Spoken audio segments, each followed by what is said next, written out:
Rise Babylon inherited the remote Baybarin barony on the Nosea Kingdom's frontier. In the lowland territory, he observed the struggles of the villagers and decided to help. By Rise's actions, the barony began changing, with citizens noticing his kind interventions. Rise, accompanied by allies, faced new challenges, unaware that his small deeds inspired hope. It all started one day, and the barony slowly transformed under his accidental leadership. Two men clash violently, tensions erupting as old grudges ignite a street fight. The city's streets reveal widespread drug abuse, leaving bodies and despair scattered throughout. Prostitution and robbery fill the alleys, showing the town's lawlessness and corruption. A wild, monstrous boar charges through, embodying the untamed danger of the wilderness. The man swings a makeshift weapon at the beast, determined to survive the chaos. The frontier of Babylon Hell revealed a harsh, desolate landscape scattered with bones. Rise Babylon, frustrated and overwhelmed, struggled to adapt to life in the harsh barony. His meals were scarce, filled with weeds, highlighting the barren land and lack of resources.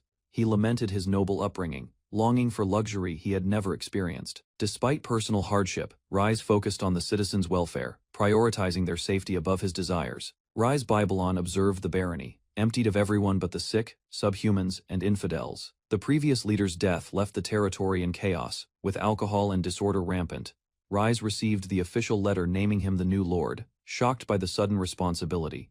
With only healing magic and limited skills, he faced the challenge of protecting the people. Surrounded by vicious and desperate citizens, Rise struggled to survive and find a way to lead effectively.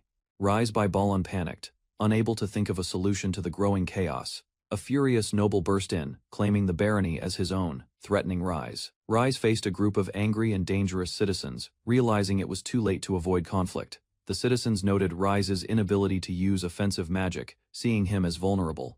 Rise contemplated survival strategies, questioning what he could do against people trying to kill him. Rise Babylon maintained composure, surprising the citizens despite his usual scared demeanor. The angry mob questioned his toughness, expecting him to falter under pressure. One man recounted losing his arm due to nobles' cruelty, fueling the group's rage. Rise prepared to act, determined to protect himself and survive the attack. The citizens were shocked as Rise suddenly used magic, turning the tide of the confrontation. One of the attacking citizens screamed as Rise's magic hit, causing confusion and shock. The man's severed arm unexpectedly regrew, astonishing both him and the crowd. Rise realized he had used healing magic on an enemy, feeling foolish yet effective. A frightened citizen begged for mercy, seeing Rise's power and calm demeanor. The man thanked Rise in relief, leaving Rise bewildered at the unexpected result of his action. The citizens rejoiced, grateful that Rise's magic restored their eyesight and other ailments.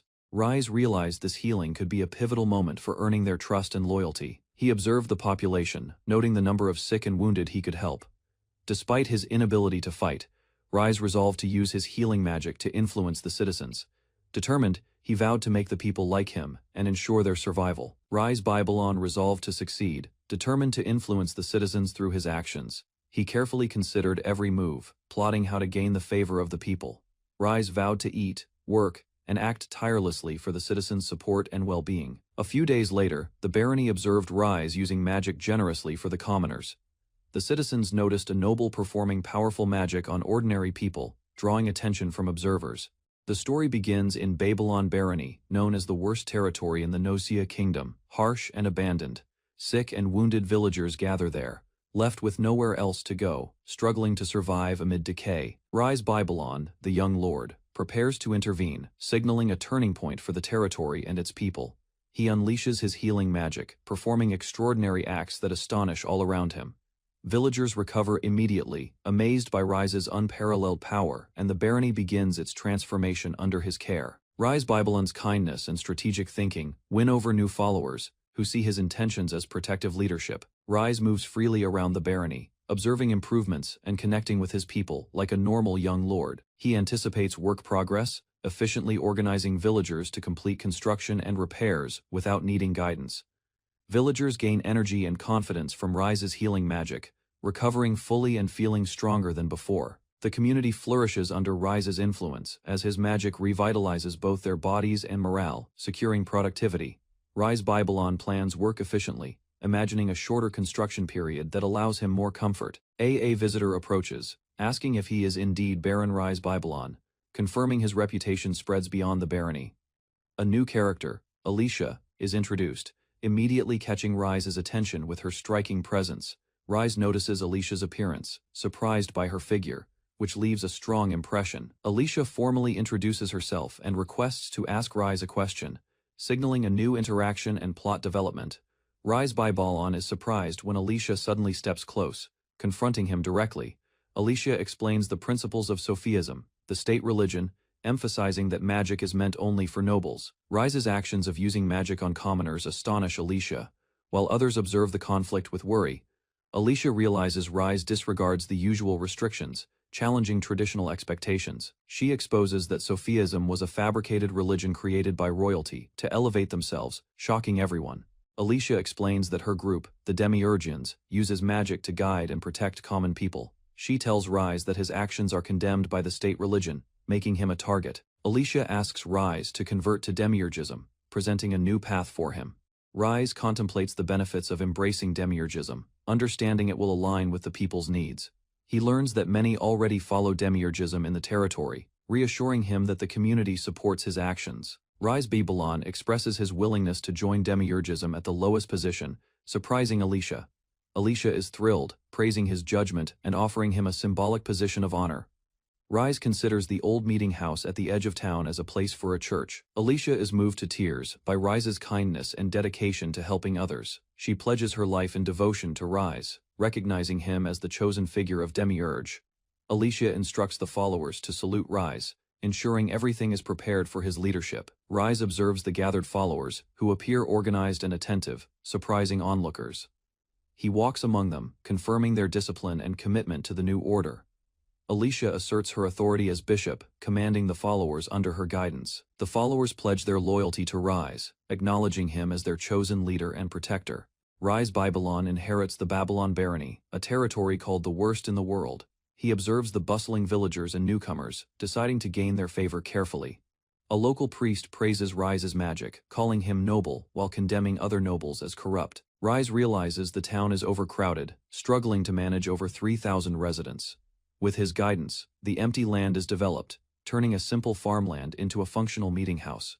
Rise notices the blonde priest using his growing fame for personal gain, seen as a messiah by villagers. He observes the Afro-delinquent benefiting from Rise's recovery magic, becoming stronger and super-healing his body. The villagers ask Rise to help with a problem in the suburbs, requesting his guidance. Rise discovers a group of runaway beast folk illegally occupying the land, former captives of war. He feels conflicted, afraid of neglecting them, but also fearful of getting involved with dangerous outsiders. Rise receives updates that the beast folk are occupying the land, monitoring the town's movements. He observes a large group of beast folk, including women, children, and elders, moving cautiously in the forest. Rise senses bloodlust but notes not all of them are fighters, deciding to analyze the situation. He suggests negotiating with the beast folk first, avoiding unnecessary conflict despite their superior physical skills. The blonde priest advises using healing magic, anticipating injured or sick people among the many villagers. The blonde priest laughs, impressed with his own cleverness, planning to exploit situations for advantage. Rise steps forward, declaring himself Lord of Babylon Barony, and demands to speak with their representative. He faces both the beast folk and his own allies, preparing for tense negotiations. The beast folk leader, a young fox woman, draws her weapon, asserting dominance over the humans. The blonde priest is stunned, surprised that the foxwoman is the actual leader of the group. The foxwoman challenges Rise, accusing him of seeking a chance to cheat, despite claiming to negotiate. Rise insists he only wants to help the wounded, careful not to provoke the group behind her. The foxwoman reacts angrily, refusing to trust the nobility who aided her enemies, the beast folk. She draws her bow, aiming at Rise and his companions to assert control. The blonde priest is shocked at her reaction, realizing her strength and leadership are undeniable. Rise prepares to confront the beast folk, holding his arrow defensively as tension rises. The foxwoman and others assert their strength. The blonde priest notes the short-tempered, aggressive allies. The beast folk declare their intent to take the land by force, challenging both humans and allies. Rise intervenes, commanding both sides to halt, asserting his authority as Baron. The situation grows chaotic, as villagers, the foxwoman, and Rise's companions react, signaling an intense standoff. The blonde priest introduces herself as a Sophianist, clarifying her devotion to the true god Demiurge. She passionately explains that Rise is their unique messiah, capable of saving the people from corruption. The foxwoman listens carefully, considering the priest's words while remaining cautious of the nobility's intentions. Rise notes that gathering the sick and wounded under the priest's guidance is impossible in the current chaos. Despite the challenges, Rise, the priest, and their companions stand firm, facing the enemy with resolve. Rise instructs the priest and companions to start healing the wounded child, taking initiative. The child begins to recover, regaining movement and vitality, astonishing everyone around. Rise's skill impresses the foxwoman and priest, as his healing magic works flawlessly on multiple people. The blonde priest is amazed that Rise healed everyone at once, exceeding expectations. Rise encourages the group to consider joining his territory, promising protection and guidance to all. The foxwoman notices something unusual, turning in surprise at a sudden movement. A giant beast falls, shocking the foxwoman and her companions. Rise explains his plan to use his subjects to hunt the beast folk and feed them. The blonde priest notes that any upset from eating the monsters can be healed immediately. Rise sees the foxwoman's frustration, but thinks his strategy will efficiently solve the problem and gain favor. The foxwoman looks flustered, realizing the situation has spiraled beyond her expectations. The beast folk cheer, excitedly thanking Rise for providing them food. The blonde priest is surprised by the reaction, unable to believe their enthusiasm. The foxwoman praises Rise for his generosity, calling him a really good guy. An elder beast folk explains that the monster meat is highly valued, showing respect for Rise's knowledge. The foxwoman, Irina, offers to repay Rise for his generosity, eating the food he provided. She commands her followers, praising Rise's courage, compassion, and healing abilities, inspiring the people to join him. Rise Babylon inherited Babylon Barony, a desolate frontier known as the walking garbage dump. He began organizing the land, writing reforms and plans to help helpless people survive. Overwhelmed by endless paperwork, Rise struggled, exhausted and frustrated by the tasks piling constantly. The growing numbers of beastmen, immigrants, and pagans intensified his workload, leaving him completely stressed. Rise wanted to hire help, but lacked funds, forcing him to work alone endlessly. Rise collapsed under piles of paperwork, overwhelmed by his endless responsibilities and mounting administrative chaos. Alicia arrived, noticing Rise struggling, offering assistance and concern for his increasingly frantic workload. She explained her hallucinations, worried about Rise, while he remained startled by her sudden presence. Irina appeared, teasing Rise, asking about their discussion, adding to the chaotic but lively scene. Rise finally saw his team united, celebrating together, relief spreading as tasks seemed manageable again. Irina hugged Rise warmly, praising him and showing appreciation for his constant care and support.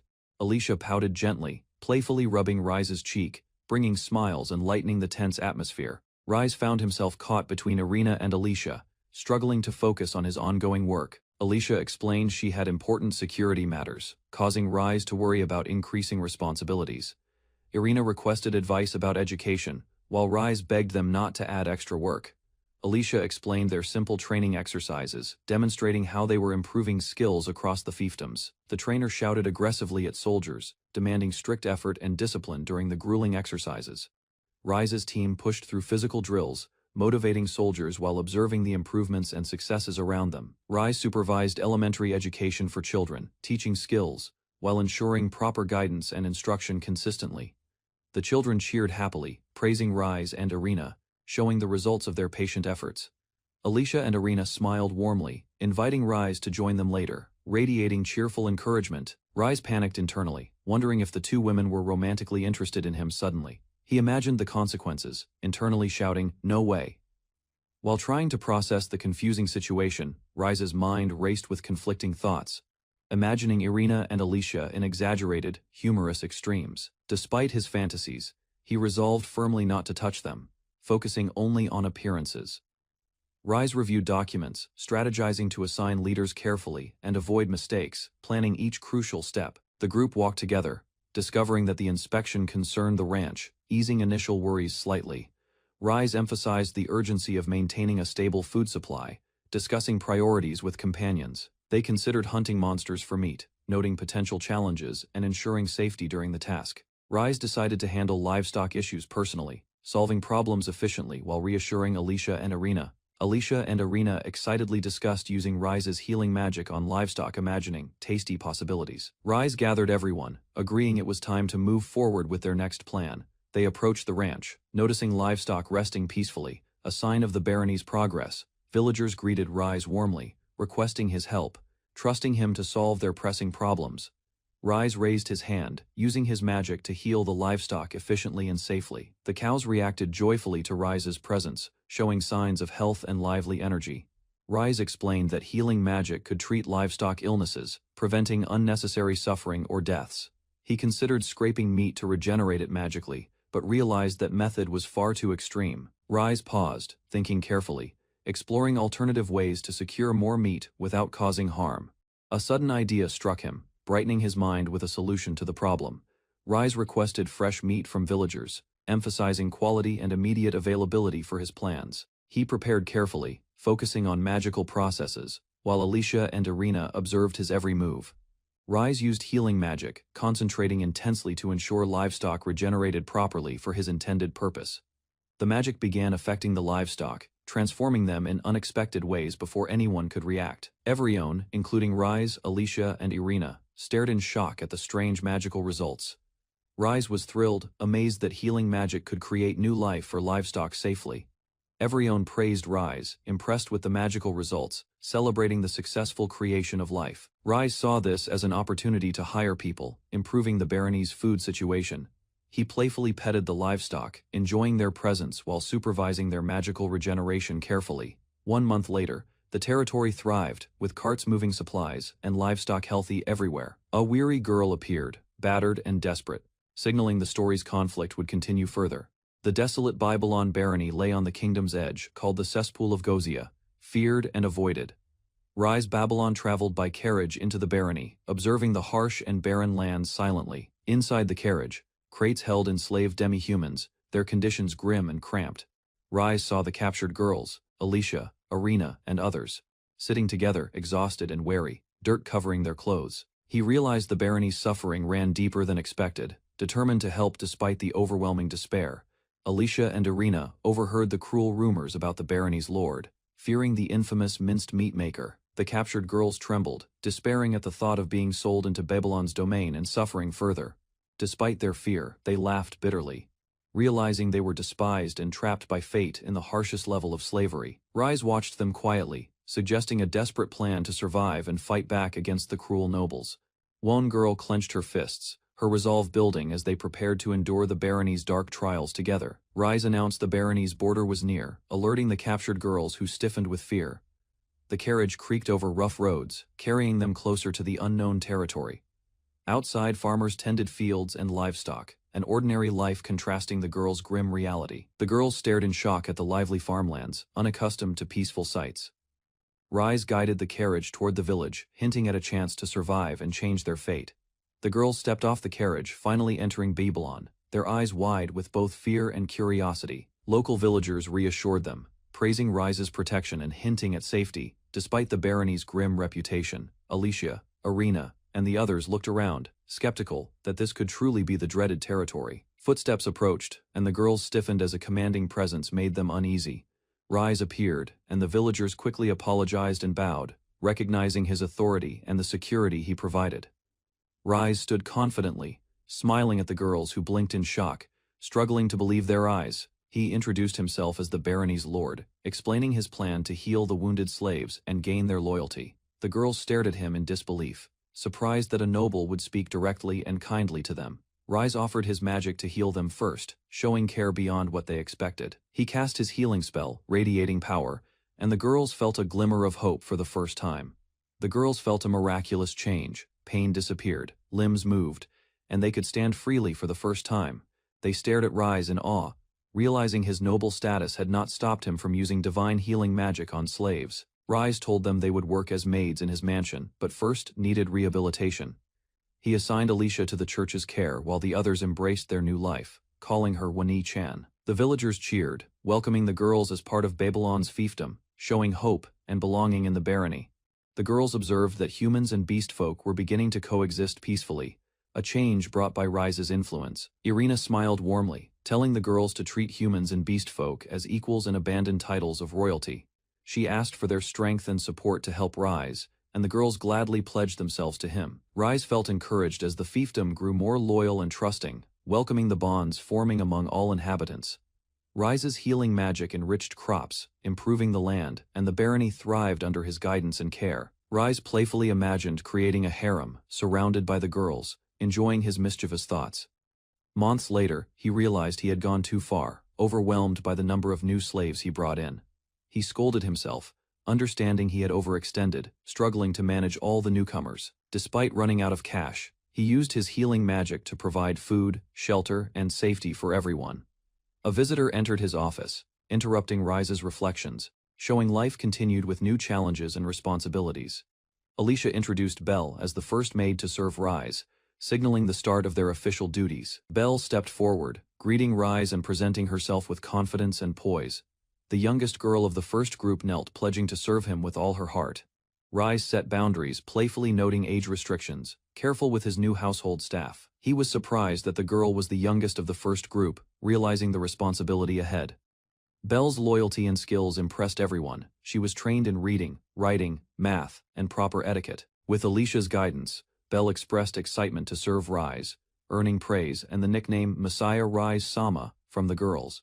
At Babylon Estate, the maid prepared a tray and knocked on the master's door, eager to deliver breakfast. She peered through the door, calling for Rise, but the room remained silent, and unease filled the air. Suddenly, chaos erupted as an unexpected disaster struck the estate, startling everyone and leaving a mess everywhere. Rise struggled to manage the estate's food supply, worrying that the villagers would refuse the tainted goods. He considered raising taxes, hoping to aid the sick and wounded slaves, weighing responsibility against public perception.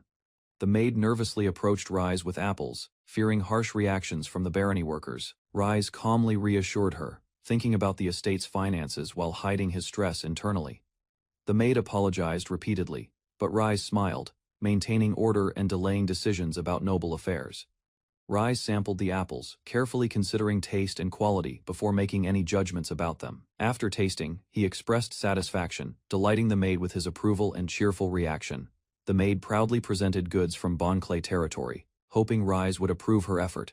Rise realized she had misidentified the source but calmly corrected the misunderstanding without anger. Rise apologized, worried about disturbing his surroundings. While reflecting on the maid's constant presence, he gently reached out, encouraging her to raise her head, easing her nervousness. The maid smiled brightly, expressing gratitude for surviving hardship and meeting Rise despite family losses. Rise cursed the apples, recalling personal losses and the hardships that shaped his resilience. He wondered if recovery magic could replicate the top-tier apple for distribution purposes. The maid eagerly confirmed availability of high-quality items, smiling at the prospect of success. Rise planned a strategy to sell Babylon goods locally, aiming for profit wisely. The project began, with careful notification and coordination promising a significant impact for everyone. The maid approached Rise cautiously, trying to speak while he looked up attentively. Rise considered the estate workers' well-being, realizing profit could protect them from unfair treatment. The maid praised Rise, acknowledging him as a leader capable of guiding their lives. Elsewhere, a blonde sister raised concern that their actions could be misconstrued as treason.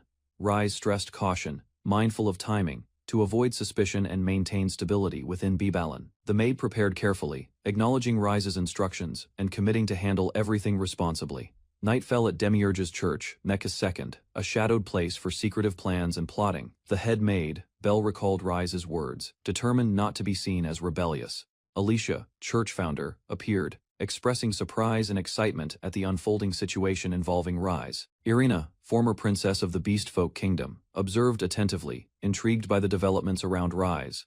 Irina and Alicia realized Rise secretly planned to rebel against the kingdom strategically.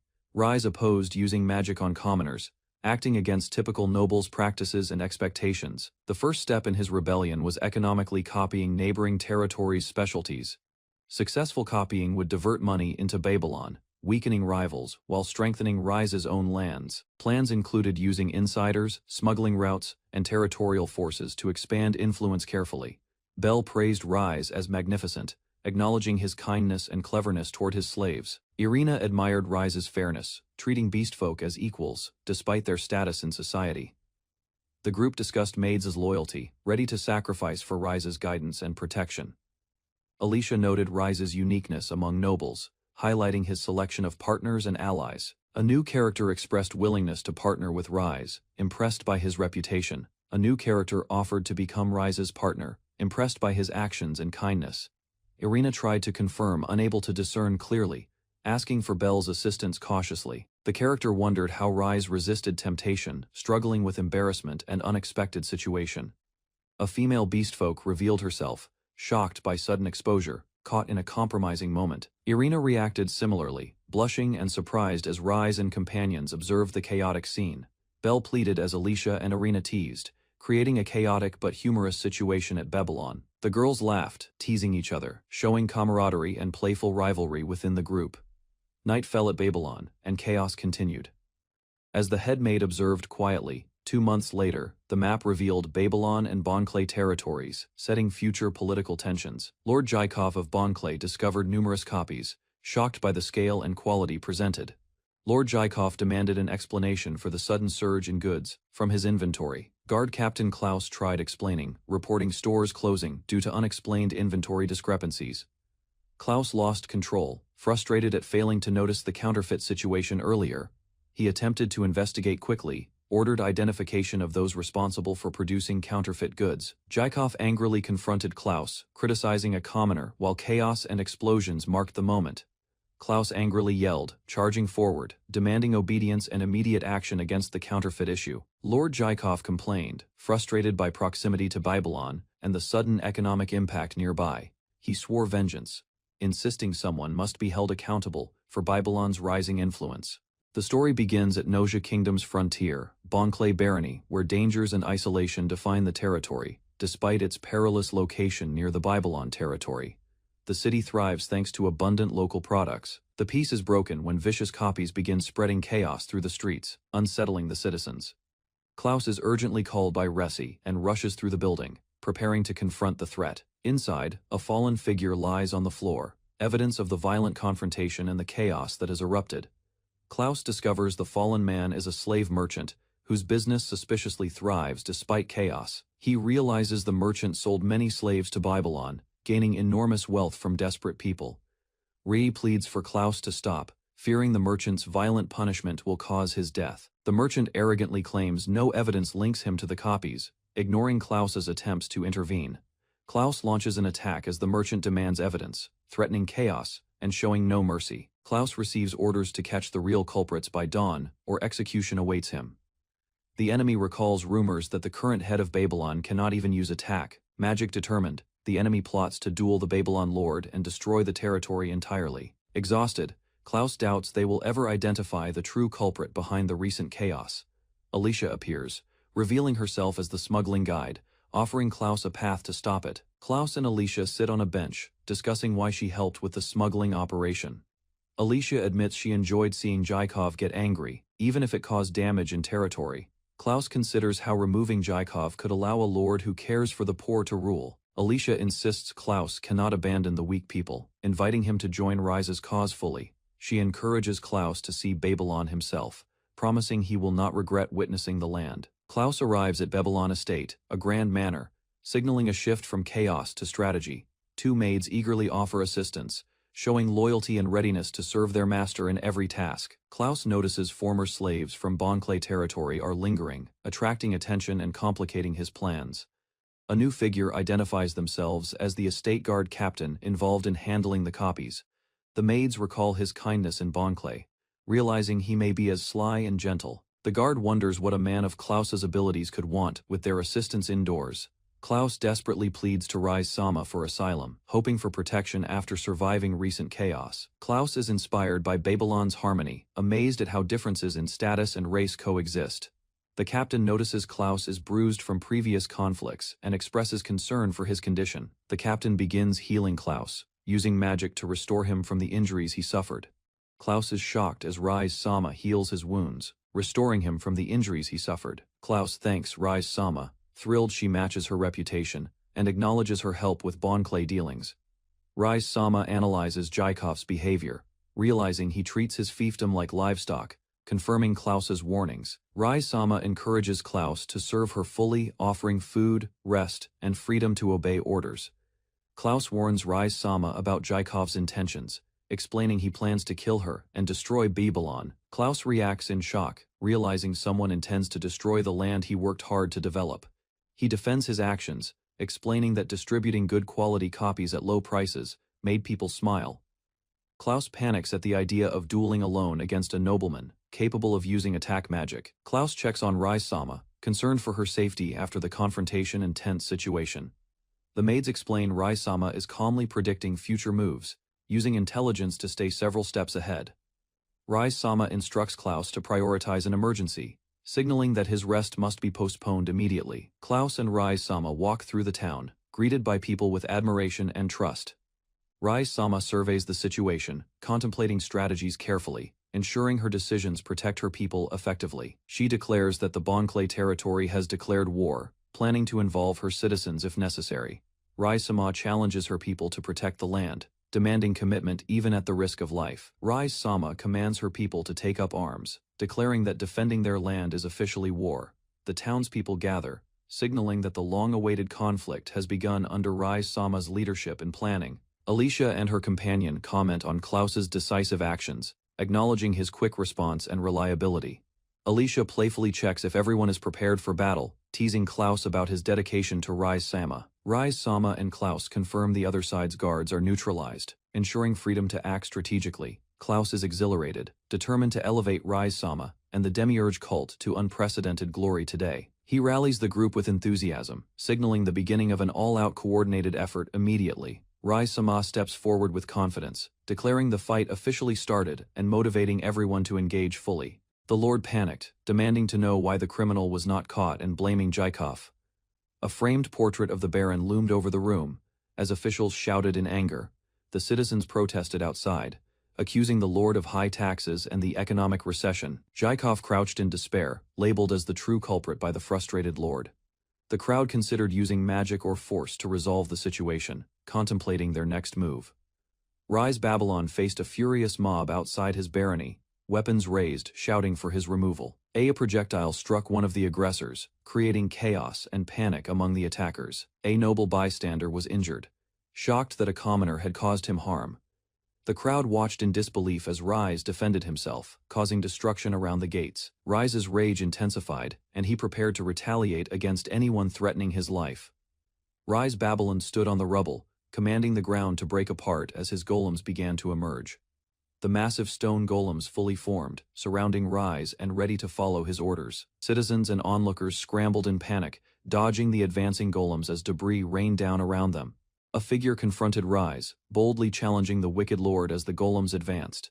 Rise's expression froze as he faced the approaching challenger, aware his control might soon be tested. Citizens and allies prepared for battle, determined to confront the oppressive lord. Rise Babylon rode forward on horseback, announcing his intention to protect the people's peace.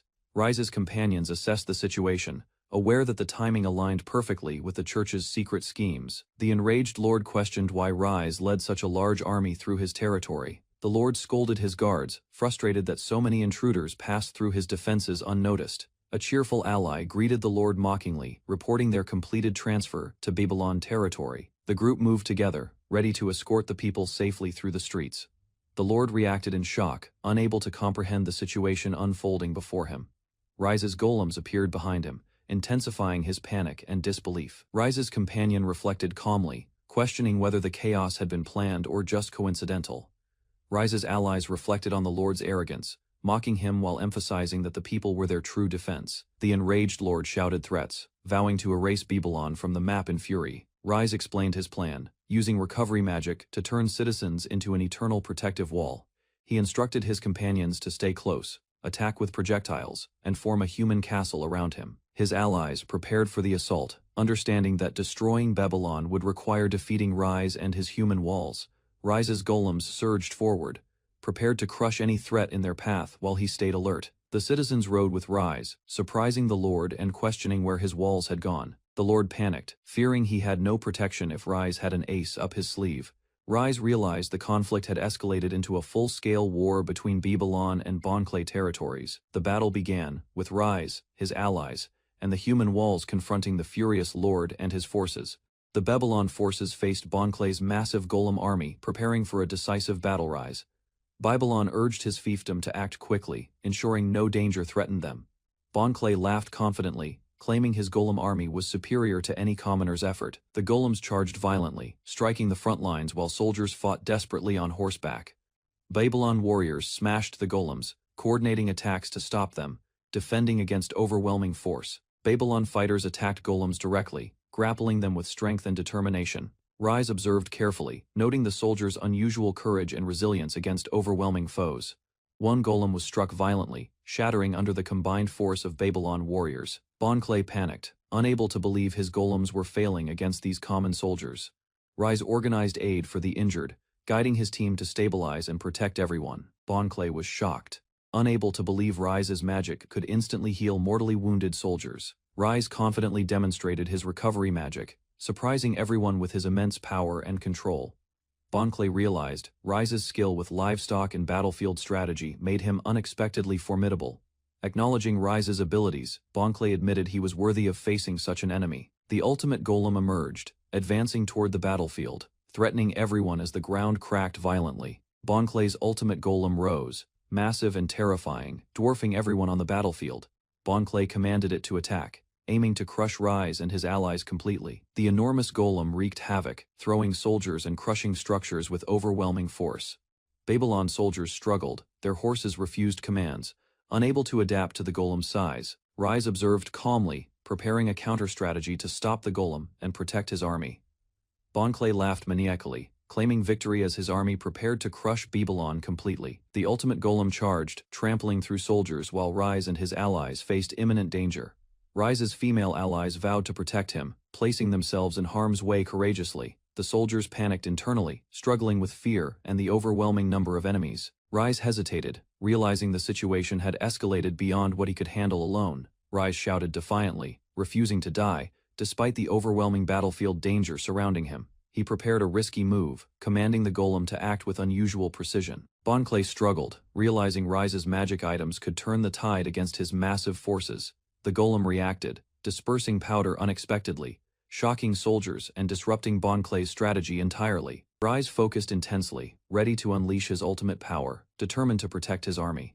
A man watched in shock as a strange substance spilled and spread rapidly. The mass grew enormous, consuming everything in its path, leaving chaos behind. Cows suddenly appeared within the spreading mass, astonishing the onlookers with life itself. A giant figure crushed the cows, which were quickly devoured by the surrounding people.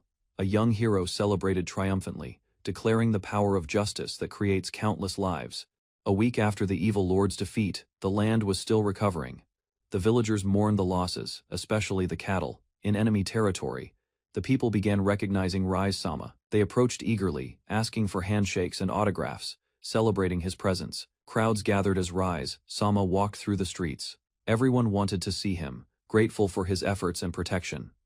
Rise-sama distributed beef and tended to the injured. His efforts eased suffering, making the charade of fame worthwhile. Despite admiration, Rise-sama remained cautious. He knew he could not let overconfidence cloud his responsibilities. The city's economy suffered under poor management, but Rise-sama arrived, promising hope to the citizens. He ensured criminals who supported Jaikov were rounded up and held accountable for their actions. Rise-sama coordinated arrests of those responsible for past wrongs, including those who harmed Belle's family. Belle looked relieved and grateful as Rise-sama's guidance restored safety and trust among the people. With justice served, Rise-sama prepared to formally claim the land, planning its future carefully. The leaders explained that Duke Hohenheim's approval was required to claim the territory. Rise-sama questioned whether the noble could be trusted, but allies reassured him of safety. The noblewoman revealed he was once thought to be their messiah, surprising everyone present. Though unable to use magic, the Duke was respected for his fairness and integrity. He used clever methods to help commoners, proving his leadership extended beyond magical power. Allies agreed that Rise-sama's territory was now properly governed, making the people happy and secure. Rise-sama considered etiquette and the consequences of offending a high-ranking noble, feeling unsure how to act. He realized the Duke would not visit directly, giving Rise-sama time to prepare cautiously. Suddenly, a messenger announced that Duke Hohenheim had arrived personally, surprising Rise-sama and his companions. The Duke laughed, explaining Jaikov's mismanagement and declaring he had come to discuss matters in person. Rise-sama explained that he defeated the enemy to protect their people and uphold justice. The Duke listened and noted that Rise-sama had a good reputation and earned local trust. Rise-sama humbly described himself as a victim of Jaikov's betrayal, showing relief at understanding. The Duke praised Rise-sama's actions, recognizing him as a capable and responsible leader. He mentioned that despite some ongoing issues, overall the territory's governance had improved under Rise-sama. The Duke entrusted Rise-sama with Bonclay's territory, expecting him to manage it responsibly. Rise-sama reflected that the Duke was a good man, unlike many nobles he had met. The Duke observed Rise-sama politely, noting his efforts to respect lineage despite his ridicule. Rise-sama praised the Duke's service to the people, acknowledging him as more capable than magic users. He admitted his own arrogance, prompting the Duke to comment on social expectations and etiquette subtly. The Duke gave Rise-sama full control of Bonclay's territory, expecting him to manage it responsibly. Rise-sama realized that dealing with the Duke was surprisingly comfortable and reassuring compared to other nobles. The Duke observed Rise-sama politely, recognizing his efforts to respect lineage and behave with decorum. Rise-sama reflected that true leadership lay in serving the people, not just wielding magical power. They pledged to protect the country together, promising sacrifice and cooperation to ensure peace and prosperity. Rise-sama was amazed to hear the Duke even used magic to help his people, showing true dedication. The Duke explained that the welfare of the people ultimately determined the well-being of nobles themselves. He pledged to meet again, urging Rise-sama to destroy evil and grasp peace with determination. Rise-sama reflected on the Duke's actions, recognizing a powerful man facing a failing lord and rebels. Rise-Babylon observed the newly reformed barony of Babylon on the kingdom's frontier. The land was wild, filled with forests, mountains, and uncertain borders. He planned carefully, thinking about governing the former Bonclay territory. Strategy and order were needed to stabilize the barony and protect its citizens. Hohenheim's trusted aide agreed to assist, eager to contribute to the barony's management. Even Irina felt the immense work ahead. Rise acknowledged the territory's extremes. Dangerous creatures and isolated communities posed challenges that required patience and careful attention. With mutual understanding, Rise and Hohenheim's aide prepared to restore peace. Both were determined to govern wisely and effectively. Rise Babylon and Hohenheim's aide clasped hands, agreeing to coordinate fully. Rise promised local cooperation, strengthening mutual trust and understanding. They arrived at the outskirts of Babylon, where the beastfolk settlements began. The land was rugged, mountainous, and sparsely populated. Rise led the inspection carefully, cautious of unusual residents and unpredictable terrain. Every area required careful observation. He called out to Irina, needing her assistance in handling potential issues. Her presence was essential for communication. Rise discovered evidence of previous conflicts, including bones and remains. The territory revealed dangers hidden among its wilderness. Rise stumbled upon villagers stirring a massive cauldron, covered in strange substances. He recoiled, shocked at their ritual. He cautiously approached, waving politely to avoid interference. The villagers paused, noticing him, and curiosity lingered. Irina encouraged Rise to observe, insisting his opinion mattered. Rise felt uneasy about the bloodied mess around them. Rise examined an object in his hand, considering a practical use for the unusual materials. Careful thought guided his actions. He identified a magic stone, a pebble taken from a monster's body. Its power intrigued him, hinting at potential applications. Irina considered the magic stone, hoping it could help Rise fight evil nobles in the future. Rise noticed her determination. Rise prepared to channel magic, following guidance to increase their strength. Strategy and caution were essential to avoid mishaps. He focused intently, the stone beginning to glow. Its energy radiated, signaling potential power within the small object. Rise and Irina hesitated, resisting the urge to act too quickly. Control was crucial to safely harness the stone's power. Finally, Rise flicked the stone, unleashing a massive explosion. The surrounding area was thrown into chaos, demonstrating the magic's raw potential. The explosion startled Rise, who rushed to check on Irina. Smoke and debris filled the area around the villagers' ritual. Rise pulled Irina close, ensuring she was unharmed. Relief washed over him as she clung nervously to him. Irina expressed her nervous admiration for Rise's calm handling of the chaos. Rise remained focused, shielding her from harm. The villagers apologized for their extreme behavior, explaining their sensitive nature. Rise listened, understanding their intentions despite the mess. Rise reassured everyone, glad no one was seriously hurt. He prioritized the safety and well-being of both allies and villagers. Rise analyzed the magic stone, realizing excessive energy would cause it to explode. Irina expressed excitement over the discovery. He determined the stone could become a powerful weapon, instructing everyone to continue careful testing. Rise remained cautious but strategic. They approached a massive structure, a new location full of potential dangers. Rise felt a mix of awe and concern. The noise from inside alerted him. He sensed trouble and prepared for unexpected challenges, wary of possible traps. Rise cautiously opened a large door, revealing what lay within. He braced himself, knowing danger could strike at any moment. Alicia addressed the crowd, proclaiming Rise as their true messiah. Villagers cheered, inspired by her confident leadership.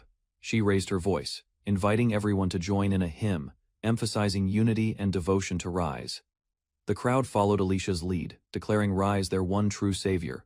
Faith and excitement filled the hall. Alicia's fervor turned aggressive, urging rebellion against the corrupt nobles. Her intensity shocked some, but motivated others.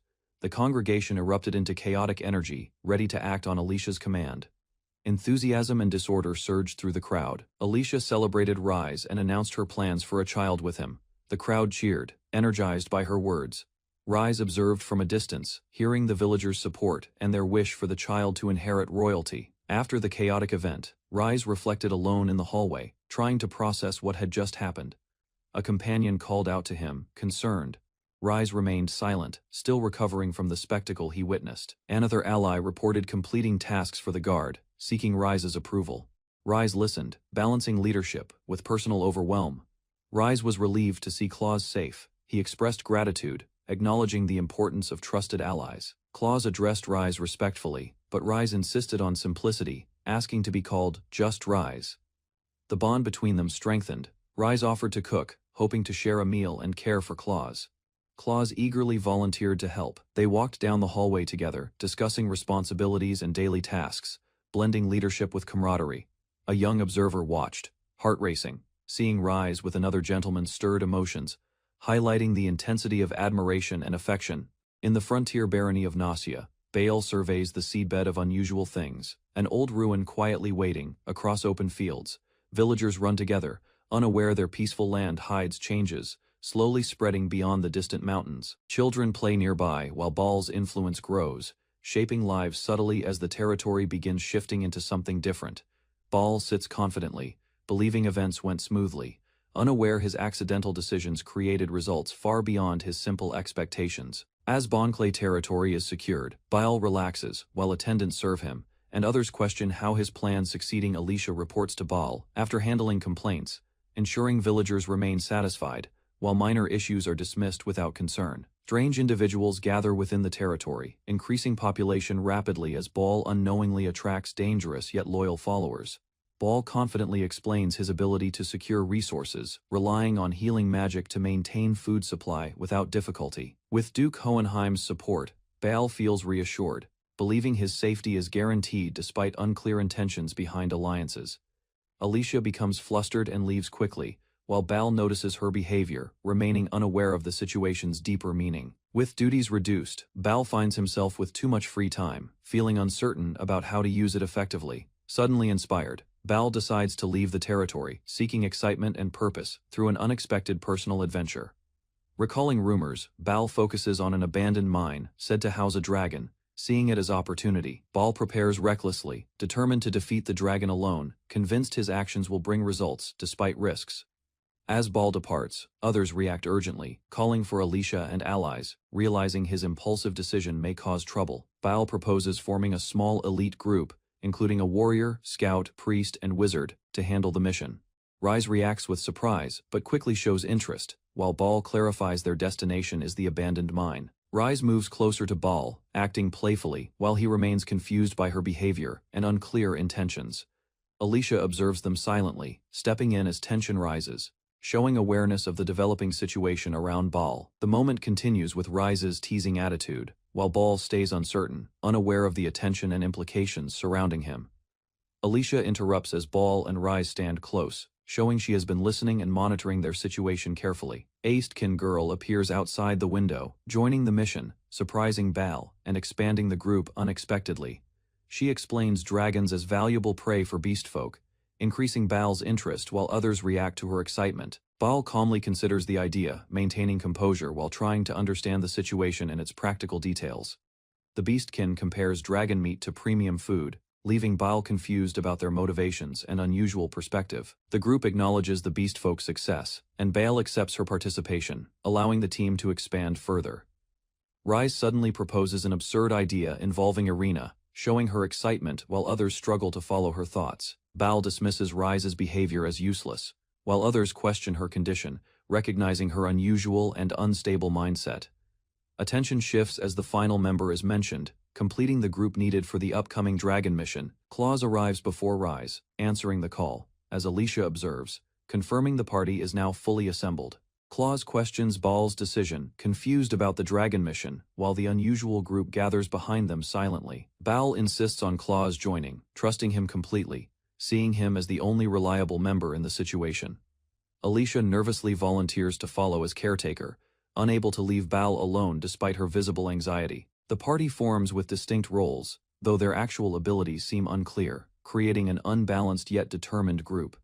Bal realizes the risk ahead, overwhelmed by the situation, yet continues forward despite believing the mission may fail. After reconsidering, Bal agrees with Rise's suggestion, preparing the group while maintaining confidence in their unusual plan. Outside, the Beastfolk present a tool inspired by Bal, asking him to confirm readiness before departure. The group arrives at the Beastfolk settlement outskirts, where the environment reflects their growing influence across the territory. A test explosion demonstrates the weapon's power, impressing Bal as the team successfully completes the requested research. Bal recognizes the invention's value, understanding its importance for those without magic, while the Beastfolk celebrate its impact. Bal and the Beastkin raise the magic tools, declaring confidence as they prepare to face both enemies and dragons. The Beastkin smiles calmly at Bal, while he reacts with slight confusion, still unsure about the situation. Bal steadies himself, gripping the tool firmly, convincing himself that the plan will succeed despite lingering doubt. With determination, the group sets out toward the dragon, signaling the start of their reckless but committed mission. In an abandoned mine, rumors spread about a dragon. Rise Babylon leads his group to investigate carefully. The entrance reveals a dangerous dungeon. Monsters gather inside. Rise and his companions move forward into darkness cautiously. Claus quickly attacks a flying monster. His sword strikes cleanly. The others watch while continuing deeper into the cave. Claus continues fighting multiple enemies. His strength surprises everyone. Rise observes quietly, thinking his subordinate is far more capable. As more monsters fall, Lilia notices unusual behavior. The group realizes something strange is happening beyond simple dungeon threats. Lilia is thrown through the air during battle below. Several monsters collapse after being struck by powerful attacks. The group's roles become clear as they advance. Rise Babylon stands confused while others perform their duties efficiently. Claus defeats another monster with ease. His strength overwhelms the enemy, while Rise quietly acknowledges the result. The group regroups after clearing enemies. Rise allows them to proceed ahead while noting the situation seems unexpectedly simple. Alicia scouts further into the dungeon. Irina manages supplies behind the group, maintaining order as they continue exploring deeper. Rise Babylon listens as a companion reports stronger enemies ahead. He remains cautious, preparing to act if necessary. Lilia informs Rise about a split path with an orc nest nearby. The group considers their next move carefully. Claus reacts strongly to the mention of orcs. The group shows mixed responses while maintaining readiness for possible combat. Alicia and the others continue discussing their situation. Rise keeps the group focused, ensuring they stay prepared during exploration. A distant presence reacts to their noise. Something unknown observes them quietly, hinting at a new threat deeper inside. Deep within the dungeon, a dragon observes Rise Babylon's group. It senses unusual behavior and begins watching them closely. The dragon realizes intruders have come to challenge it. After a long time, it prepares itself for battle. With a powerful roar, the dragon rises from below. Its presence shakes the dungeon and signals an overwhelming threat. Rise's group hears the loud roar echoing. Fear spreads among them as they recognize the danger approaching rapidly. The group moves toward the source. Claus steps forward to protect Rise, while others prepare themselves for the encounter. Rise Babylon stands calmly before the dragon. He studies its movements while the creature watches him closely. The group gathers behind Rise on the cliff. The dragon observes them, showing interest as it evaluates them. The dragon opens its jaws and prepares to attack. Its focus sharpens as it targets the group below. Alicia throws a small object toward the dragon. It falls directly toward the creature. As it watches curiously, the object strikes the dragon's head and cracks. The unexpected hit causes confusion as the dragon reacts to impact. The thrown object explodes on the dragon's head. A powerful blast erupts, causing immediate damage and forcing the creature back. Rise Babylon and Alicia calmly observe the result. They prepare more attacks while maintaining control of the situation. Alicia continues throwing multiple bombs. The dragon struggles to react as explosions repeatedly strike its body. The dragon suffers heavy damage and panics. It cannot understand the sudden overwhelming attacks hitting it continuously. Unable to endure further, the dragon collapses under the barrage. The battle ends quickly as the creature is defeated. The dragon rises again, despite injuries. Rise Babylon steps forward calmly, drawing its full attention toward him. The dragon releases a powerful breath attack. Rise counters without hesitation, standing firm against the incoming force.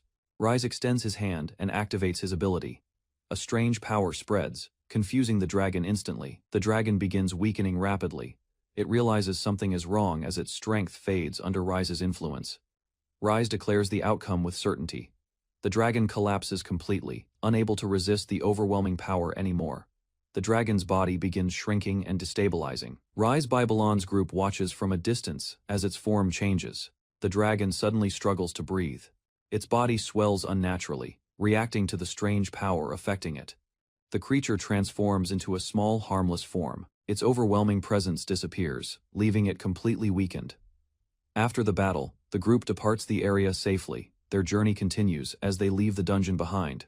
Rise reveals the result of his ability. The former dragon becomes a small pet, surprising everyone with the outcome. Rise Babylon gently cares for the small dragon. He feeds it while observing its behavior with calm interest. Alicia happily interacts with the creature. The small dragon responds, showing signs of attachment to the group. The group rests together after the battle. Rise watches quietly as everyone recovers from the earlier fight. Claws and others relax while holding the small creature. Their tension fades as the situation becomes peaceful.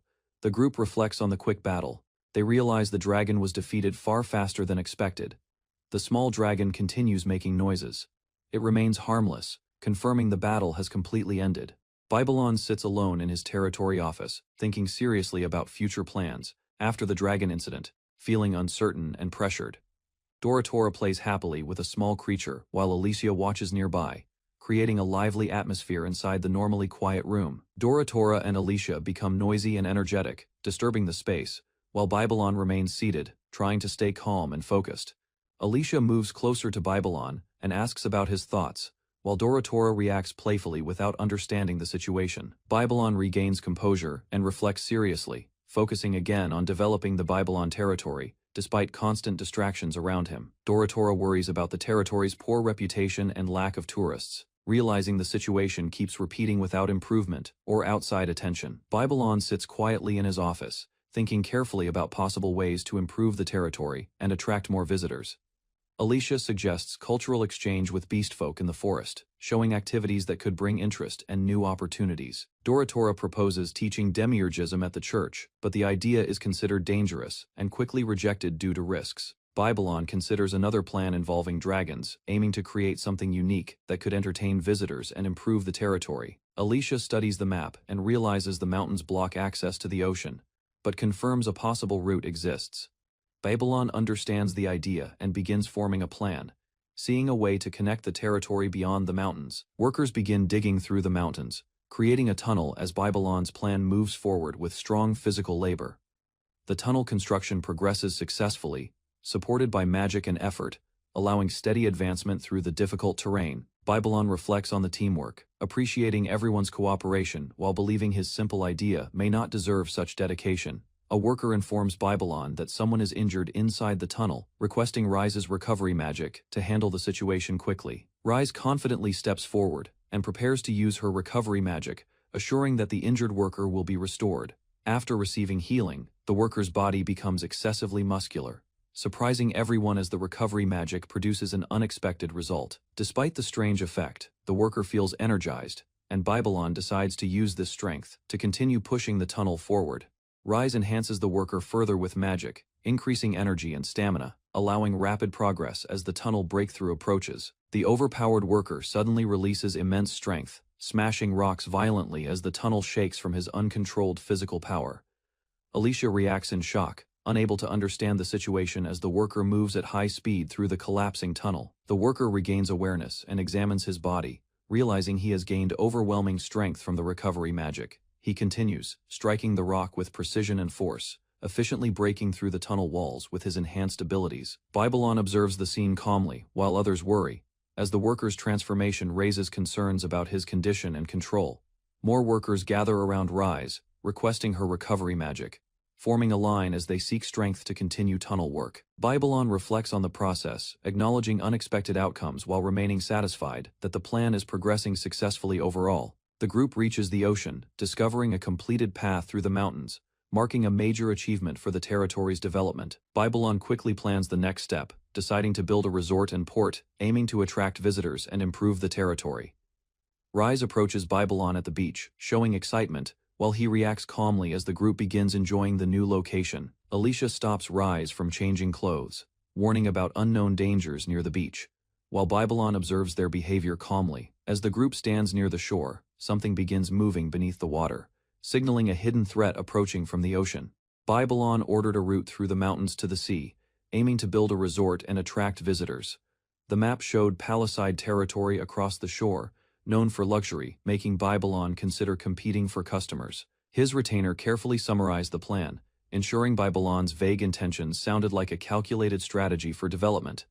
Belle and others tested the beach, enjoying the water, while unintentionally promoting Babylon's territory as an appealing destination. Babylon joined the activity, believing it was research, while his actions strengthened the image of a successful resort plan. Belle invited Babylon and Claus to play with a beach ball, while Babylon observed, unsure about the activity. Claus mentioned rumors of a kraken in the ocean, but the group continued playing, believing the area was safe. Babylon suddenly realized the danger, recalling the kraken, and panicked as he recognized the beach was unsafe. He considered defeating the kraken using past experience, assuming similar methods used against a dragon could work again. The group reacted with shock as Babylon proposed slaying the kraken, turning a simple outing into a serious mission.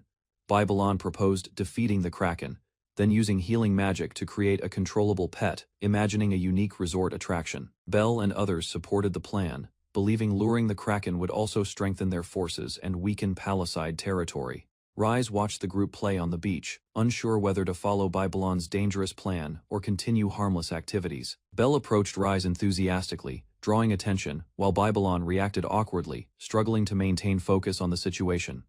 Rise restrained herself, trying to act properly, while Babylon remained distracted, complicating the already risky plan involving the kraken. Rise stayed close to Babylon, but a sudden explosion erupted behind them, forcing Babylon to realize the situation escalated unexpectedly. Belle approached while explaining the magic misfire, leaving Babylon confused as the beach environment became increasingly unstable. Irina grew uneasy, thinking about control over the beastfolk, while emotions rose as she clung to Babylon. Rise struggled to remain composed, trying to maintain dignity despite the chaotic atmosphere and her own emotional reactions. Alicia and Irina confronted each other over Babylon, while he remained uncertain, unable to understand the tension forming around him.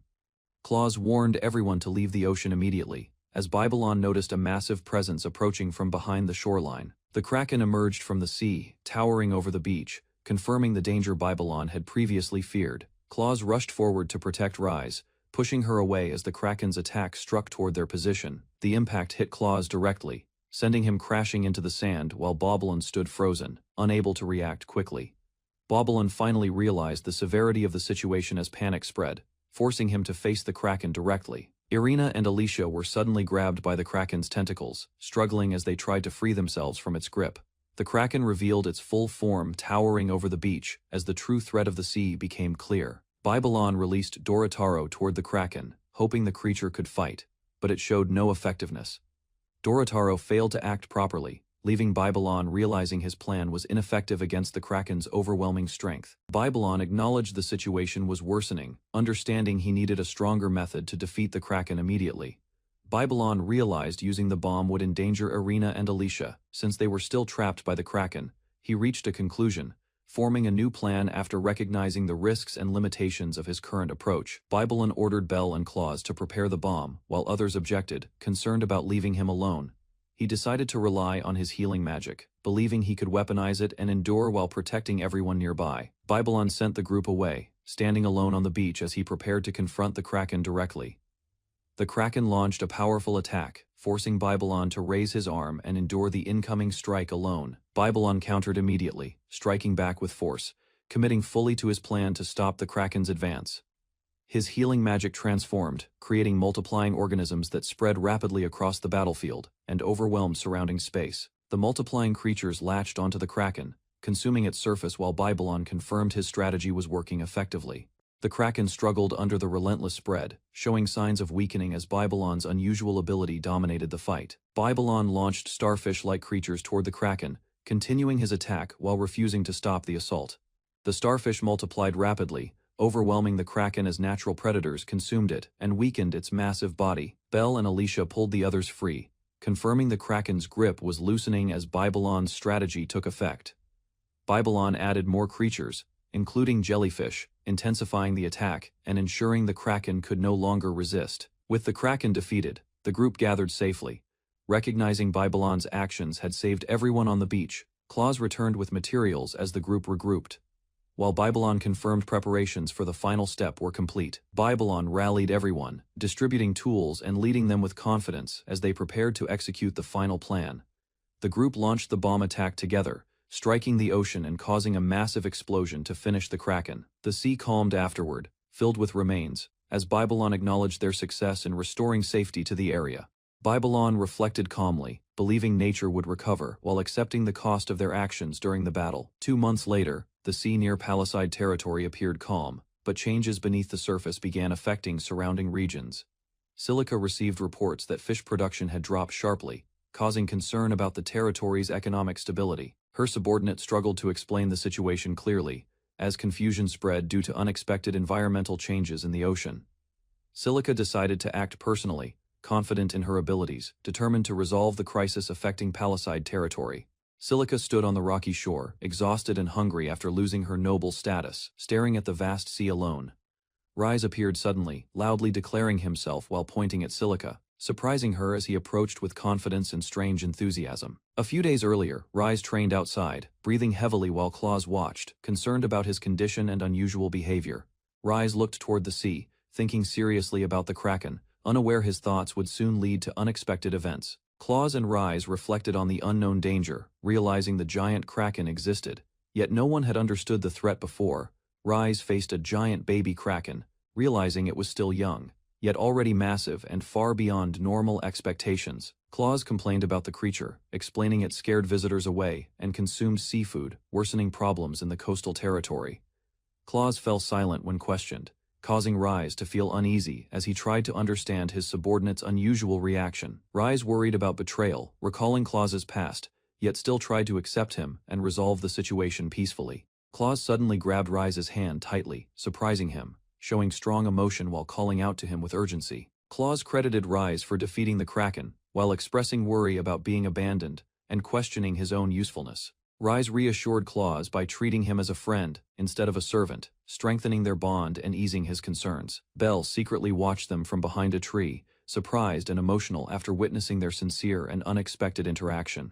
Belle quickly hid her reaction, pretending she was only sketching, trying to avoid revealing what she had just seen. Belle regained composure and informed Rise that Alicia requested his presence at the port for an important matter. Rise called out to Claus, deciding to head to the port, while Claus agreed enthusiastically and followed without hesitation. At Babylon Port, Alicia welcomed Rise warmly as people gathered, showing excitement toward his arrival at the planned location.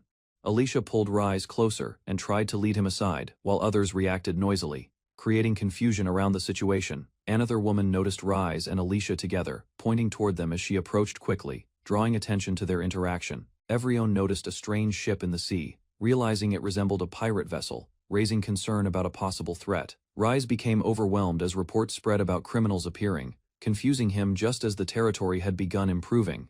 He panicked internally, thinking about problems in his land, feeling unprepared to handle sudden threats and worsening situations. A guard noticed movement at sea and pointed out a small boat, drawing Rise, Alicia, and Claus to observe carefully. Men on the boat shouted for help, but the situation seemed suspicious, making Claus warn Rise about a possible trap. Rise decided to approach calmly, believing they might need help, and aimed to resolve the situation without conflict. The rescued men felt moved by Rise's words about helping others, showing gratitude as they began to trust him. However, their tone changed as they demanded money and asked Rise to handle dangerous people instead of helping them. One man suddenly attacked, revealing hostile intent as the group abandoned their act and rushed forward aggressively. Rise realized they had many dangerous individuals among them, including former slaves and sick people causing chaos. The attackers charged across the water at high speed, shocking everyone as they advanced toward Rise and his group. The attackers rushed forward but were suddenly struck down mid-charge, crashing into the ship as their assault failed instantly.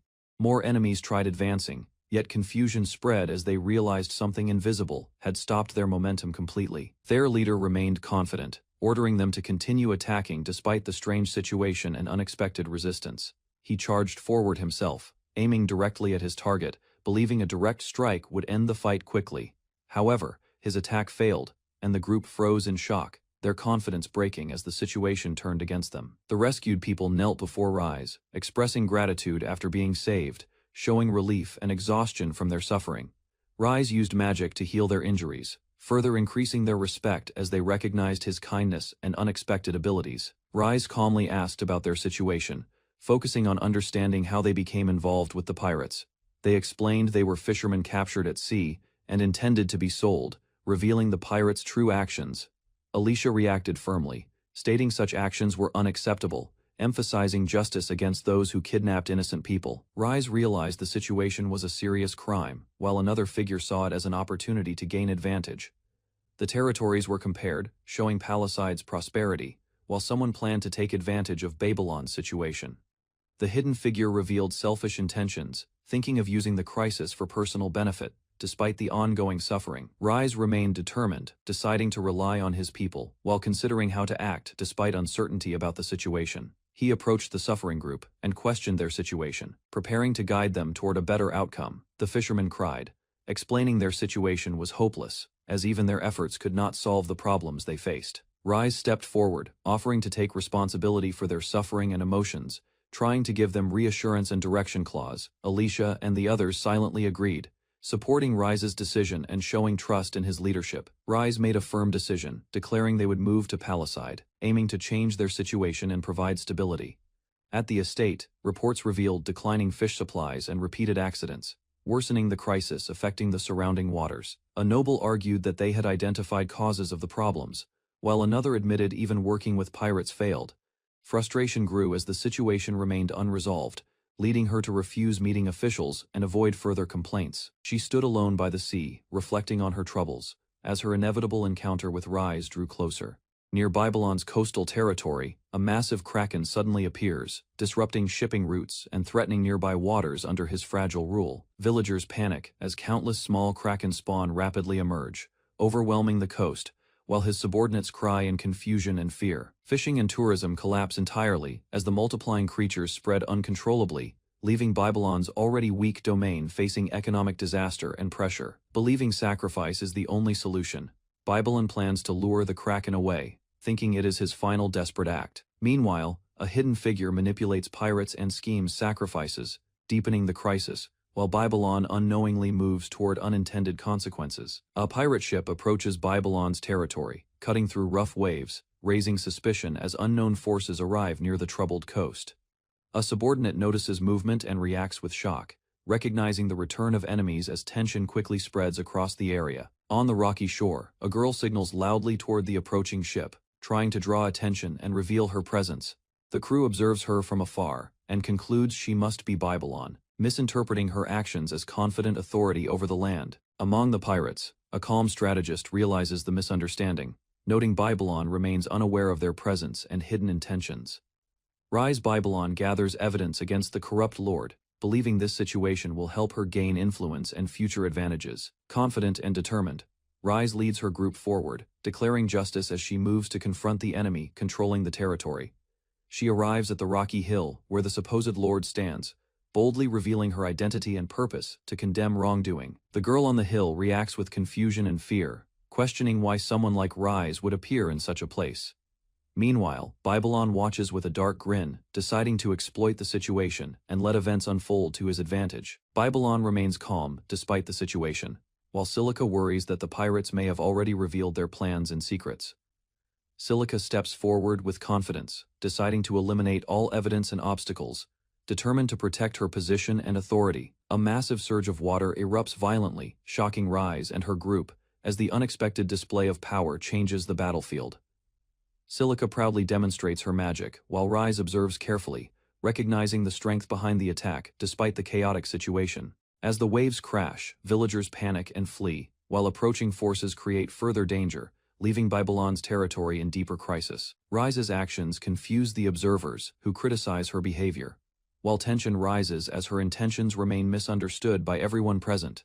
Rise declares her previous attack only a test, preparing to reveal her true power as she gathers energy for a stronger strike. With confidence, Rise unleashes a far greater attack, surrounding herself with destructive force that threatens everything in the area. Her allies quickly react, stepping forward to protect her, recognizing the danger of the incoming clash and preparing to defend. Rise releases the attack toward the crowd, escalating the conflict further as Babylon's territory faces even greater chaos and destruction. Rise's attack collides with resistance as defenders intercept the force, shielding others while fragments of power scatter across the battlefield. Additional attacks descend from above, forcing nearby fighters to react quickly as projectiles rain down toward the already unstable ground. Caught in the chaos, Rise is suddenly struck and pushed back, losing control as the battle shifts unexpectedly against her. A swift fighter charges forward through the confusion, closing distance rapidly and grabbing Rise before she can recover from the impact. Rise struggles desperately, attempting to break free as another attack forms nearby, threatening to overwhelm her completely. Rise is struck again by a strange force, resisting the attack while an unknown fighter spins forward with precise and controlled movements. Observers grow confused as the battle continues, realizing the opponent is unusually strong despite appearing ordinary and lacking refined magic skill. Rise regains composure and faces the opponent directly, preparing herself as the situation shifts into a serious one-on-one confrontation. The opponent focuses and gathers power, deciding to end the fight decisively, using a unique magic technique against Rise. Overwhelmed by the sudden pressure, Rise breaks down and surrenders, begging for her life as the battle abruptly concludes. After surrendering, Rise kneels before Babylon and his group, trying to negotiate calmly while the others observe the tense situation. Suddenly, the fishermen reveal the truth, accusing Rise of ordering pirates to capture them. Shocking everyone present, Rise panics and questions the situation, confused as the supposedly sacrificed fishermen appear alive before her. Babylon reacts with disbelief, realizing Rise's plan involved sacrificing innocent people, exposing her true intentions to everyone.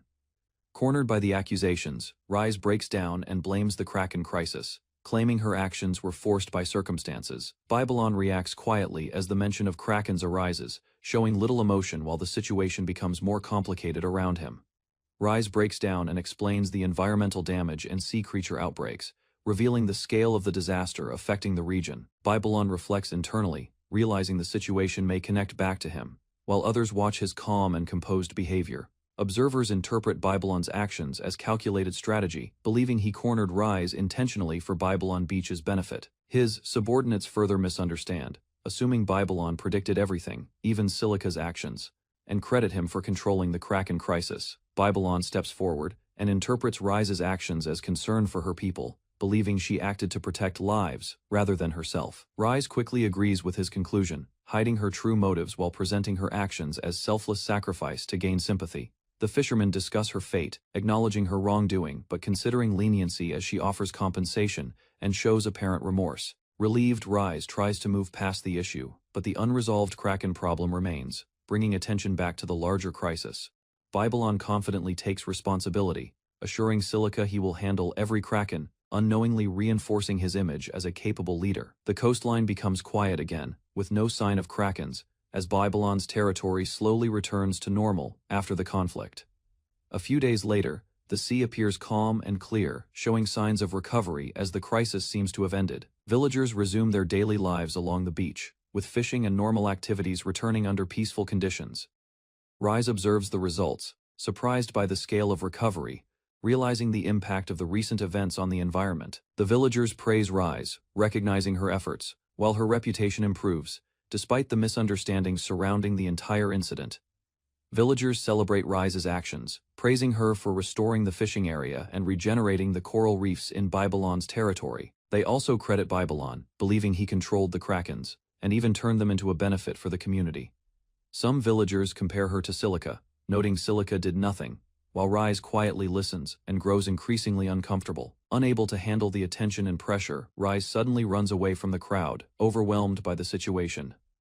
Later Rise decides to leave and travel, believing she can solve problems elsewhere while enjoying the benefits of her reputation. News spreads that Earl Silica's palace side has suddenly disappeared, creating confusion and raising questions among those observing the situation. It is revealed that Silica left a letter, officially transferring control of her lands to Rise Babylon before leaving. A. Noble speculates that Babylon manipulated events, believing he removed an unstable factor by setting Rise into position. Attention shifts toward another corrupt noble, as observers assume Babylon's plans will now target remaining threats within nearby territories. A rival noble expresses excitement, challenging Rise's future actions while expecting resistance to arise against her growing influence. Meanwhile, unaware of these interpretations, Babylon remains casual and unaffected, continuing his usual behavior without realizing the impact of events. Rise learns Alicia and others arrived while reviewing his expanding territory, already reaching baronial size. Surprising him greatly, Rise raises his arms in excitement, feeling everything finally progressing as he hoped. Overwhelmed by sudden unexpected developments, Rise calmly reflects, believing his efforts are finally recognized, unaware others misunderstand his actions. As deliberate genius planning, Rise imagines Silica granting him palisade territory, convinced his leadership earned trust. While reality differs from his assumptions, Rise continues reviewing territory maps, satisfied with growth, unaware his rise is driven by others misinterpreting his ordinary decisions. Alicia and Irina arrive cheerfully to assist Rise, offering help while he observes them. Surprised by their enthusiasm, Rise requests Alicia and Irina as partners for a party, explaining invitation from neighboring noble after dragon subjugation. Irina reacts excitedly, misunderstanding Rise's request as proposal, while Alicia accepts calmly, causing Rise visible confusion and panic. Rise quickly clarifies intentions, insisting it is only for appearances, though he still acknowledges both as capable companions. Rise instructs Taylor to prepare his suit and their dresses, organizing appearance carefully for upcoming noble party event. The tailor reveals his past, showing his restored fingers after punishment by royals.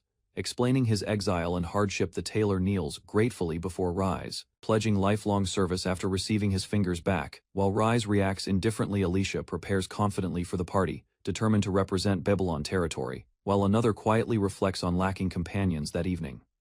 The party begins at a grand castle, setting the stage for nobles to gather and observe Rise. A nobleman watches calmly, noting events unfolding as expected, suggesting hidden schemes surrounding Rise's growing reputation and influence. Alicia and Irina sit with a noble, discussing how Viscount Django sought contact with Rise, leaving them cautiously impressed. Irina judges Viscount Django as inferior, deciding he should be removed quickly to avoid trouble involving Rise. Alicia questions potential danger at the party. Considering their role guarding Rise and possible schemes forming around him, the noble confidently believes Rise already planned everything, interpreting events as part of his calculated strategy and alliances. 1 month later, the party begins at Viscount Django's estate, where many nobles gather, unaware of misunderstandings surrounding Rise. Nobles gossip about Rise's arrival, mocking his status and questioning his part. Expecting something improper and lacking refinement, a composed noble interrupts, discouraging rude assumptions. As attention shifts toward the expected arrival of Rise Viscount Snail, Django greets guests politely, presenting himself as host while others flatter him. Unaware of his intentions, the nobles prepare to mock Rise publicly, planning to expose his lack of aristocratic knowledge. During the gathering, Rise arrives with Alicia and Irina in formal attire, surprising everyone with their appearance and immediately drawing attention. Viscount Snail, Django reacts in shock upon seeing Rise arrival, unable to understand the unexpected change in atmosphere. The surrounding nobles notice Alicia and Irina's refined appearance, questioning how such elegance came from a lowly domain. Alicia introduces herself politely as Rise's partner, presenting confidence and grace that impresses the gathered nobles. Irina introduces herself firmly, showing loyalty to Rise while warning others through her presence and sharp demeanor. Despite their elegance, nobles remain confused, focusing on their origins and questioning Rise's decision to bring them there. The nobles admire Alicia and Irina's beauty, pairing them to divine figures. As their presence shifts attention away from Rise Viscount Snail, Django reacts with visible shock, unable to accept the unexpected elegance and confidence shown by Rise's group. Rise approaches calmly, greeting the host politely, maintaining composure despite the tense atmosphere and attention from surrounding nobles. Rise apologizes awkwardly while recalling noble etiquette, but his words unintentionally provoke Viscount Snail, creating immediate tension. Viscount Snail grows angry, misinterpreting Rise behavior as sarcasm and arrogance. While Rise remains confused by the reaction, Viscount Snail angrily raises his hand to attack Rise. Losing control as tension escalates in front of the gathered nobles, Duke Hohenheim suddenly appears, stopping the situation, his presence shocking Viscount Snail and immediately changing the atmosphere. The Duke questions Snail's behavior, criticizing his actions, and highlighting the seriousness of attacking another noble at the party. Viscount Snail panics and apologizes desperately, realizing the consequences while the Duke warns him about potential imprisonment. Despite apologizing, Snail continues speaking nervously, attempting to justify himself while questioning the Duke's unexpected attendance at the event. Duke Hohenheim stands beside Rise, claiming him as an ally, calming the situation and silencing the surrounding nobles. Alicia and Irina observe carefully, realizing the Duke personally supports Rise, reinforcing his already misunderstood reputation. The Duke takes control of the event, turning the tension into celebration. While others accept the new atmosphere, the party gradually settles, with nobles continuing the gathering peacefully, as Rise remains protected by unexpected support. Ball arrives at Django Estate, holding a drink, feeling uncertain yet honored after receiving a rare noble invitation. Inside the venue, Ball observes the crowded gathering, sensing a heavy atmosphere while nobles mingle under dim decorations. The host greets Ball warmly, encouraging calm behavior, while Ball worries his decisions may have brought unwanted attention. Ball watches other nobles interacting at tables, noticing two girls observing him closely, increasing his awareness of surroundings. Ball stands between two girls as Viscount Snail appears, shifting the situation toward an encounter that draws attention. Viscount Snail approaches Ball, questioning his companions with suspicion, revealing his arrogance toward those he considers beneath nobles. Ball faces him calmly, confused by the tension, while others notice his trembling and misread his reaction completely. Ball responds simply, suggesting rest out of concern, but Snail interprets it as an insult and reacts with anger. After the exchange, the crowd remains confused, unable to understand why Snail became upset over Ball's harmless behavior. Ball steps back with the girls, unsure how to act, sensing danger while others begin viewing Snail as trouble. The two girls laugh quietly at the situation, causing Viscount Snail to lose composure and angrily lash out at them. A nearby observer reflects on the situation, thinking Bale now has a chance to prove himself while misunderstanding continues. Ball steps forward and calmly reassures Snail, attempting to ease tension, but his words unintentionally sound condescending. Snail turns away in anger, shouting loudly, convinced he has been insulted and humiliated in front of others. Snail regains composure, misinterpreting everything as provocation, while Ball remains confused about the escalating misunderstanding. Ball bows slightly and comments on Snail's hairstyle, speaking honestly while explaining his rural background without awareness. Viscount Snail explodes in anger, shouting threats while declaring his territory's strength, trying to assert dominance over Ball. Ball responds calmly, adding another remark, while observers begin recalling rumors about a dragon tied to recent events. Eyestander connects Ball to the dragon incident, reinforcing misunderstandings and increasing tension surrounding Ball's presence. Ball questions Snail directly about the dragon, while Snail reacts defensively, unable to maintain composure under pressure. Ball becomes confident, believing he can fix the situation, planning to improve matters, while others misunderstand his intentions again. Ball politely invites Viscount Snail to visit his territory, bowing respectfully, while attempting to build a better relationship. Snail's attitude changes instantly after hearing about the dragon, realizing Ball's influence and reconsidering his previous hostility. Snail proudly accepts Ball's words, acting superior again, while demanding recognition and trying to maintain control of the situation. Ball agrees casually, while Snail warns about consequences, leaving both sides believing they have gained advantage from encounter. Viscount Snail suddenly screams in rage, losing control completely as his emotions overflow in front of everyone at the party. Snail collapses onto the ground unexpectedly, shocking the surrounding nobles while Ball stands confused by the sudden outcome. Servants rush in panic, assuming a medical emergency, quickly carrying Snail away while others speculate about his condition. A nearby girl realizes the situation could be useful, thinking this event might create an opportunity to gain favor. Ball steps forward offering healing magic, attempting to help sincerely, while others view his action as impressive capability. After the incident, Ball reflects calmly while another noble praises him, believing he handled the situation with great skill. Duke Hohenheim laughs and speaks with Ball, treating him casually while assuming Ball understood everything about the situation. Hohenheim believes Ball acted intentionally to improve his mood, misinterpreting Ball's actions as thoughtful and deliberate planning. Ball becomes confused by the praise, unable to understand the meaning behind Hohenheim's words and expectations toward him. They share a toast under the night sky, strengthening relations, while Baal unknowingly gains trust and respect from another noble. The two girls stand together calmly, watching the aftermath of the party, while the atmosphere slowly settles around them. Baal speaks with Duke Hohenheim again, inviting him to visit Babylon, continuing to build relations despite earlier confusion.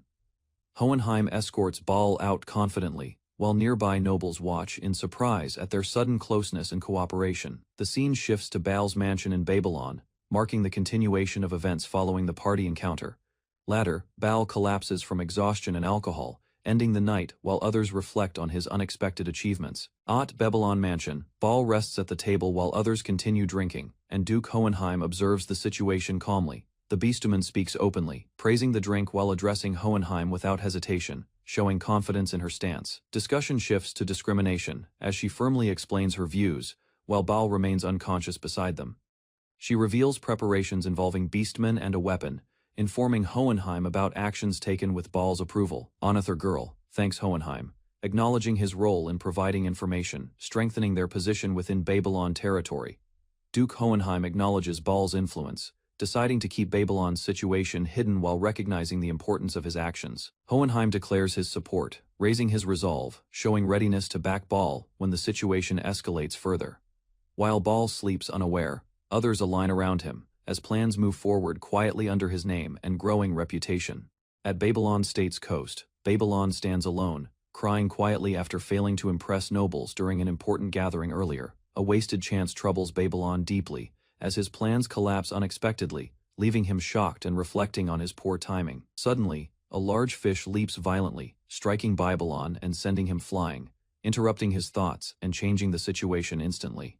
Babylon regains composure, deciding to prove his worth through action, using the fish to demonstrate Babylon's unexpected abundance. Motivated further, Babylon plans improvements, aiming to renovate the town and elevate it to rival the royal capital. Babylon inspects a strange creature carefully, showing confusion while trying to understand its nature and purpose within his territory. Babylon decides to rebuild the city, realizing large amounts of wood will be necessary for his ambitious development plan.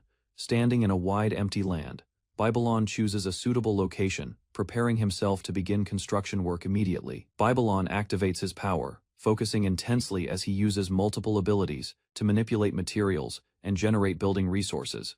A powerful effect spreads outward, as Babylon's ability transforms the surroundings, rapidly producing materials needed for constructing the city. Babylon runs through a dense forest as the ground trembles, trees shaking violently, while his actions begin affecting surroundings. Babylon reflects calmly, believing his healing magic supports him. Unaware his power is actually far beyond simple restoration abilities. Babylon considers his growing mana, remembering his role as apostle of God, while followers unknowingly amplify his misunderstood abilities. Looking over the forest, Babylon decides to organize his territory, forming a plan to improve structure and development efficiency. Nearby, observer reacts with shock, realizing Babylon's plan could drastically reshape the territory and alter its future entirely. Babylon sits before his subordinates, acknowledging the territory's growth while they credit both his leadership and the people's efforts. Babylon confidently urges everyone to improve further, pushing his group to take their performance and ambitions to a higher level. His companions respond with excitement and determination, each showing readiness to support Babylon's vision for future development. One subordinate interprets his idea as constructing a new castle and reorganizing the land, expanding the scope of his intention. Another member suggests hosting a large party, believing it will attract people and help achieve Babylon's goals efficiently. Babylon's group discusses planning carefully, while a confident ally claims to know someone capable of helping their construction efforts. They recall a skilled chief carpenter once involved with the royal castle, known for secrecy and high-level craftsmanship. Babylon shows interest, recognizing the carpenter's experience as valuable, believing such skill would greatly support their plans.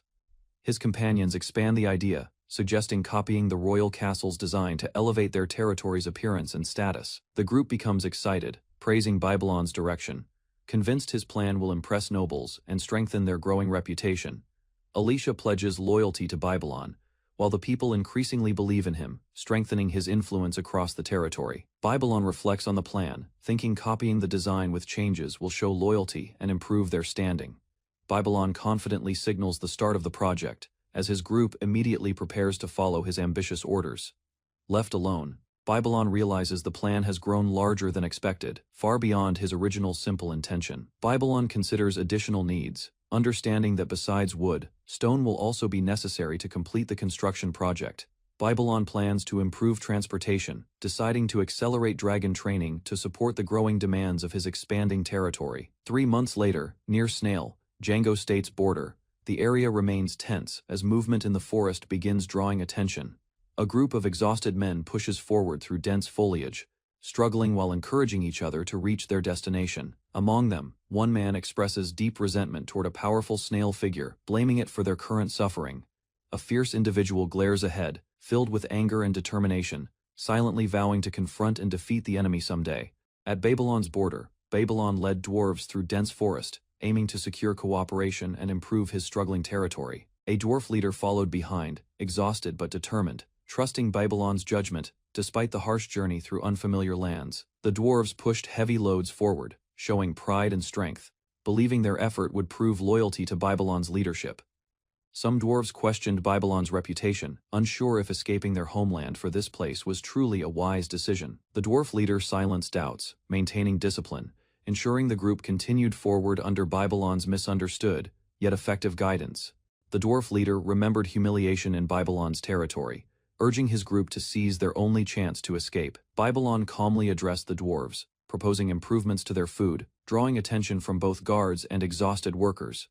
The dwarves admitted their desperation, explaining starvation would continue unless Babylon provided a solution for their survival. A noble mocked the dwarves harshly, belittling their demands, while tension grew between authority and the struggling group.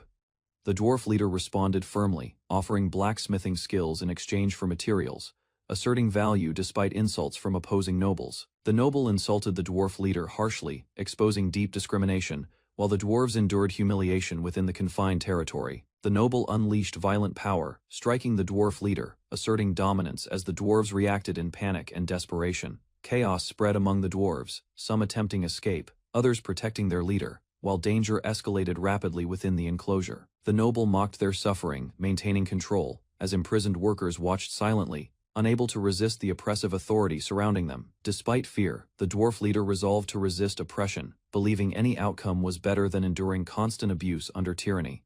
The dwarves encouraged each other, reaffirming loyalty to their leader, trusting their blacksmithing skills would help them survive together. They advanced through rough terrain, believing crossing the peak would lead them to safety beyond Babylon's harsh territory. The leader suddenly noticed something ahead, stopping mid-step, sensing danger or an unexpected presence blocking their path forward. The group gathered closely, confused by the halt, watching their leader carefully as tension quietly spread among the exhausted dwarves. Shock spread across their faces as they realized something unforeseen awaited them, threatening their fragile hope of escape and survival. The dwarves reached a high vantage point, shocked to see a vast city and a massive castle dominating the territory. They noticed something approaching from above, growing anxious as an unknown flying presence moved quickly toward their position. A dragon descended before them, its massive form overwhelming the group as fear spread among the already exhausted dwarves. Babylon appeared riding the dragon, observing their condition and recognizing they had fled from another territory in distress. He moved closer, preparing to assist, while the dwarves reacted with confusion and shock at his unexpected and overwhelming presence. Babylon reassured the dwarves, explaining the dragon was under his control. Though his strange explanation caused confusion among them, he urged the dwarves to head toward the city quickly, offering them a safer destination after their difficult escape. The dwarves followed cautiously, still uncertain, trying to understand Babylon's intentions while moving through the forest path together. One dwarf angered Babylon with a careless remark, causing him to react sharply, revealing unexpected authority and seriousness. The dwarves regained trust, believing Babylon would help them, placing hope in his leadership despite their uncertain situation. Babylon assured the dwarves that Rise accepted everyone, giving hope to those who had suffered oppression for long. Elsewhere, at the former lord's mansion, the situation shifted as events began unfolding separately from Babylon's group. A woman inside the mansion called for Rise, drawing his attention as he worked quietly within the building. She approached him with unusual enthusiasm, holding a personal item she had discovered from his past belongings. Rise showed little concern, allowing her actions, while she celebrated happily, treating the item as something extremely valuable. The woman separated the items carefully, assigning different purposes, while Rise observed, confused by her unusual behavior and decisions. Rise reflected on their move to the castle, realizing preparations needed to begin seriously, despite distractions within the mansion. Another subordinate arrived carrying books and documents, reporting progress in organizing materials taken from the former lord's residence. Rise praised the effort, acknowledging the work, while the subordinate reacted with surprise at receiving such direct recognition. The subordinate presented another discovered item, continuing the sorting process as Rise's group steadily prepared for relocation to the castle. A photograph was revealed, showing Rise's parents together, capturing a rare moment from the past preserved within the mansion. Rise recognized the image immediately, recalling memories of his parents, understanding it was taken during an important moment in their lives. His companions reacted with surprise, noting his mother's appearance, while Rise explained parts of her complicated background and circumstances. The discussion became awkward as details emerged, but Rise remained calm, accepting his past without hesitation or embarrassment. Before the moment continued, a subordinate arrived urgently, informing Rise that the dragon riders were requesting his presence immediately. Rise and his companion looked at the photograph again, silently acknowledging its meaning while uncertainty remained between them. Rise confirmed the dwarves had escaped danger, understanding their situation and recognizing the hardships they endured under another ruler. The dwarf leader expressed determination to help, while Rise assured them they would not be forced to return to suffering. Rise prepared to act, raising his hand as he decided to address their condition before anything else could proceed. He activated his ability, beginning to restore the injured dwarves, signaling the start of support under his leadership. The dwarves realized their wounds and fatigue disappeared, shocked as Rise's healing magic restored their bodies instantly and completely. They expressed gratitude, but Rise focused on their condition, recognizing their hunger and prioritizing their immediate well-being over anything else. Rise ordered his subordinates to prepare food, believing kindness would ensure loyalty, while the group accepted his instructions without hesitation. A companion reacted internally, noting Rise's behavior, realizing there was still much he did not fully understand about leadership. Suddenly, another realized a mistake involving the dragon, causing panic as the situation shifted toward an unexpected new problem. Rise decided to quietly handle the dragon issue later, focusing instead on completing current plans within his territory. Meanwhile, in Django's territory, tension rose as leaders discussed Babylon, considering their next move, despite unclear justification. Driven by anger and pride, the opposing leader declared an invasion of Babylon, setting a new conflict into motion. At the frontier of Nozia Kingdom, Babylon State stands isolated, a poor barony far from central authority and influence. Years later, Babylon, now ruled by Babylon, shows rapid development, surprising others, despite his reputation as an imprudent lord. 16 years earlier, the land suffered a terrible reputation, known for disorder, poverty, and lack of proper leadership or structure. Within Babylon State, the Lord's mansion stands modestly, reflecting limited resources during the early days of Babylon's rule. Inside, Babylon reacts harshly to accusations, showing his crude nature, yet this behavior begins shaping his misunderstood reputation. Early morning at the mansion. Zamiel Babylon sits tired, showing little motivation while casually handling his meal alone. Zamiel, a 19-year-old baron, appears exhausted and overwhelmed, struggling to accept his role and responsibilities as a noble ruler. Outside, Babylon's land remains barren, with failed crops and vermin spreading, leaving the territory in constant decline. The region fills with criminals and sick people, driven out elsewhere, creating unrest and leaving no trustworthy individuals behind. Zamiel recalls inheriting everything suddenly after his parents died, leaving him burdened with endless problems and no preparation. A loud scream echoes through the mansion hallway, breaking the quiet morning and drawing Zamiel's attention toward the entrance. Erez Balin appears cheerful and carefree, making strange claims, revealing her irresponsible nature despite her current condition and status. Zamiel quickly understands her intentions, realizing her actions lack seriousness, which only adds to his growing frustration and exhaustion. Erez praises Zamiel while ignoring his anger, treating the forced marriage lightly and continuing her carefree behavior without concern. Confused by his reaction, Erez remains innocent, unable to grasp the tension, while Zamiel struggles to deal with her personality. Zamiel reflects on Erez's childish behavior, realizing her own family abandoned her, despite being an earl's daughter. He recalls meeting Erez at a city bar, where both of them tried escaping their stress through drinking. Zamiel regrets losing control that night, blaming himself for getting involved with Erez while he was intoxicated. In the present, Erez laughs freely, while Zamiel questions her reaction, unable to understand her carefree attitude. Arise smiles warmly, feeling content with her situation, while Zamiel remains conflicted about their unexpected relationship and circumstances.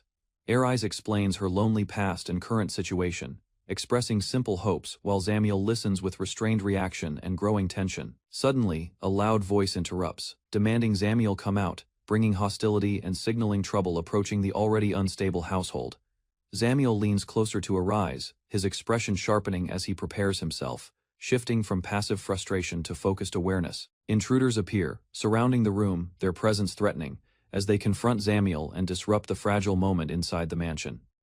Zamiel stands before the intruders, declaring Arise as his pregnant wife, while they threaten to seize Babylon territory. His expression turns cold and serious, showing clear hostility as he refuses to let anyone harm Arise under any circumstance. Zamiel releases powerful magic, crushing the attackers, instantly overwhelming them with force, despite his previously unimpressive reputation. After defeating them, Zamiel reflects calmly, revealing his experience in fighting, contradicting the image others had of him. With danger gone, Zamiel focuses on the damage, treating the situation casually, while Arise stands beside him, watching quietly. After the fight, Zamiel awkwardly holds Arise, surprised by her closeness, while she leans on him calmly and comfortably. Arise expresses her happiness and gratitude, seeing Zamiel as a kind and heroic figure who saved and accepted her. Zamiel denies her view, thinking of himself as a cruel and unworthy lord, rejecting the image she believes in. Arise agrees without concern, accepting his flaws naturally, which leaves Zamiel unsure how to respond to her attitude. Zamiel worries about their future child, fearing inheritance of their worst traits, while feeling overwhelmed by the situation. A baby is born, crying loudly, marking the beginning of Zamiel and Arise's new life as parents. Inside the mansion, Arise rests while holding the child, as Zamiel stands nearby, unsure but observing carefully. As the child grows, he appears kind and gentle, surprising Zamiel, who doubts the child inherited his traits. The boy shows intelligence early, reading books alone, developing quickly beyond expectations within the quiet environment. However, his behavior shifts, showing unusual energy and excitement, hinting at a more troublesome nature beneath his growth. Eventually, the child becomes mischievous, causing problems despite good intentions, inheriting traits from both Zamiel and Arise. In Nosia Kingdom Frontier, Babylon governs Babylon Barony, accused of copying the king's castle, creating tension and suspicion. However, Babylon and his retainers hide events carefully, limiting information, ensuring few outsiders understand the castle's true circumstances. Babylon announces a celebration for the completed castle, gathering people presenting the project as success, despite earlier accusations.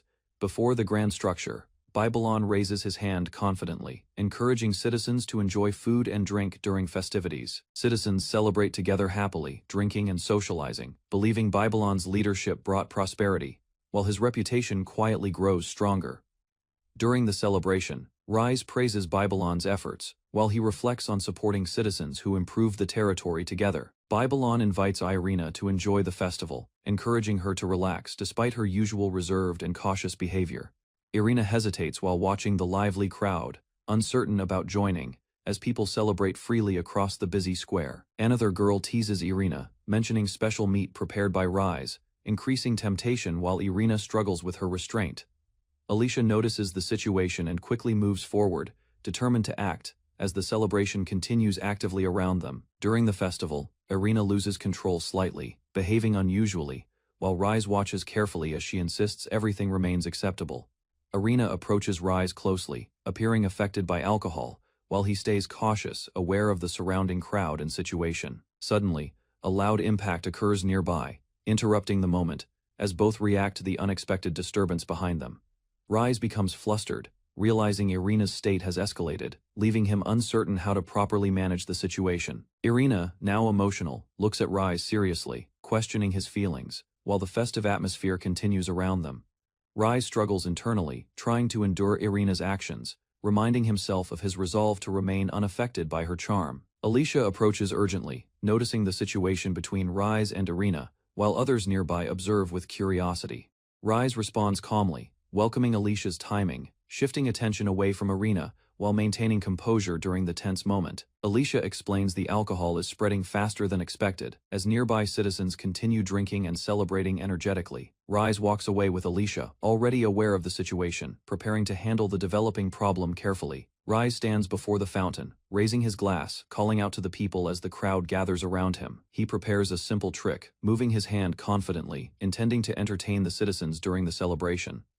Suddenly, the fountain changes, as its water turns into wine, shocking everyone and creating excitement among the crowd. Rise proudly presents the result, believing it is just a trick, while declaring he will fulfill the wishes of his people. Alicia reacts with surprise, while Rise considers inviting other nobles, unknowingly strengthening his reputation further. Rise notices a shift in the crowd's mood, as people begin reacting strangely while watching the ongoing celebration. Irina believes everything is ready, thinking the territory fully supports Rise, expecting events to proceed according to plan. Some citizens misunderstand the situation, assuming Rise intends to start a war, misreading the celebration's true purpose. The crowd grows excited, preparing for battle, convinced they finally have a chance to demonstrate their strength. Others begin discussing improvements in military forces and weapons, further escalating the misunderstanding surrounding Rise's intentions. The dwarves pledge loyalty, promising new weapons, while others admire explosives, increasing the growing military enthusiasm. Nearby maids smile calmly, pleased with the situation, unaware of how far the misunderstanding has already spread. Rise stands before the crowd again as people cheer loudly, their excitement continuing to rise around the fountain. Rise realizes something is wrong, noticing the reactions differ from his intentions, causing concern about the situation. Later that night, Rise reflects alone, understanding the crowd plans to continue celebrating, while the misunderstanding remains unresolved. A small snail-like creature rests quietly, while Rise considers an opportunity created by the current situation. Rise visits the edible dragon farm, noting the territory's peace, unaware his people are preparing for war. He travels to a remote area, choosing a quiet location away from the busy and excited settlement. Rise releases the creature carefully, deciding this place is suitable for handling the situation without attention. He plans to avoid harming it, choosing instead to relocate it quietly to protect his reputation and maintain order. Rise releases the small creature, expecting a simple result, as it begins reacting unexpectedly within his control. The creature rapidly expands, transforming into a massive dragon-like form, far beyond what Rise anticipated. The ground shakes violently as the transformation continues, causing destruction and spreading shock through the surrounding area. Rise watches carefully, realizing the situation is growing beyond control, though he still tries to stay composed. The enormous dragon stands before him, its body altered and unstable, while Rise observes with concern at the unexpected outcome. Rise leaves the dragon and creature behind, believing the situation resolved, unaware they cannot properly understand each other. Satisfied with his actions, Rise returns calmly, convinced he handled everything well and expects a peaceful outcome. The dragon suddenly roars, its unstable body reacting violently, signaling the situation is far from controlled. The creature mutates further, spreading uncontrollably across the ground, creating dangerous growths and destruction in the area. The abnormal expansion continues, marking the beginning of a disaster that will soon threaten the surrounding land. After Rise created a troublesome creature, he returned to Babylon Castle, leaving confusion spreading among nearby people.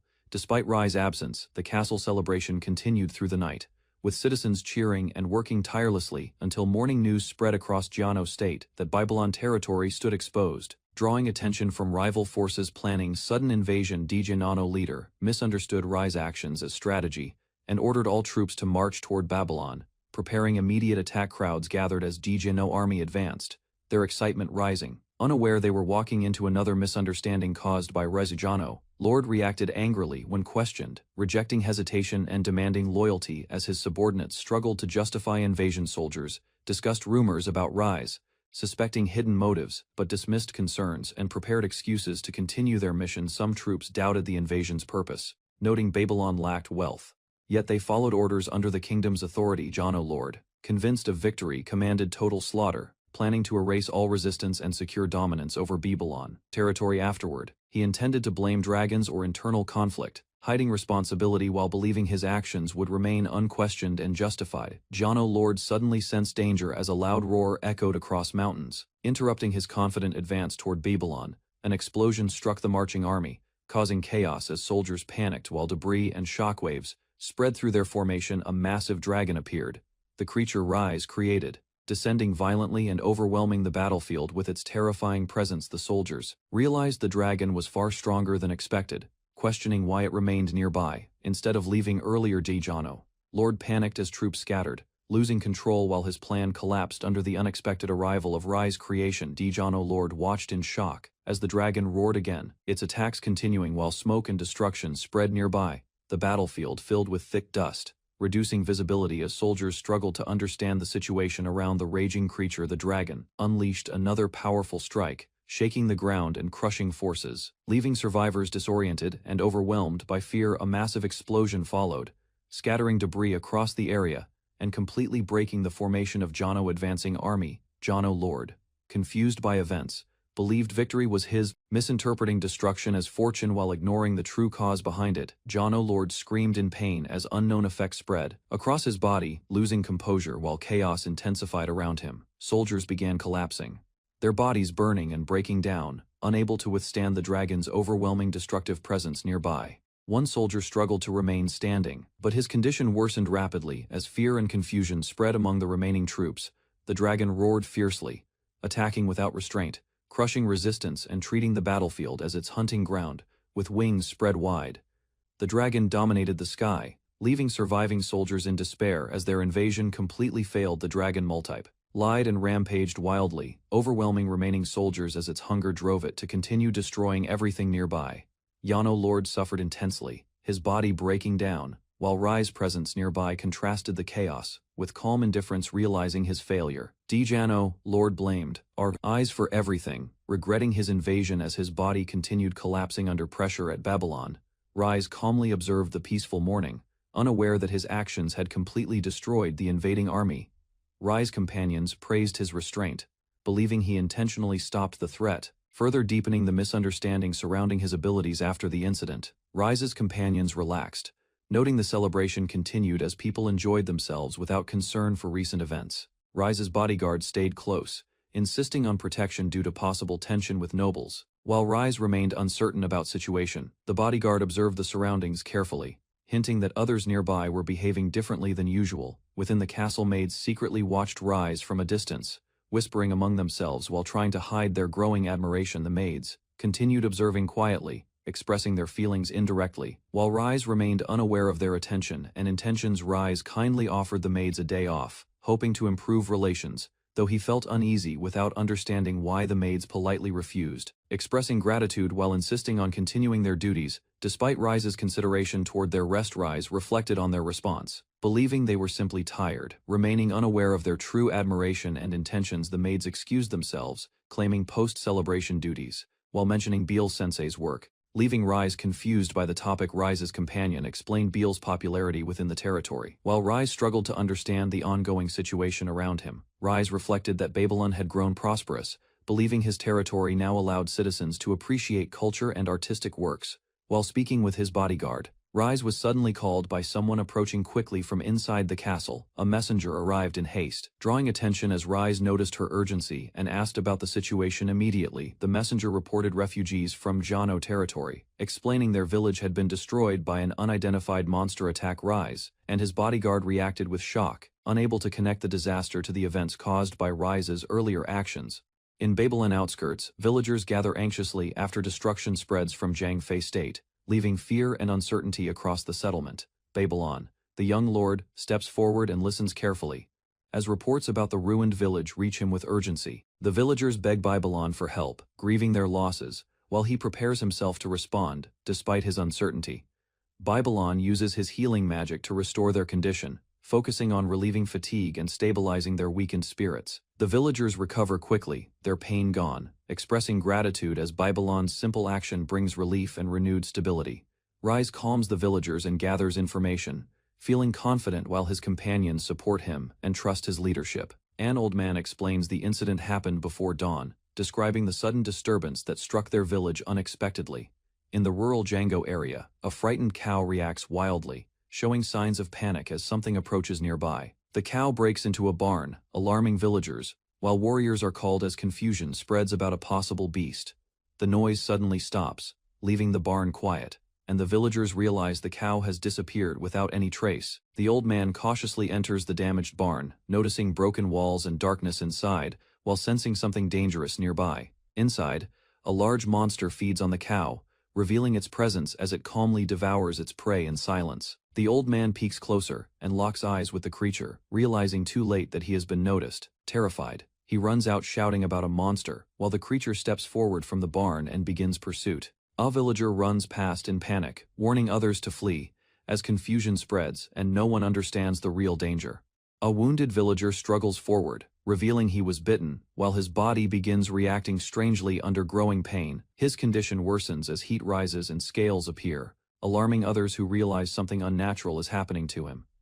The old man freezes in fear as the transformation continues, sensing the danger increasing beyond control. Panicking, the old man runs away while the creature moves behind him, closing the distance as chaos spreads further.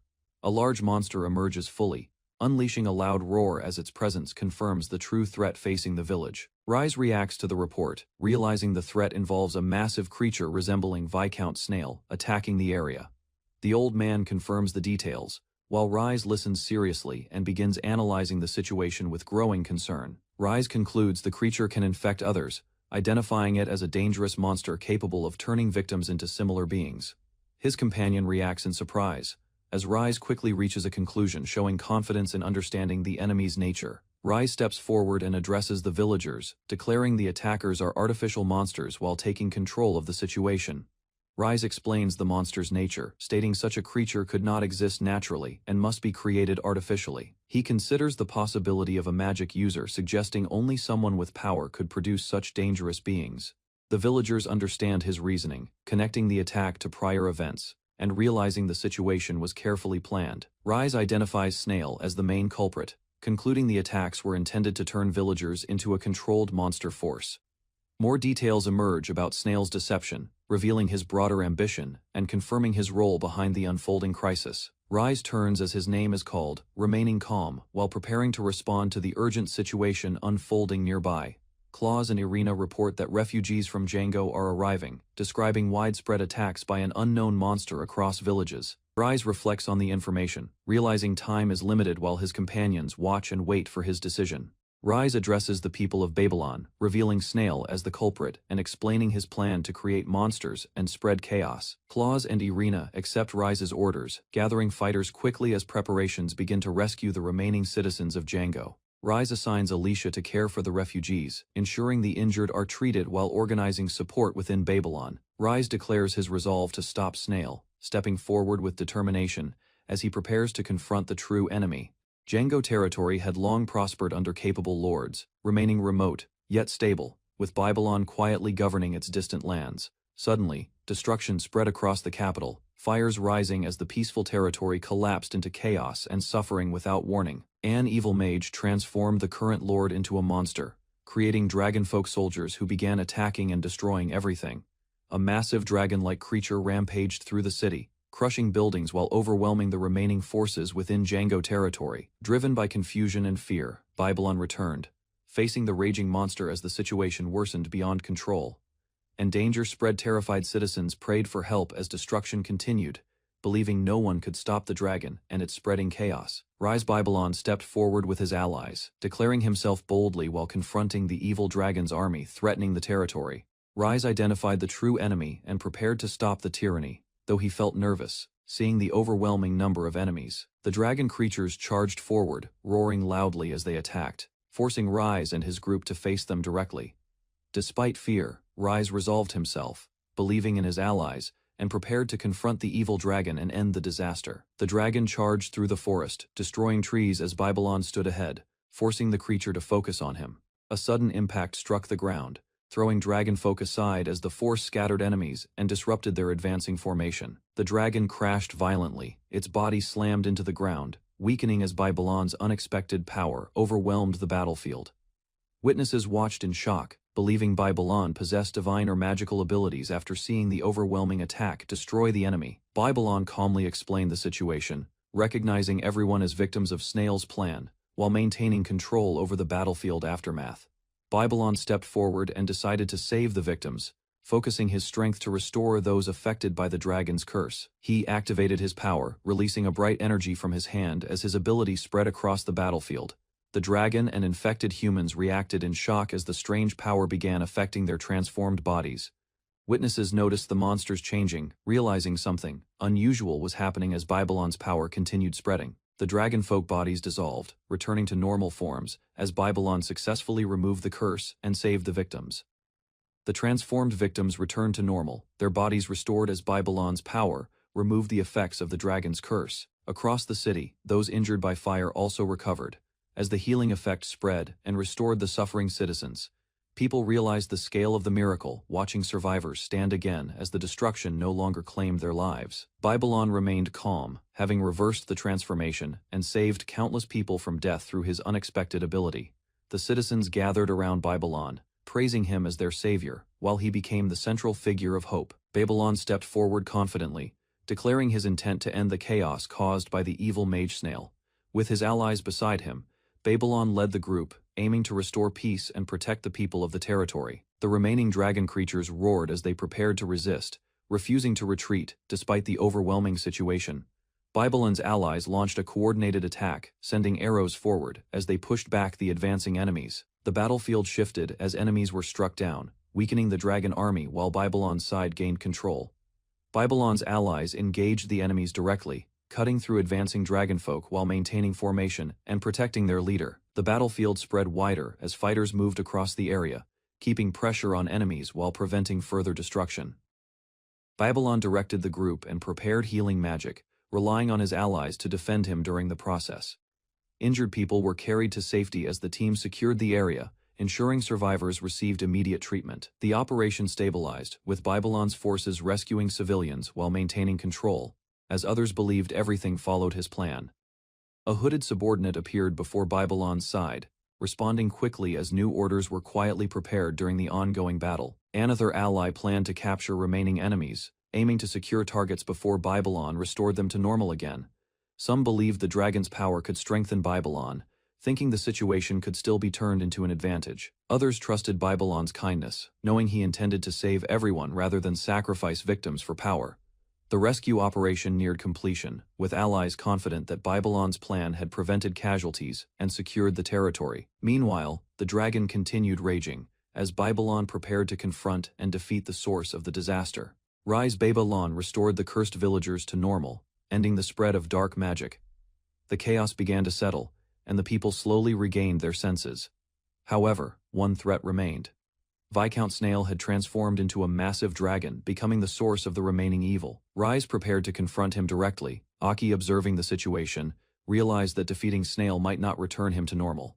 The problem required a different solution. Mina considered using force with dragon riders, but she understood it would only destroy Snail completely. Rise then focused on the villagers, deciding to release their anger safely, hoping it would weaken the remaining darkness and bring peace. Rise's magic restores villagers from dragon curse, while Babylon observes chaos. Realizing the situation is unexpectedly resolving itself, Viscount Snail appears as a raging dragon, targeting Babylon. As recognize him as the source behind the disaster, Babylon considers the aftermath, noting Snail might not return to normal, and begins thinking carefully about next actions. Rise evaluates a forceful solution using dragon riders, while Babylon hesitates, unwilling to cause unnecessary destruction. Despite pressure, Babylon decides to calm the suffering townspeople first, planning to release their anger. As the town regains order, Babylon stands with Rise and allies, preparing to address the villagers, deciding to guide the situation toward controlled resolution. Babylon reveals Viscount Snail's crimes, explaining the dragon transformation, directing the villagers' anger toward the true culprit behind chaos. The villagers respond with unified fury, rejecting forgiveness, their anger rising as they demand justice against Viscount Snail. Babylon encourages the villagers to act, giving them purpose and strength. Turning their grief and anger into determination for action, the villagers regain composure and resolve, standing together as their emotions stabilize, ready to move forward under Babylon's direction. Babylon's words inspire the villagers, filling them with strength and purpose. As they prepare to confront the evil dragon, the villagers charge forward together, attacking the dragon fearlessly. Driven by anger and determination to defeat Viscount Snail, their combined assault strikes the dragon, causing visible damage. As Viscount Snail reacts in shock to their unexpected power, the villagers continue their relentless attack, throwing debris and striking repeatedly, overwhelming the dragon with sheer numbers and force. The dragon roars in pain as attacks land continuously, while the villagers persist, determined to protect their world and defeat him. Viscount Snail, enraged and wounded, glares at the villagers. vowing retaliation as his dragon form struggles against their attacks. Rise moves forward to confront the dragon directly, while Babylon supports from behind. Trusting her strength to handle the threat, Babylon gives the command, signaling the dragon riders to begin bombardment. Escalating the battle with coordinated aerial support, massive debris falls from above as the riders attack, striking the battlefield and limiting the dragon's movement through constant pressure. The dragon is overwhelmed by continuous impacts, roaring in pain as the bombardment weakens it further under Babylon's strategy. Viscount Snail looks down in confusion as villagers advance together, their coordinated attack making him question the sudden shift. Snail's power begins collapsing, his body reverting as he realizes the consequences of his actions and loses control. Babylon reacts awkwardly while others watch, as the situation turns unexpectedly, leaving him unsure how events resolve. The dragon regains focus and targets Babylon again. Recognizing him as the central figure behind the resistance, Babylon moves to evade the attack, narrowly avoiding the dragon's bite. As the battle continues with renewed danger, Babylon faces the dragon directly, standing firm as the battlefield cracks.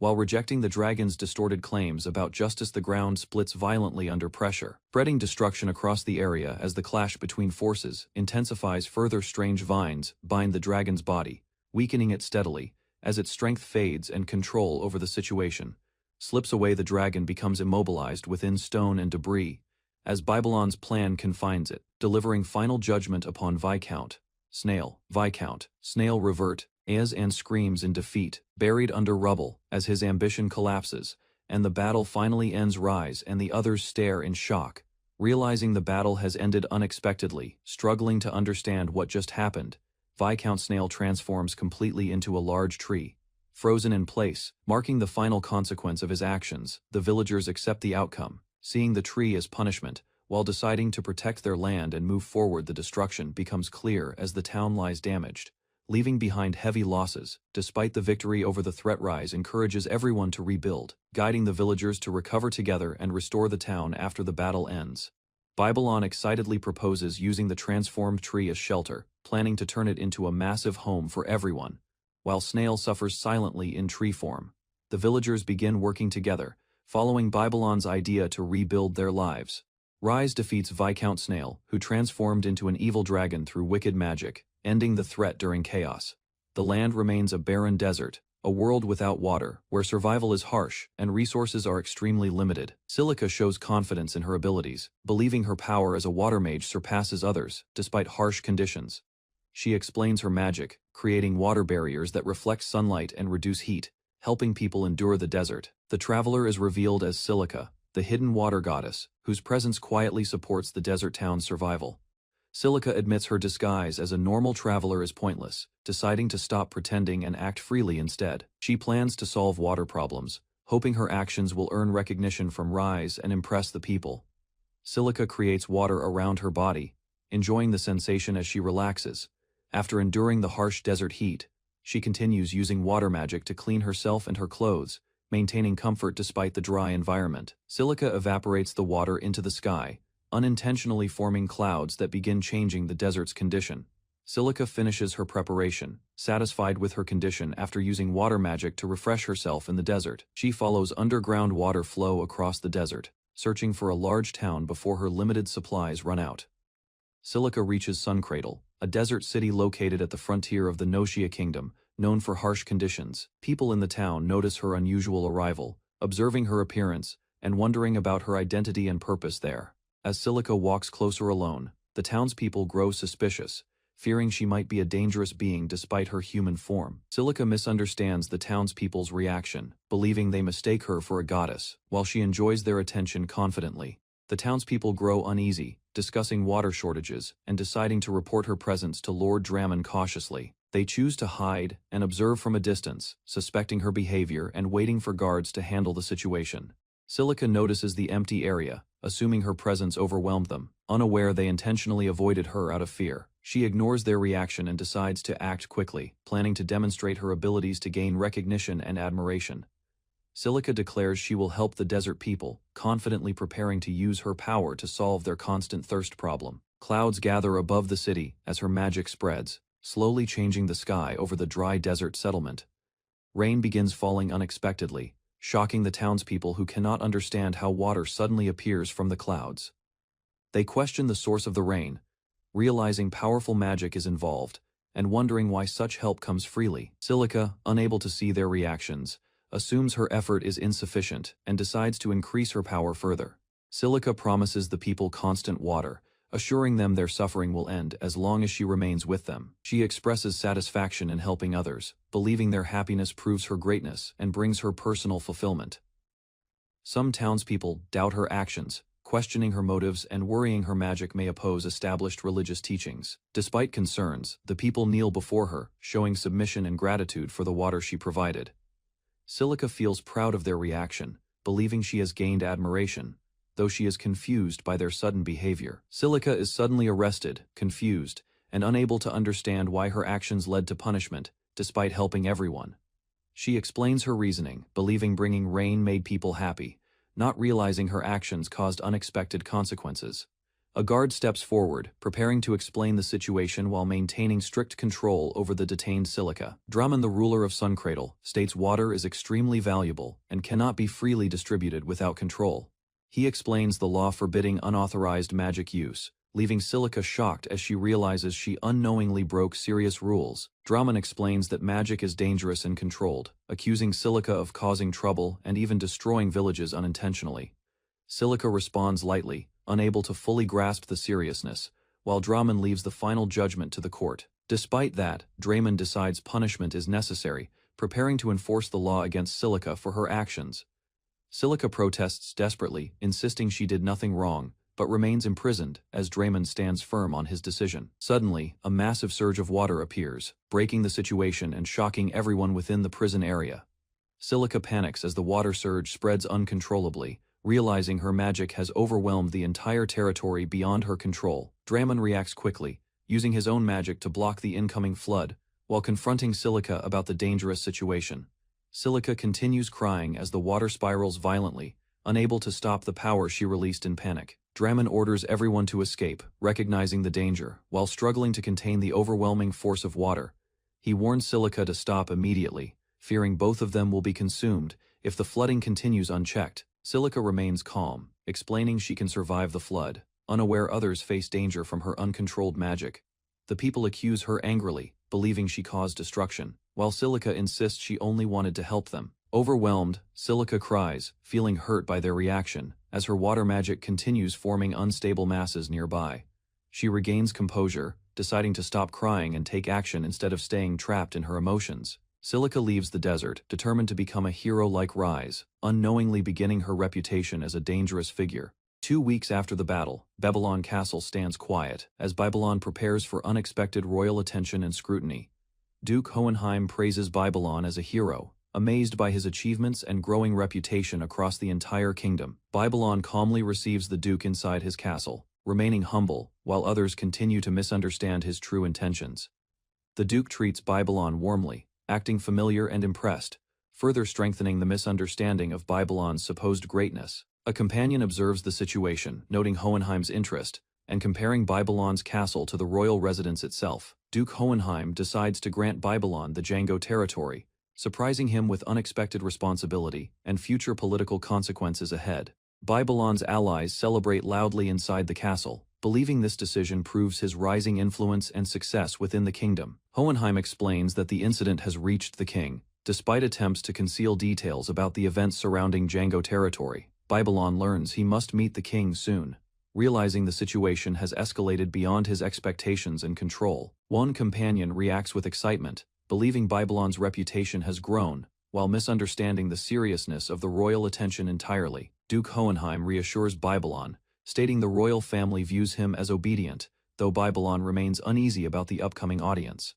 Babylon gathers courage and presents ideas to Hohenheim, hoping to manage the situation despite limited understanding of political consequences. Babylon proposes holding a grand celebration at his castle, intending to strengthen relations with nobles and improve his standing. He further suggests inviting the king, believing it would resolve tensions, while unknowingly escalating the situation significantly. Hohenheim reacts with shock, realizing Babylon's plan could create major political complications and draw intense royal scrutiny.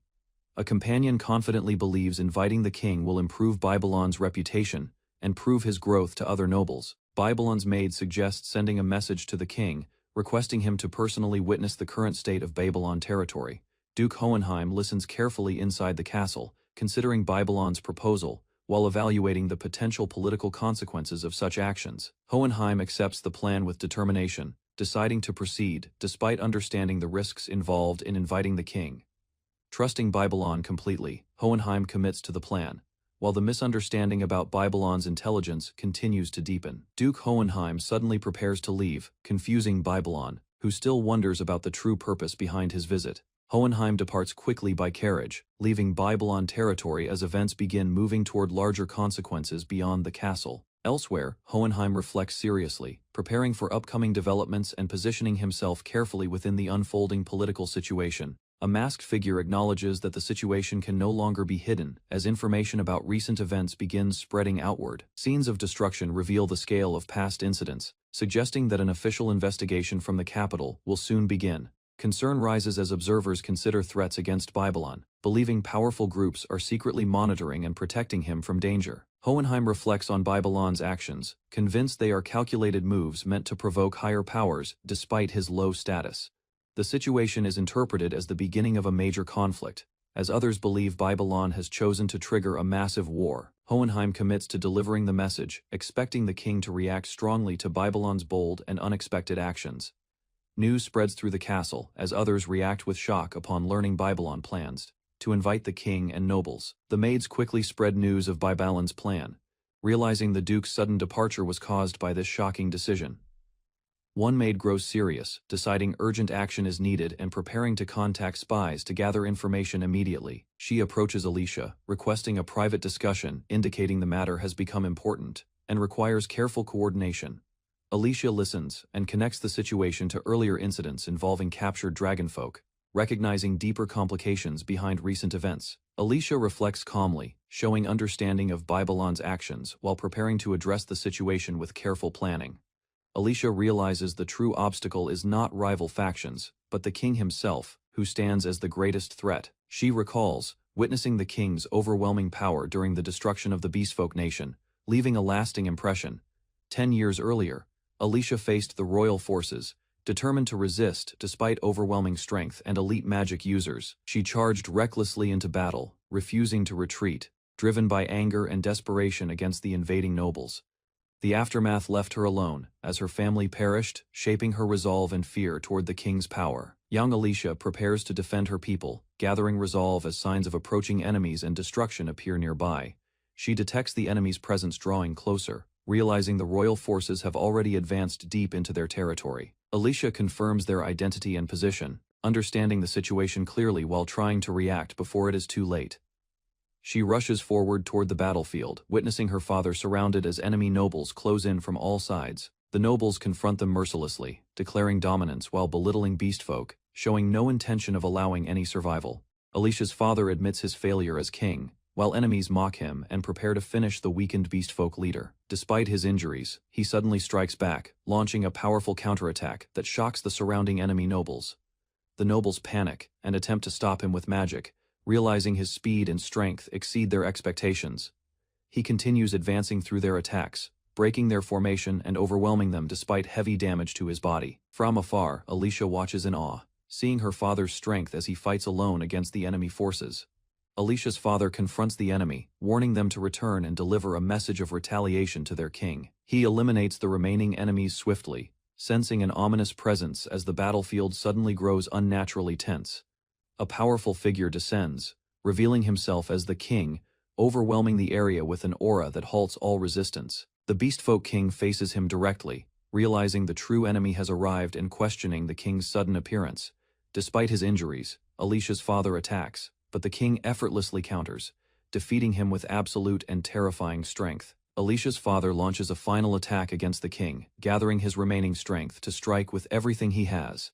Alicia briefly believes her father has succeeded, feeling hope, as she watches his desperate effort from afar. The king easily counters the attack, delivering a devastating blow that overwhelms Alicia's father without resistance. The king shows no concern, deciding to destroy the region entirely after dismissing the Beastfolk king as insignificant. Alicia stands frozen, realizing the outcome, as fear and despair replace her earlier hope while witnessing the defeat. The king leaves the battlefield calmly, allowing survivors to live while showing complete confidence in his overwhelming dominance. Alicia realizes they were spared intentionally. Understanding the king never considered them a real threat to his power, she resolves to defeat the king one day, placing hope in new allies like Babylon and others supporting her. Far away, the capital of Nosea stands firm, symbolizing the center of power Alicia must eventually confront. Seated on his throne, the king shows interest in Babylon, viewing his rise as something worth watching closely. In Nosea Kingdom's frontier, Babylon's territory improves after clearing evil seeds, slowly gaining stability and recognition from surrounding lands. Within a supposed terrorist hideout, Babylon's allies gather, each possessing strength and loyalty, unknowingly supporting his growing misunderstood reputation. Babylon sits calmly as his retainers praise his foresight, while operations succeed smoothly, leaving others unaware of his true intentions. He accepts their trust with modest confidence, believing he simply built connections, while others see him as a brilliant leader. One ally celebrates joyfully, planning a grand party with nobles and the king, further expanding Babylon's influence and misunderstood success. Babylon questions the dragon buffet choice, unaware of royal preferences, while his companion reacts nervously beside him during planning. In the city, followers actively assist preparations, organizing the venue and decorations, showing strong cooperation under Babylon's growing influence. Inside, allies review plans and logistics, noting how even former critics now support Babylon, strengthening unity across different groups. Workers continue tirelessly, handling tasks and gathering supplies, ensuring everything is ready, demonstrating dedication toward the upcoming grand celebration. Babylon reflects on the situation, seeing the event as a chance to unite everyone, accepting the outcome without deeper consideration. At Nosea's royal castle, nobles angrily demand Babylon's execution, misinterpreting his actions as threats against authority and stability. Amid rising tension, a figure intervenes, urging calm as the court reacts emotionally to exaggerated claims about Babylon's conduct. King Jardaber acknowledges Babylon's flaws, but recognizes his achievement in defeating the evil dragon, granting him consideration. The king decides to evaluate Babylon personally, expressing interest in visiting his territory to understand his true intentions. Nobles remain doubtful, believing Babylon's actions are improper, while others suspect he seeks support through indirect, calculated methods. King Jardabert firmly maintains order in the court, emphasizing discipline as nobles continue reacting emotionally to the ongoing discussion. Guards step forward, surrounding a noble who hesitates nervously, unable to defend his earlier accusations against Babylon. The frightened noble is restrained, pleading desperately, while the court witnesses the consequences of reckless claims and disorderly conduct. Execution is carried out swiftly, silencing opposition and reinforcing authority, leaving others shocked by the sudden and severe judgment. Afterward, the court regains composure, and proceedings continue formally, with remaining nobles now cautious under the king's strict rule. At the royal court, King Jardabert decides to reward achievements, and considers granting Baron Rise's request regarding Babylon's territory. The king summons the 48th Prince Johann, stating he cannot go personally and will assign the task to him. Prince Johann receives the fey, being instructed to travel to the Babylon territory as the king's representative. Johann reacts with surprise, recalling Babylon's strange reputation, yet considers the journey as a new experience. The king firmly reinforces his command, leaving Johann no choice but to accept the mission and prepare for departure. Prince Johann learns the kingdom's strict rule, realizing any disrespect toward the king leads to immediate execution, increasing his tension. Despite harsh words from King Jardabert, Johann quickly accepts the mission, deciding to comply to avoid further danger. The meeting concludes as nobles are dismissed, leaving the decision finalized and Johann's assignment officially confirmed by the court. Johann exits the hall alongside others, the heavy doors closing behind them, marking the end of the tense royal audience. The king remains alone, quietly reflecting after the proceedings, maintaining control while preparing for the outcomes of his decision. King Jardabert laughs loudly after the meeting, showing unusual excitement as he reflects on Babylon's unexpected actions. He finds Babylon's bold request amusing, interpreting it as courage, while growing increasingly interested in his personality. The king considers the situation carefully, realizing Babylon might be seeking assistance, though his methods appear indirect and unclear. He analyzes Babylon's behavior as reckless yet intriguing, viewing him as someone capable of disrupting the kingdom's balance. Jardabert becomes eager to meet Babylon, anticipating future events. Seeing him as a rare individual worth his attention, Jardabert reveals his manipulation, spreading hatred through religion and control, using chaos to divide people across the kingdom. He continues explaining his actions, invading other lands and enslaving people to strengthen rebellion and destabilize surrounding nations. Despite the chaos, he intentionally leaves Babylon's territory untouched, allowing it to grow separately from his destructive influence. Jardabert expresses excitement toward Rise, seeking a worthy opponent, driven by his desire to relive battle once more. He declares Prince Johann as a sacrifice, planning his death to ignite war and intensify conflict against the nobles. Meanwhile, Babylon remains unaware, enjoying peace in his territory, believing everything is progressing positively under his leadership. Rise Babylon announced a grand party at his castle, inviting all who wished for the kingdom's peace. Nobles doubted Rise's status, mocking him as a low-life baron and questioning his achievements in castle. Despite his anger, one advisor reminded the noble that Duke Hohenheim had signed the invitation, forcing attention. The noble pondered deeply, suspecting that Rise might have a secret strategy behind the invitation. With a confident smile, the noble declared he had devised a plan to neutralize risks while handling the situation. The noble decided to respond to Rise's invitation, instructing his advisors to confirm attendance immediately. 1 month later, the party at Rise's castle was prepared, with a young noble's son sent as a representative. Rise observed the young guest warmly, noting that his respect seemed genuine despite his naive nature.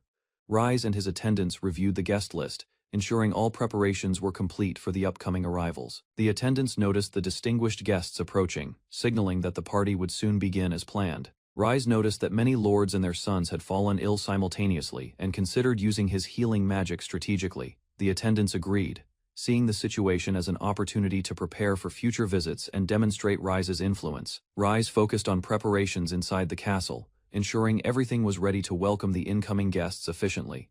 The attendants reviewed which children would participate, noting that some illegitimate or young heirs were being sent instead. The staff acknowledged that this was a deliberate method to manage troublesome guests and maintain control over the situation. The attendants noted that the lord's children were being sent to eliminate nuisances, revealing the kingdom's harsh politics.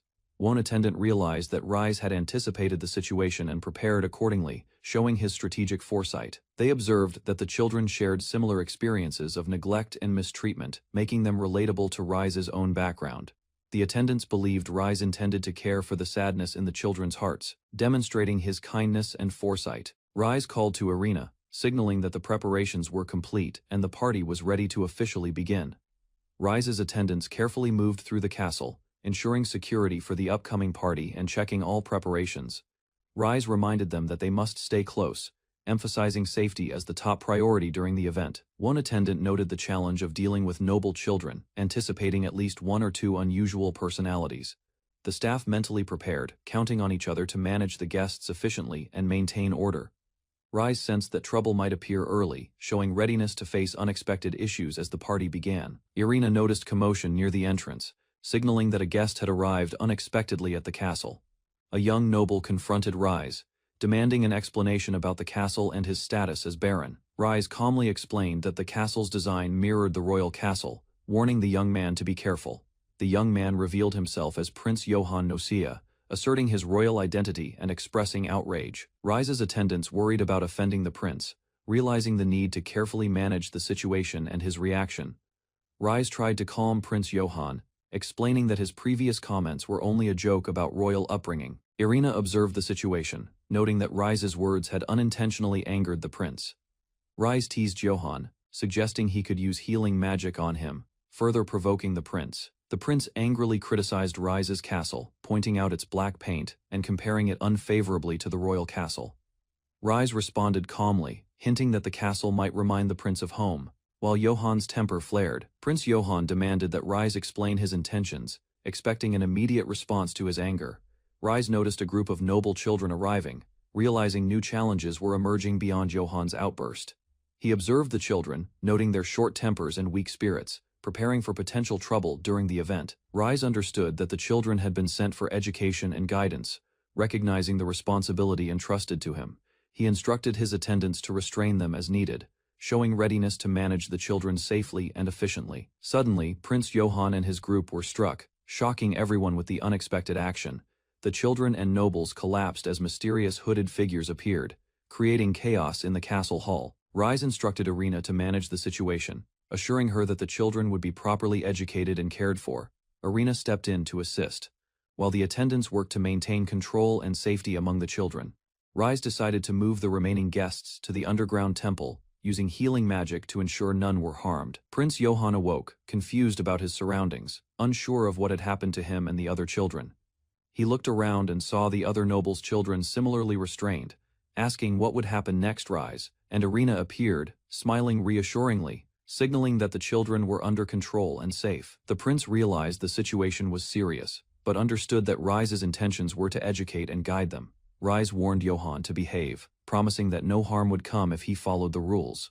Prince Johann angrily threatened Rise, claiming his father would never forgive him for what had happened. The beastwoman reminded him not to rely on his parents too quickly, and to develop as a man himself. She explained her plan to correct his way of thinking for the benefit of the kingdom's future. She asked Johann for his honest thoughts, checking if he truly accepted the current situation. The prince confessed his hatred for his father and other nobles, expressing frustration at being ridiculed as the youngest princess. Rise revealed a drug that forced honesty, explaining it was used to properly educate Prince Johann and the other children. Johann panicked, claiming the people were terrorists, while the others looked confused and terrified by the situation. The children began confessing their true feelings, voicing hatred toward their families and frustration at the aristocracy. Rise encouraged the children to freely express their anger, letting their true desires and emotions come to light. The prince suddenly admitted he couldn't hate his father, showing a surprising change after the drug's effect. Prince Johann expressed his anger and violent desires, including killing his father and older brothers, influenced by the honesty drug. The prince screamed in shock as the drug's effects intensified, experiencing a sudden surge of power. Rise explained that the strengthening drug, derived from devil dragonfolk samples, enhanced both mana and physical abilities. Rise encouraged the children to show their new strength to their parents and siblings, embracing the power within them. Irina and Rise observed as the children began expressing their newfound strength and abilities with excitement and energy. One attendant observed the children and nobles from afar, noting that everyone seemed to be thriving under Rise's guidance. Despite the chaos and power surges, one person remained oblivious to how serious the situation had become, focusing only on the party. Babylon Castle stood quiet, the morning after the grand party. Rise observed the courtyard, noting the calm after the festivities. He walked through the halls, reflecting that all guests must have safely returned home. The castle felt unusually empty. Alicia appeared unexpectedly, confirming that some guards had escorted the guests, ensuring their journey went smoothly. Rise tried to maintain composure as Alicia jumped through the window, her lively entrance causing a brief fluster. Alicia cheerfully downplayed the commotion, while Rise admired the effectiveness of her unusual educational program. Peace returned once more. Rise greeted the young guests departing from Babylon Castle. They expressed gratitude, recalling their difficult pasts and newfound respect for him. He smiled as he considered the political advantage gained. Even the king's opinion was now more favorable due to the party's attendees. Alicia shared his excitement. They both anticipated how the children's parents would respond to the positive impression created by the event. One parent arrived, surprised and emotional, realizing their child had been treated kindly. He questioned the nature of the newfound bond. The child confronted their parent firmly, rejecting past mistreatment. Rise's influence had shifted family dynamics, leaving respect and fear in its wake. The child confronted their parent harshly, revealing the depth of past mistreatment and the soldiers' reports of neglect. He declared the only family he recognized was the Demiurge Church, shocking his parent and causing visible fear. The narrative explained that these children, previously oppressed by relatives, quickly seized control of their families through extreme brutal measures. Rituals and sermons began immediately, instructing the people to worship God Demiurge, enforcing obedience across the households. The children preached that true magic and divinity should guide with compassion, exposing lies of the royal family and establishing their new order. The child rallied the people, urging them to embrace demiurgism, spreading a new religious movement through the town. Some citizens hesitated, aware that supporting this movement defied royal law and could bring severe punishment. The child revealed that both their father and brother had died, taking full control of the family and the territory. They promised further explanation later, keeping the citizens attentive and curious about the new leadership and changes. Finally, the child declared full allegiance to the Demiurge Church, securing the people's support and solidifying their authority. The child declared their commitment to use magic for the people, gaining the crowd's admiration and loyalty. The citizens cheered for both the new lord and the Church of Demiurge, solidifying faith in the movement. A priest of the Church of Sophia appeared, curious and concerned about the unfolding events in the town. The high-ranking priest quickly recognized the child as the youngest lord, shocked by their audacity and influence. He acknowledged that the child would face consequences, but admired their cleverness, noting the rare combination of strategy and courage. The Church of Sophia confronted the citizens, demanding obedience and reminding them of state religion laws. The high-ranking priests instructed soldiers to punish the dissenters, warning the lord of the territory about delays. Several citizens fell under the priest's orders, struggling to resist the sudden crackdown and the overwhelming force. The young lord revealed that his sworn brothers had already mobilized, demonstrating that the movement had multiple layers of support. He declared that all actions were for Rise and the Demiurge Church, defying the priests and asserting his authority over the people. A few days later, Rise read letters from children, thanking him for the strength and teachings he had provided. Reports also arrived showing the favorable state of affairs in each region, confirming the success of his guidance. The child received advice from his father's letters, warning him to avoid overthinking and acting childishly in public. Rise noted Alicia was managing the day-to-day affairs, allowing him to focus on larger strategies and the Sophia Church. The story ended with the Church of Demiurge standing strong, signaling the consolidation of power and the new religious order under Rise's influence. Alicia hurried down the castle stairs. Arriving at a chamber where a group of priests had gathered, she faced them alone, standing against the entire assembly, challenging their authority with unwavering confidence. The priests protested, invoking the power of the Church of Sophia, claiming divine punishment would follow. Alicia smiled, her confidence unshaken, exuding a mix of mischief and bold determination. She taunted the priests, noting she had yet to be punished, despite being held captive, daring them to act. The priests shouted angrily, claiming the young lord and his followers were defying the state religion and summoning royal intervention. Alicia scolded them, accusing the priests of relying on authority figures instead of taking responsibility for their own actions. The priests reacted with shock and fear, realizing the severity of Alicia's boldness and the shift in power. She smiled faintly, hinting at potential consequences if the priests continued to challenge her authority. Finally, Alicia reflected on her own doubts, admitting that there had been a time she regretted being born into the Demiurge Church. Alicia reflected on her past, remembering the parents she had lost to the Church of Sophia and her initial hatred of God Demiurge. She recalled meeting Rise Babylon, whose wisdom and kindness completely changed her perspective on faith and leadership. Rise welcomed the Demiurge Church into his territory, gave them freedom to preach, and provided a joyful daily life for his people. Alicia's faith strengthened immensely, feeling gratitude toward Demiurge and recognizing the impact of Rise's benevolence. The priests, witnessing her devotion and radical change, were horrified and convinced she had lost her mind. Rise plotted to conquer the nation, seeing the chaos caused by Alicia's bold actions as an opportunity for strategic advantage. Alicia prepared a new experiment, smiling mischievously as she worked to improve the devil-dragonizing drug. She confronted the Sophia priests, asserting her power and declaring her devotion to Rise with unrelenting determination. Meanwhile, at Nozia Royal Castle, unrest grew as tensions from the Demiurge Church's influence reached the kingdom's heart.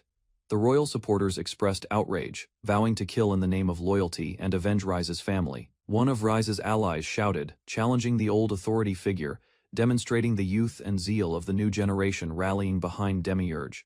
Rise Babylon watched the storm batter his estate. Rain poured relentlessly, and dark clouds blanketed the sky, signaling an approaching crisis. He reviewed reports of turmoil across his territories. 23 regions had suffered uprisings, shaking the fragile balance of power. His influence had grown unexpectedly. Returning to the estate, Rise noticed news of additional nobles falling. 2 more territories had collapsed, bringing the total to 25. Advisors briefed him on the effects. The Demiurge Church's new lords had stabilized regions, reducing negative consequences from the sudden changes in leadership. Rise prepared his forces. High-ranking targets were secured, and the populace remained calm. He knew the time for decisive action had arrived. Rise Babylon commanded his agents to mobilize swiftly. He prepared to coordinate with new lords and allies, expanding his influence across territories. His subordinates listened intently and acted immediately. They moved through the halls, carrying instructions with precision and urgency. A report arrived. Prince Johann had rebelled at the royal castle, creating an unexpected crisis in the heart of the kingdom. Rise clenched his fists, his determination surging. The rebellion was personal, striking at both his ambitions and his pride. His anger fueled immediate action. Every plan accelerated, and Rise prepared to confront the chaos with relentless force. Rise Babylon's adversary laughed uncontrollably, emboldened by the situation. His glee contrasted sharply with the tension surrounding the conflict. Despite the threat, Rise advanced cautiously. Multiple opponents attacked, forcing him to defend with precision and speed. The battle escalated as Rise tried to restrain his enemies. His movements were strategic but met fierce resistance, creating a chaotic scene. The enemy revealed a powerful technique, combining defenses to maximize impact. Rise studied the attack, calculating his counter carefully. Prepared to act, Rise steeled himself. He readied his response, understanding the moment demanded full commitment and relentless focus. Rise Babylon clashed fiercely with his opponent. Explosions and force rippled around them as their attacks collided with devastating power. The tyrant leaped back, expressing admiration while plotting the next strike. Rise braced himself for another wave of destruction. A massive attack formed above them. The tyrant prepared his signature technique, ready to crush everything in its path. The city below trembled. Debris and shockwaves threatened all civilians as Rise assessed the scale of the oncoming attack. The tyrant unleashed his ultimate technique. Chaos erupted across the capital, leaving Rise determined to endure and respond to the overwhelming assault. Rise Babylon fell through the air, battered but determined. He struggled to regain his footing amid chaos. The scale of the danger became clear. The attack threatened more than himself. It endangered the innocent citizens below. Rise twisted through the air, calculating a path to minimize harm. The capital's population hung in the balance. Fury and resolve surged within him. He denounced the tyrant, calling out the injustice and deception surrounding the attack. Summoning every ounce of strength, Rise positioned himself between the falling debris and the people, ready to protect their lives. Rise Babylon hung desperately as massive debris threatened to crush him. He gritted his teeth, refusing to surrender. Pain surged through his body, but determination flared brighter. He screamed, channeling all energy into defiance. The debris loomed above, a near impossible threat. Rise assessed the falling mass, calculating how to confront it head-on. With fierce resolve, he struck, fists colliding against the oncoming destruction. Blood and grit marked his relentless effort. Rise unleashed a flurry of punches, refusing to yield. Every strike displayed his resolve, fighting back with unyielding strength. Rise Babylon struggled through exhaustion, fighting with everything he had. He aimed to show his strength and determination to the people. Pain and fatigue surged, yet he clenched his fists and yelled, unleashing all his power with unrelenting force. The debris and attacks threatened him, but Rise calculated his strikes precisely, countering the falling destruction with skill and courage. He struck the source with overwhelming force, shattering the enemy's attack and sending shock waves across the battlefield. Rise collapsed, exhausted but triumphant. The city was safe, and he had proven his strength and commitment to his people. Rise Babylon remained on the battlefield, bruised and battered. The city lay in ruins, yet he had endured the tyrant's attacks. The tyrant regarded him with surprise and admiration. He had not expected such resilience from a young lord. Rise had exceeded all expectations. Even the strongest were impressed by his unpredictable strength and tactics. The tyrant acknowledged Rise's cleverness. The audacity and ingenuity of his counterattacks were remarkable, forcing even his enemy to admit defeat. Finally, the tyrant spared Rise's life, recognizing his courage and potential. Rise stood among the ruins, victorious and respected. The tyrant launched one final challenge, sending Rise hurtling across the land. The battle had ended, but tension lingered. Rise soared through the sky, holding steadfast, his resolve unshaken despite the final push. The tyrant watched him leave, acknowledging Rise's growth and strength, noting how well his son had fared. Back in Babylon, life was calm. Citizens and allies basked in the peace, enjoying a respite from constant conflict. In the castle gardens, companions gathered. They celebrated the safety of the city and the enduring legacy of Rise Babylon. Rise Babylon's companions cheered upon seeing him, happy and relieved. The atmosphere was light after the chaos of battle. The group teased him about his humor and antics, making the moment playful and carefree. Rise explained his preparations, digging tunnels in anticipation of any future enemy attacks, showing his diligence even in peace.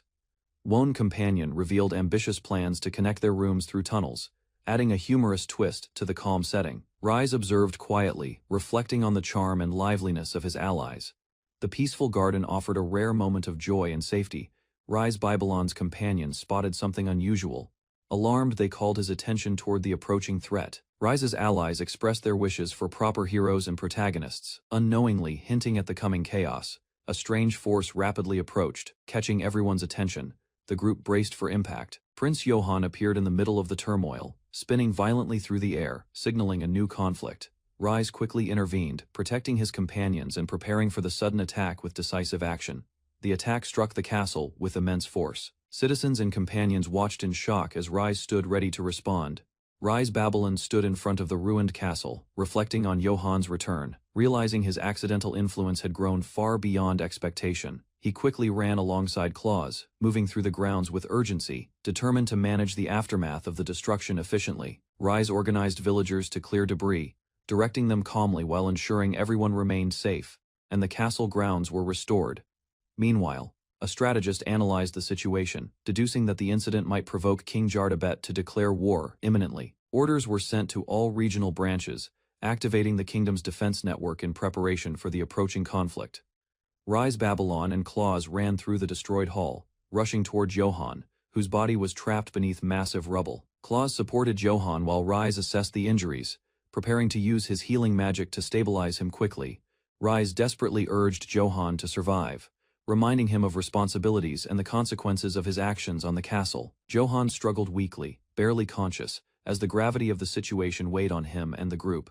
Johann regained awareness, murmuring words to Rise and acknowledging him as a protective figure, cementing their bond in crisis. Rise comforted the injured girl, calming her tears and asking her what had happened during the battle, while she lamented her loss.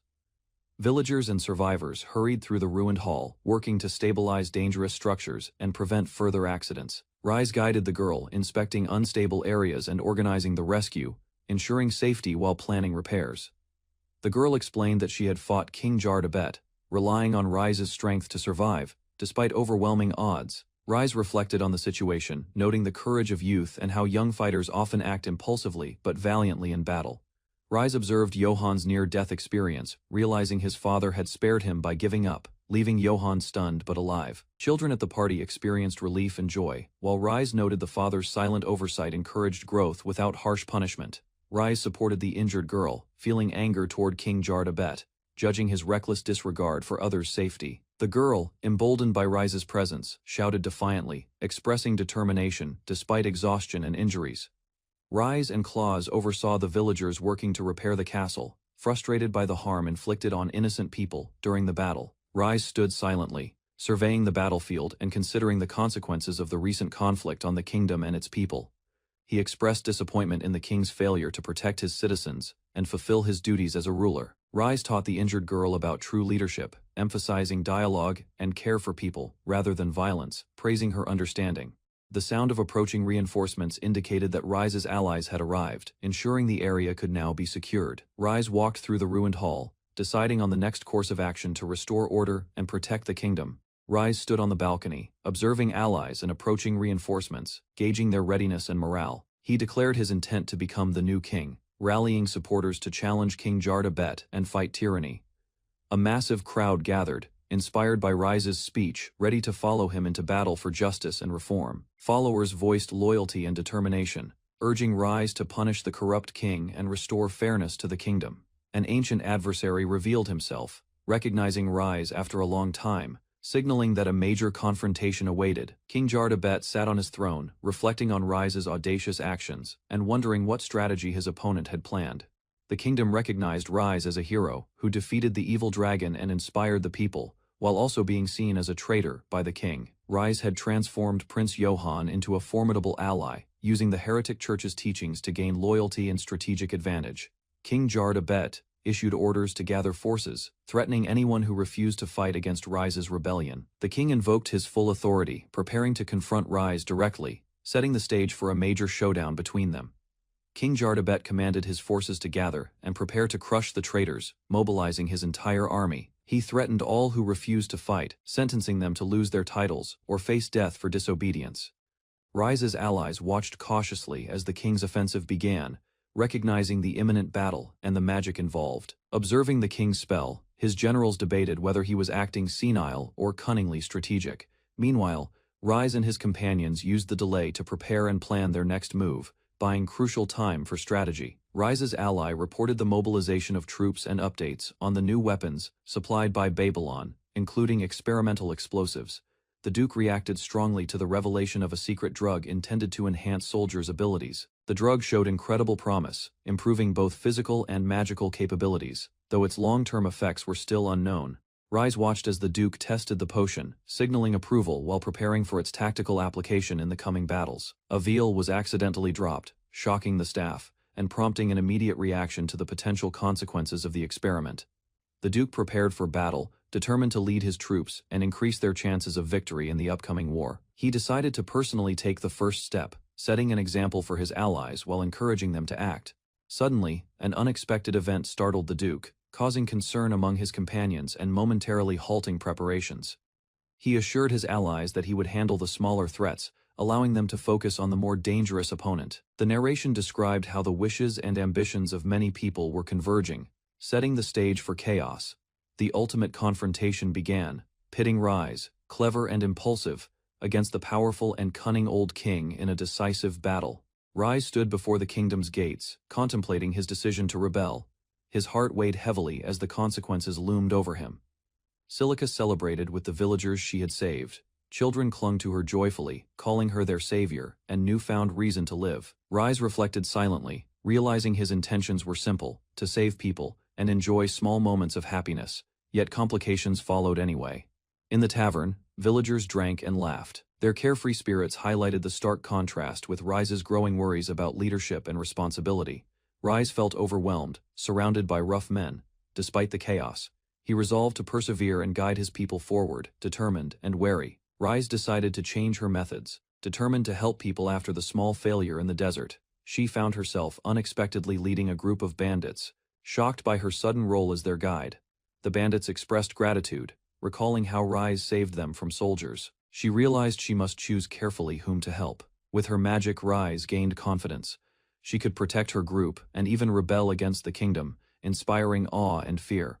Rise felt conflicted, acknowledging that her revered reputation resulted from unintended accidents, yet she continued to lead with care. Rise remained calm despite the surprise of being recognized.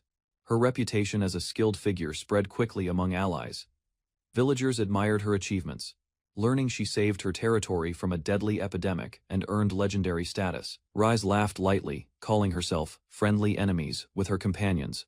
The villagers were amazed by her charm and cleverness. Questions arose about her past battles and magic. Rise modestly explained her tactics while the villagers grew more impressed. She recounted struggles with krakens and chaotic events, showing how teamwork solved her problems, leaving the villagers both awed and inspired. Rise struggled with the bounty on her head, feeling conflicted as her hard work clashed with the consequences of fame. She confidently assessed the challenge, believing that if Rise-kun could face a dragon, she could do the same. A bandit revealed his hometown was nearby, prompting Rise to consider traveling north to explore potential opportunities. She learned of a dragon's den filled with treasure deep in the mountains, sparking excitement and curiosity. The bandits eagerly agreed to join her. Together, they planned to seize the treasure and begin honest lives once more. Rise panicked at the thought of a dragon so close. She searched for an excuse, realizing she couldn't avoid the challenge. The bandits explained their hopes. Defeating the dragon could help their hometowns and redeem the lives of lost friends. Rise saw no way to escape. Rise accepted the challenge, taking a deep breath to prepare herself for the coming battle. She confidently declared she would defeat the dragon with her magic, instructing the bandits to gather the treasure. And so Silica and her group of bandits set out on their adventure, determined to face the dragon together. Rise and her bandits faced harsh weather and rough terrain, but her magic helped them overcome the journey's obstacles. They discovered the dragon's lair, initially believing the creature would be easy to defeat. The bandits urged Rise to fire a powerful spell at the sleeping dragon, encouraging her to finish the fight quickly. Rise realized controlling a dragon with a single spell was far more challenging than she imagined. The dragon stirred, waking with a roar, and demanded to know what the humans wanted, startling the entire group. Rise nervously approached the dragon, requesting it to share some of its treasure with her group. The dragon regarded them coldly, calling the adventurers fools consumed by greed.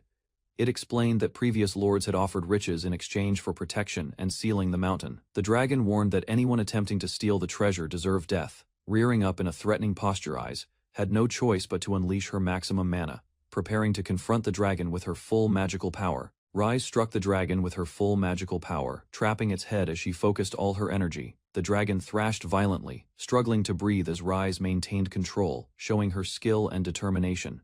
Finally, the dragon fell still, exhausted but triumphant. Rise realized she had defeated the mighty beast. The bandits cheered loudly, celebrating Rise's victory as they approached her, full of relief and admiration. With the dragon's treasure secured, the bandits began planning how to use it wisely, opening opportunities for new lives. Rise reassured the bandits that she had earned the treasure through her efforts, calming their concerns. She thanked them for believing in her and following her all the way, smiling despite the cold and snow. Suddenly the ground began to crack, and Rise realized they were in trouble as the terrain shifted violently. One bandit remembered a volcano nearby, realizing the dragon's seal might have been holding the mountain in check. The volcano erupted, and Rise's companions cried out, relying on her magic to escape the catastrophe. The bandits called out to Rise, seeing her caught in the eruption's chaos as lava and smoke surged. The volcano continued to erupt violently, spewing ash and molten rock across the landscape. Rise realized crying would not help. She steadied herself, focusing on survival and guiding her companions safely. Determined, she vowed to become a hero like Rise-kun next time, inspiring hope and courage in the bandits, despite the devastation. Rise Babylon surveyed the ruins of his castle, frustrated by the destruction caused by Johann. Despite the damage, he refused to seek compensation, trying to remain composed. Rise reflected on his mistakes, realizing that following events blindly led him to declare he would become king, escalating the conflict unexpectedly. He considered retracting his statements, but knew that doing so might worsen the situation, leaving him trapped in the consequences of his actions. Facing a room of tense nobles, Rise understood there was no simple way to escape the political pressure now surrounding him. As the nobles plotted, Rise realized they were gathering forces to march on the capital, forcing him to confront the full scale of the brewing war. Johann observed the nobles hurriedly sending troops to the castle, ensuring their loyalty would not be questioned. Rise grew concerned, realizing that something about the nobles' actions seemed unusual and unpredictable, causing unease in his mind. Rose watched Clayes with jealousy as he was surrounded by two men, feeling a sudden flame of rivalry in her heart. Rise questioned the behavior of the group in the basement church room, bewildered by their excitement and apparent madness. As events unfolded, Rise understood there was no alternative but to act. Thinking carefully of a strategy to survive, Rise approached the ruined throne room cautiously, noticing the damage and the kneeling soldiers within. King Jardabert received a report that his troops were prepared for deployment, confirming readiness for the coming battle. The king and his advisor walked through the castle hall, inspecting the damage and planning the army's sortie. Jardabert appeared on the balcony, observing the troops gathered below, his expression calm but commanding. Facing a massive assembly of warriors, King Jardabert raised his hand, praising their loyalty and inspiring them for the upcoming campaign. King Jardabert commanded his army to eliminate Baron Rise Babylon, labeling him a traitor to the nation. The knights questioned the logic of sending such a large force to confront a single lord at the southern frontier. Jardabert dismissed their doubts, stating he expected little from the knights, while emphasizing his authority. He lifted a massive stone, demonstrating his power and inspiring fear and respect among the gathered soldiers. The knights prepared to advance, following the king's command and marching toward Babylon's territory with determination and discipline. The knights screamed in panic as their heads were struck, disoriented by the sudden attack from the king's magic. Johann, now brainwashed, staggered violently, his movements erratic and dangerous, overwhelming nearby soldiers. The knights faced chaos as Johann demanded women and meat, attacking anyone who approached with ferocity. King Jardabert explained to his advisor that manipulating Johann this way would make the soldiers capable of fighting despite their limitations. The king asked if the army was ready, preparing to use the controlled chaos to advance strategically against Baron Rise Babylon. The nobles knelt obediently, responding, "Yes, sir," to King Jardabert's orders, preparing to act on his commands. Jardabert used fly magic to transport the knights directly to Babylon, initiating the assault on Baron Rise's territory. The king announced that whoever brought him Rise's head would be appointed the next king, increasing competition and tension. Jardabert reminded a prince that, thanks to Johann's insurrection, many in line for the throne had perished. Reflecting on his son's failures, Jardabert lamented that none had been capable of securing the throne with their own hands. King Jardabert dismissed his council decisively, ordering them to leave immediately after his decision was announced. A prince hesitated and raised a question, challenging the king's instructions respectfully, but carefully. The prince asked about handling people who did not answer the king's call, seeking clarity on proper action. Jardabert approved, smiling, stating that those who fail to respond should not leave empty-handed. He commanded that non-compliant subjects, like Hohenheim, be treated as traitors, and those who confront them could claim their territories. King Jardabert observed from above as all minor roles of his strategy fell into place, satisfied with his plan. From the ground, the soldiers, driven insane by stimulants, prepared to act recklessly against their enemies. From the sky, noble mages, motivated by greed, descended to join the attack and pursue their own objectives. The insane soldiers caused uncontrollable destruction, while the mages targeted specific enemies with precision, creating chaos and fear. Jardabert confronted Rise Babylon, challenging him to face all the pawns he had orchestrated, testing Rise's leadership and skill. A horde of soldiers prepared to march on Babylon, following King Jardabert's cruel orders. The city faced imminent destruction as the invading army moved relentlessly. Rise and his companions observed from above, utilizing their magic to travel swiftly. They pushed forward, aware of the long path ahead and the dangers that awaited. The army's advance shook the landscape, the ground trembling beneath their numbers. Villages and forests were swallowed by their approach. Soldiers attacked indiscriminately, targeting women and livestock, spreading panic and chaos among the unarmed commoners. Rise reflected grimly on the suffering caused by the king's influence. He noted the effects of the enemy's drug, which twisted the villagers into violent, unthinking creatures. King Jardabert planned cautiously, ordering his soldiers to test the strength of Rise Babylon's forces, with lesser pawns first, wary of the Dragon Slayer's reputation.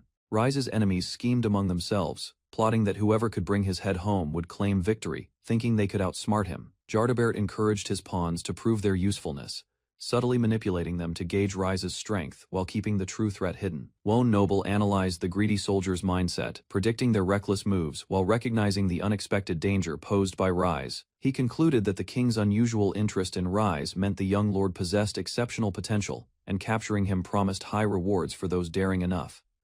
Allies joined forces to confront the traitors, preparing to prevent betrayals among the greedy soldiers while advancing toward strategic targets. The group planned their march to Duke Hohenheim's territory and Earl Palicide's lands, knowing the journey would test both strategy and loyalty.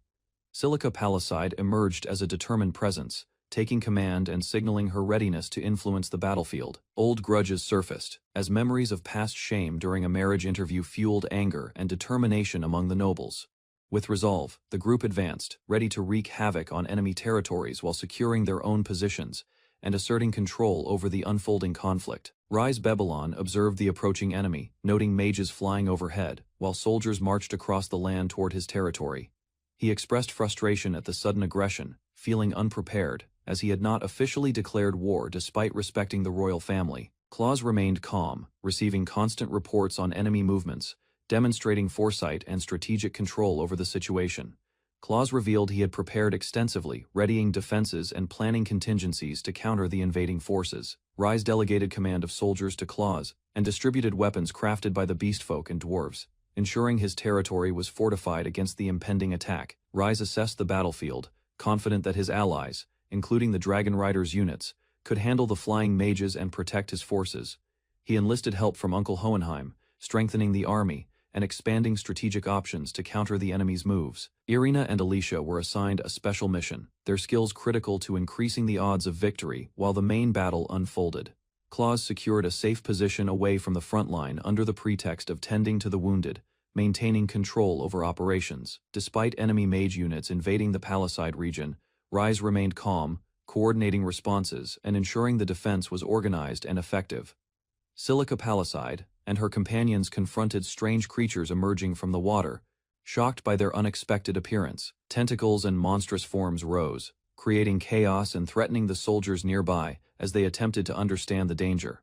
The creatures attacked aggressively, striking with surprising speed, forcing soldiers to retreat from the water. Silica's group reacted with fear and urgency, struggling to keep themselves safe amid the relentless assault.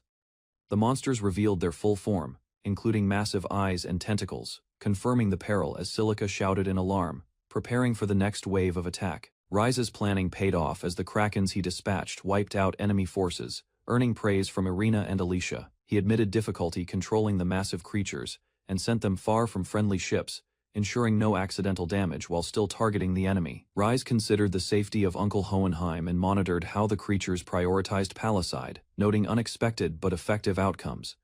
An explosion erupted over Duke Hohenheim's territory, demonstrating the power and reach of Rise's strategic deployment of forces. In the chaos, individuals engaged directly with the enemies, with combatants striking and attacking, highlighting the intense battle across multiple fronts.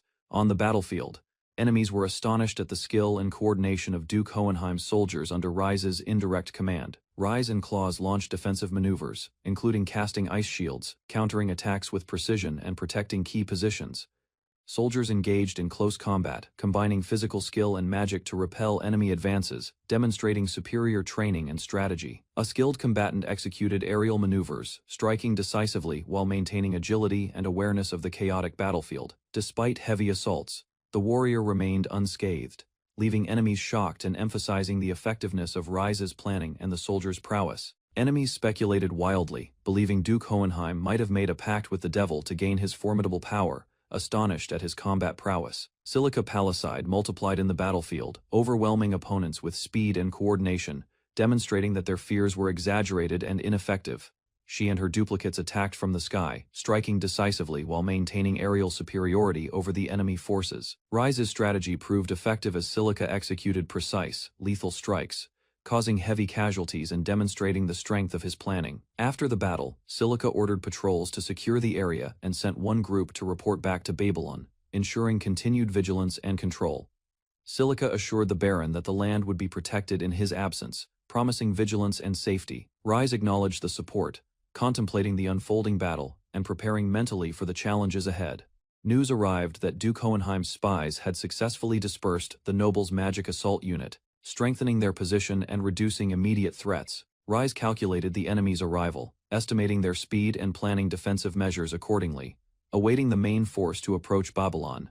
He checked on Claws and the maids, confirming all operations were proceeding well while the final battle drew near, ensuring coordination across the defense. The citizens and maids remained loyal, providing aid and support as Rise prepared for the ongoing conflict, ensuring his forces were well organized.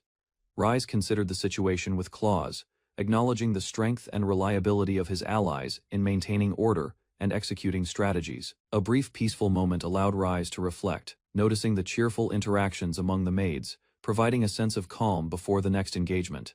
Suddenly, a new wave of enemy soldiers appeared, advancing with brutal intent, shouting and charging toward their targets. The opposing generals complained about Babylon's harsh environment and dense morning mist, but they pressed forward, unaware of Rise's prepared defenses and strategic positioning. Rise's forces warned the enemy not to enter their lands, declaring that any trespass would be met with severe resistance. Explosions erupted as magic and attack struck, destroying structures and scattering enemy soldiers across the battlefield. The enemy advanced further, but Rise's strategies and defensive preparations continued to inflict heavy casualties and chaos. Generals struggled to see through the dust and mist, attempting to understand the source of the new magical attacks.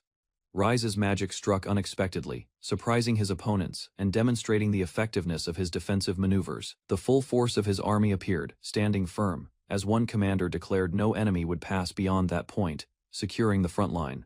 Rise Babylon studied the battlefield, preparing to make contact with the enemy, his mind focused, anticipating the conflict ahead. Despite his careful planning, Rise realized his efforts to support his people had unexpectedly escalated into a nationwide confrontation. Our report confirmed his fears. The enemy had reached the mountains in the northeast, just as his father had predicted. Rise considered the scale of the war. His forces launched artillery and bombs, inflicting major damage on the enemy. The battlefield shook with each strike. Opposing nobles panicked, unable to understand how commoners could defend their territory with such skill and unexpected magical support. Rise Babylon's soldiers stood in formation, fully trained and ready. Their discipline surprised both allies and enemies alike. The people credited Rise with saving the kingdom's economy, recognizing his leadership during the nation's time of crisis. Villagers and soldiers alike swore loyalty, recalling Rise's past victories against dragons, krakens, and invading forces, cementing his reputation as a hero. Enemies launched a sudden attack, but Rise's well-prepared army responded swiftly, defeating the invaders with overwhelming force. Rise stood firm, defending Babylon, the paradise his people had built, ensuring no one could threaten their home again. Rise Babylon faced the invading army, his expression determined as he prepared his troops for battle. He ordered the artillery squad to commence bombardment, striking the enemy with precision and intensity. Explosions erupted across the battlefield, scattering the enemy forces and demonstrating Rise's superior strategy and preparation. Rise led a full-scale charge, rallying all men to advance and overwhelm the opposing army with coordinated attacks. His trained soldiers fought fiercely, breaking through enemy lines and securing Babylon, protecting the territory his people had built.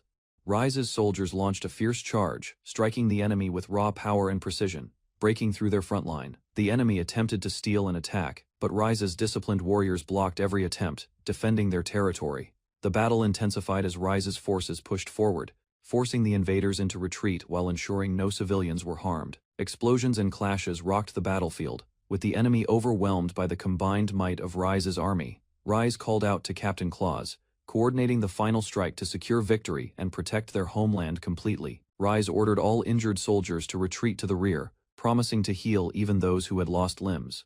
The enemy, confused and frightened, struggled to understand the sudden strength and resilience of Rise's forces. One enemy mage prepared a desperate spell, hoping to kill Rise and tip the battle in their favor. The mage aimed at Rise's allies, intending to destroy them first, while eliminating the hero himself. A massive dragon appeared overhead, shocking the enemies and shifting the tide of battle in favor of Rise Babylon. A massive dragon appeared, ridden by one of Rise's allies, surprising the enemy and shifting the battle in their favor. Rise's forces confronted the intruders, confidently addressing those who had come to kill him. The enemy fired attacks, but Rise's soldiers and allies were prepared, countering every move with skill and strategy. The dragon remained unharmed, protecting Rise and his army while intimidating the attackers and forcing them to reconsider their tactics. Enemies realized that defeating Rise meant first taking down the dragon tamer, making their task nearly impossible against his combined might. Rise Babylon's dragon flew above the battlefield, striking enemies with precision while protecting the soldiers below. The dragon unleashed a powerful attack, forcing enemies to retreat while Rise coordinated the counterstrike. Enemies attempted to regroup, but the overwhelming power and strategy of Rise's forces left them panicked and disorganized. More dragons appeared, surrounding the battlefield and increasing the defenders' strength, leaving the enemy astonished at their numbers. Opposing leaders realized Rise had tamed dragons and transformed his people into formidable warriors, making them powerless against his might. Rise's forces were overwhelmingly powerful. Dragon riders took down enemy nobles hiding in the capital's skies, leaving minimal damage on allies. Rise's aides noticed tremors and prepared to investigate, worried about unforeseen trouble, knowing the unpredictable nature of their enemies. Alicia reassured everyone, explaining she had given a stimulant to the people, making them super energetic and ready for action. Claus had trained relentlessly, becoming an unstoppable force, further enhancing Rise's army and turning his people into monstrous warriors. Reports continued to arrive, confirming Rise Babylon's extraordinary influence, leaving the kingdom in awe of the power he commanded. Rise's allies reported that their forces had suffered major damage from large-scale offensive spells, and the wounded needed immediate support. Rise stepped forward, preparing to heal the injured soldiers while observing the battlefield, ensuring everyone survived and the army remained strong. Rise Babylon surveyed the battlefield, shocked at the destruction inflicted on his people by the monsters. Despite his concern, Rise seized the opportunity to gain advantage, calculating the best way to increase his influence with the survivors. A weary companion struggled to recover from the encounter, clearly shaken and drained by the events that had unfolded. Rise approached with calm assurance, encouraging the companion to explain everything, offering support without judgment. The companion finally began recounting the full story, trusting Rise to understand and guide them through the aftermath. Rise's companion led a charge, pushing the enemy back while laughing in relief at the temporary victory. Suddenly, a commanding figure appeared, declaring himself the king and praising the bravery of Babylon's apostles. Rise and his allies were stunned, questioning when the king had arrived and feeling the pressure of his presence. Realizing their strategy must change, Rise sensed the king might target him directly, forcing a swift reassessment. A massive sword approached at incredible speed, signaling that Rise was now the immediate focus of the threat. The king, smiling, launched a powerful magical sword as a reward for the bravery of Babylon's apostles. Rise's allies were caught off guard, screaming as the immense force struck their enemies with devastating impact. Their steel-bodied opponents were obliterated, leaving only fragments as the battlefield was consumed by destruction. One companion, battered and exhausted, admitted it seemed like the end of the line, fearing for Rise's safety. The blast formed a massive explosion, leaving the battlefield in chaos as the overwhelming power reshaped the war's outcome. Rise struggled to stand among the debris, recovering from the massive destruction caused by King Jard Abert's attack. A deep crater marked the devastation, showing the scale of the king's overwhelming magic. Rise acknowledged the king's strength, realizing that the army was annihilated almost instantly by the immense power. He debated fleeing or finding a way to align with the king, while encouraging his companions to stay resolute. The girls pledged loyalty, determined to support Rise and avenge their troops, showing renewed resolve and optimism. The girls expressed their gratitude to Rise, thanking him for protecting and guiding them through the conflict. Rise, distracted by his own curiosity about a storybook ending, smiled quietly despite the tense situation. King Jard Abert observed the aftermath, noting the lack of resistance and mocking the group's inability to stand against him. He challenged Rise directly, inviting him to a duel, signaling an imminent confrontation. In a bizarre turn, the king faced an onslaught of cows launched by a special skill, leaving him shocked and bewildered. King Jard Abert laughed at the cow attack. Intrigued by the unusual method of assault, he prepared his own counterattack, focusing his magical core to unleash a destructive light. Announcing his ultimate spell, Nuclear Light, the king sent a blinding, overwhelming force toward the battlefield. The cows charged bravely, mooing loudly, attempting to intercept the incoming magical attack. A massive explosion erupted, scattering debris and light, leaving the battlefield in chaos and the outcome uncertain. Rise faced King Jard Abert, walking through the smoky battlefield, eyes filled with determination. The king greeted him, recognizing Rise as a hero who had challenged his authority and rebelled against injustice. Rise shouted back, naming Jard Abert and condemning him for killing his allies and ignoring his contributions. The two prepared to clash, magical flames rising around them, signaling the start of an intense and decisive battle.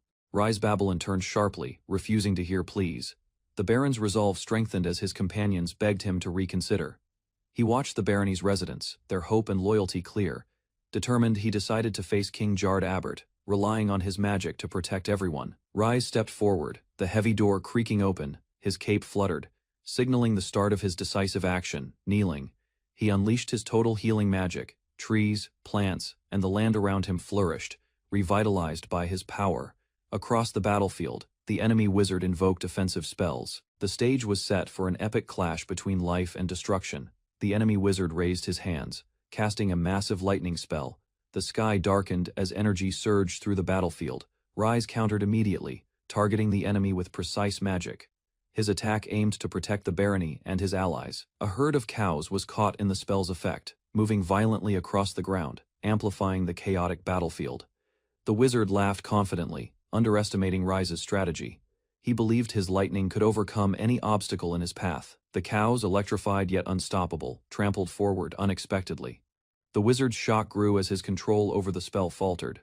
Rise smirked confidently, explaining his endurance-style healing magic. His spell would help allies resist fatigue, weakening the enemy's advantage. The wizard grinned, preparing to stop the charging cows himself. His arrogance underestimated Rise's clever strategy and resilience. Electric energy enveloped the wizard's body. He fused with the storm, preparing to unleash a devastating attack with full power. Lightning crackled violently, arcing across his form. He called the electric wind to merge with his body, turning himself into living armor. The cows charged forward with unstoppable force. The wizard struck but was overpowered, flattened beneath the trampling herd as Rise's plan succeeded. The wizard Jard Abert laughed maniacally, vowing to destroy everything in his path. His power surged, threatening complete devastation. Rise observed the chaos, realizing the wizard's monstrous strength. He focused, preparing to counter with strategy and magic. With determination, Rise accepted the challenge. He resolved to act faster than Jard Abert, protecting his barony at all costs. Jard Abert unleashed a flurry of lightning strikes, his arms moving with blinding speed, attacking everything in sight. Rise responded, instantly pointing and launching a rapid series of spells. His offensive matched and countered Jard Abert's fury effectively. Jard Abert laughed, thrilled to face Rise. He admired the Baron's strength, anticipating a battle worthy of his own power. Rise shouted in anger, condemning the wizard for killing innocents and his own allies. His resolve hardened. He noticed the fallen cows, realizing the true scale of destruction. Rise's heart weighed heavy with the lives lost. The wizard exploited Rise's fatigue. The young Baron's mana depleted, leaving him vulnerable to the enemy's attacks. Jard Abert remarked on Rise's limited mana, launching another strike. The cows were sent flying, showing the cost of exhaustion. Jard Abert acknowledged Rise's strength, impressed by the young Baron's power and daring. He admitted enjoying the battle. Rise glared, furious over the destruction and lives lost. He vowed never to forgive the wizard's actions. Exhaustion overtook Rise as he realized the limits of his mana. The wizard seized the advantage, exploiting his fatigue. Jard Abert attacked again, launching Rise and the remaining cows across the battlefield. Rise struggled to maintain control. Rise reflected on the fight, accepting his defeat. He admitted his efforts weren't enough, feeling the weight of his responsibility as Baron. Rise felt the push of his allies' encouragement. Their voices reminded him of his strength and responsibility as a baron. Allies arrived unexpectedly, Baron Jykov and Viscount Snail. Their presence brought hope, reinforcing the morale of the exhausted barony. Both nobles expressed gratitude. They thanked Rise for saving their lands and preventing the enemy's evil schemes. They continued to cheer him on. Their belief in his abilities strengthened Rise's resolve to keep fighting. Rise, inspired by their support, realized giving up now would dishonor the sacrifices made. He prepared to continue the struggle. Rise stood firm, determined not to give up. His allies' encouragement reminded him of the stakes and his responsibility. He focused, channeling all his remaining power. Determination surged as he prepared to face the enemy head-on. The wizard's illusions caused terror among the nearby onlookers. They regretted interfering, overwhelmed by the scale of Rise's power. Rise relied on his inner strength and self-made illusions to regain focus. His confidence solidified, showing his independence. Jard Abbott watched in disbelief. Rise remained visible and undeterred, his self-reliant strategy marking the birth of a miraculous protagonist. Jard Abbott was shocked. He believed Rise had exhausted all mana, yet the young baron stood firm, prepared to continue. Rise appeared as a solid, unwavering silhouette, immune to the wizard's disbelief and overwhelming power. An enormous explosion erupted, shaking the battlefield. Rise's determination turned destructive energy into an opportunity for strategic advantage. He declared his return from the depths of his own limits, preparing to erase Jard Abbott from existence. Rise's self-reliance reached its peak.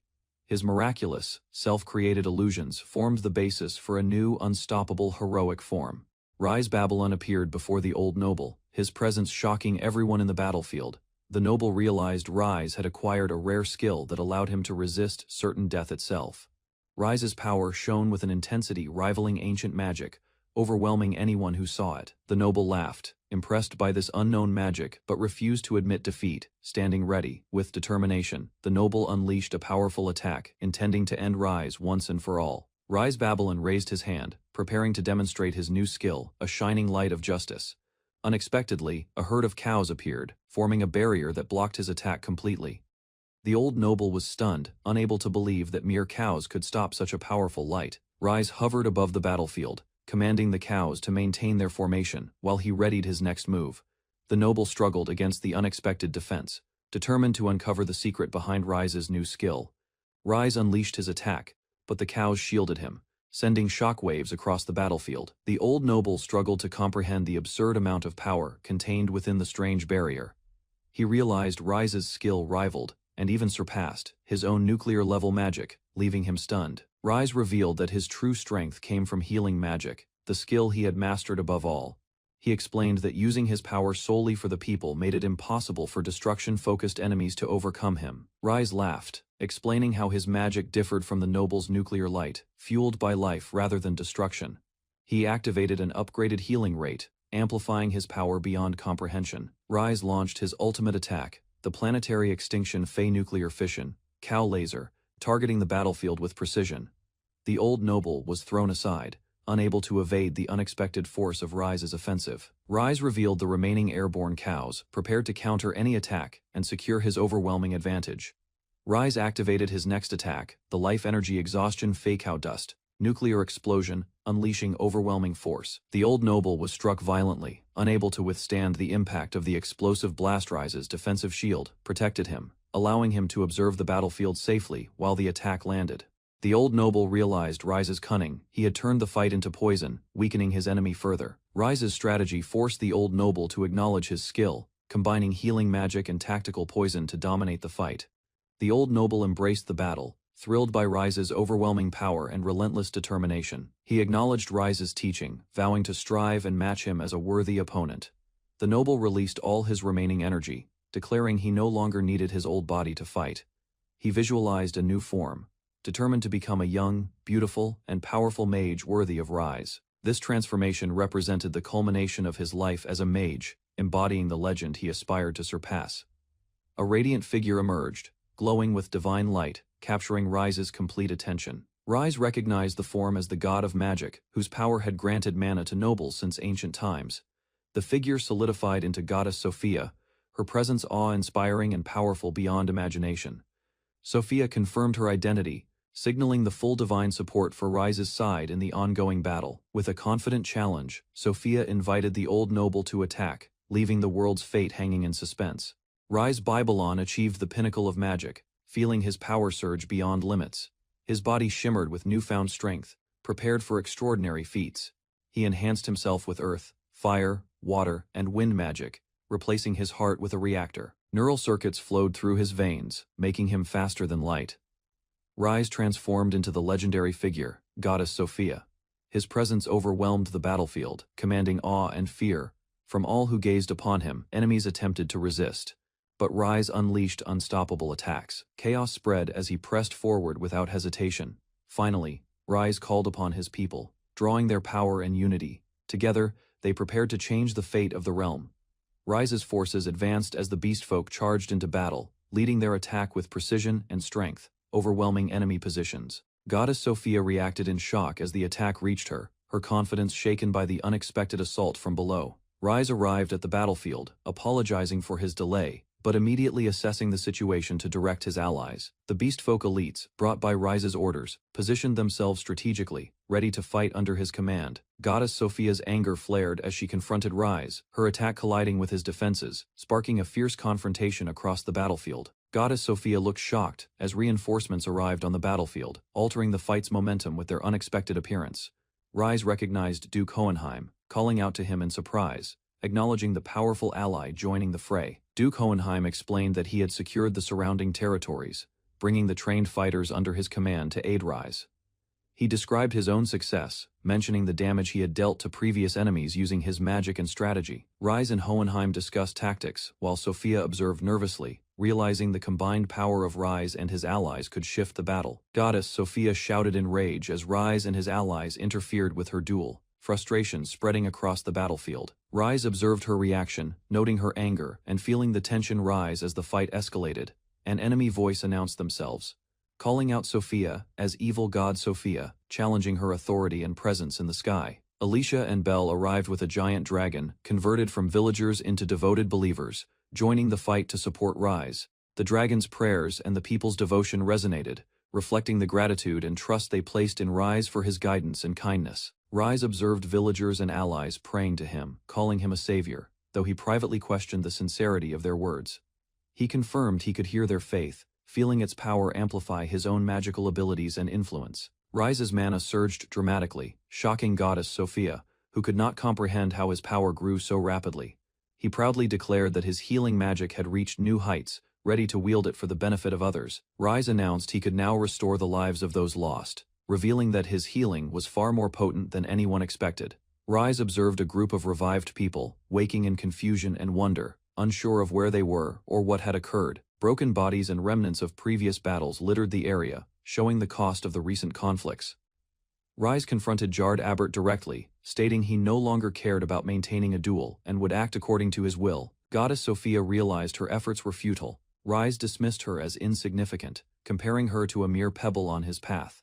Rise threatened Sophia with a decisive move, warning the old tyrant that he would face his full power before being finished. Rise proclaimed the strength of a man carrying the hopes and dreams of countless people, showing the weight of responsibility he bore. Goddess Sophia countered, declaring she would force Rise to pay attention to her, wielding the magic she had sacrificed her life to obtain. She unleashed her power, demonstrating the destructive magic she had cultivated, aiming to overwhelm Rise with its full force. Rise reacted with determination, channeling his own strength, prepared to meet Sophia's attack head-on. The sky ignited with a clash of magic, marking the beginning of a decisive confrontation between the two formidable forces.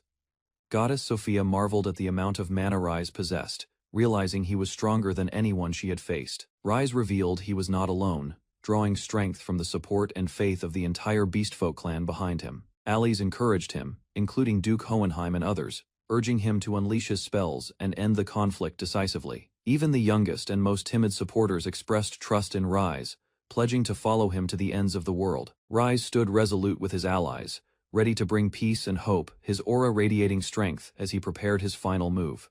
Alicia expressed her unwavering faith in Rise, asking him to guide everyone toward a brighter tomorrow. Rise responded with gratitude and determination, promising to take care of everything entrusted to him by his allies.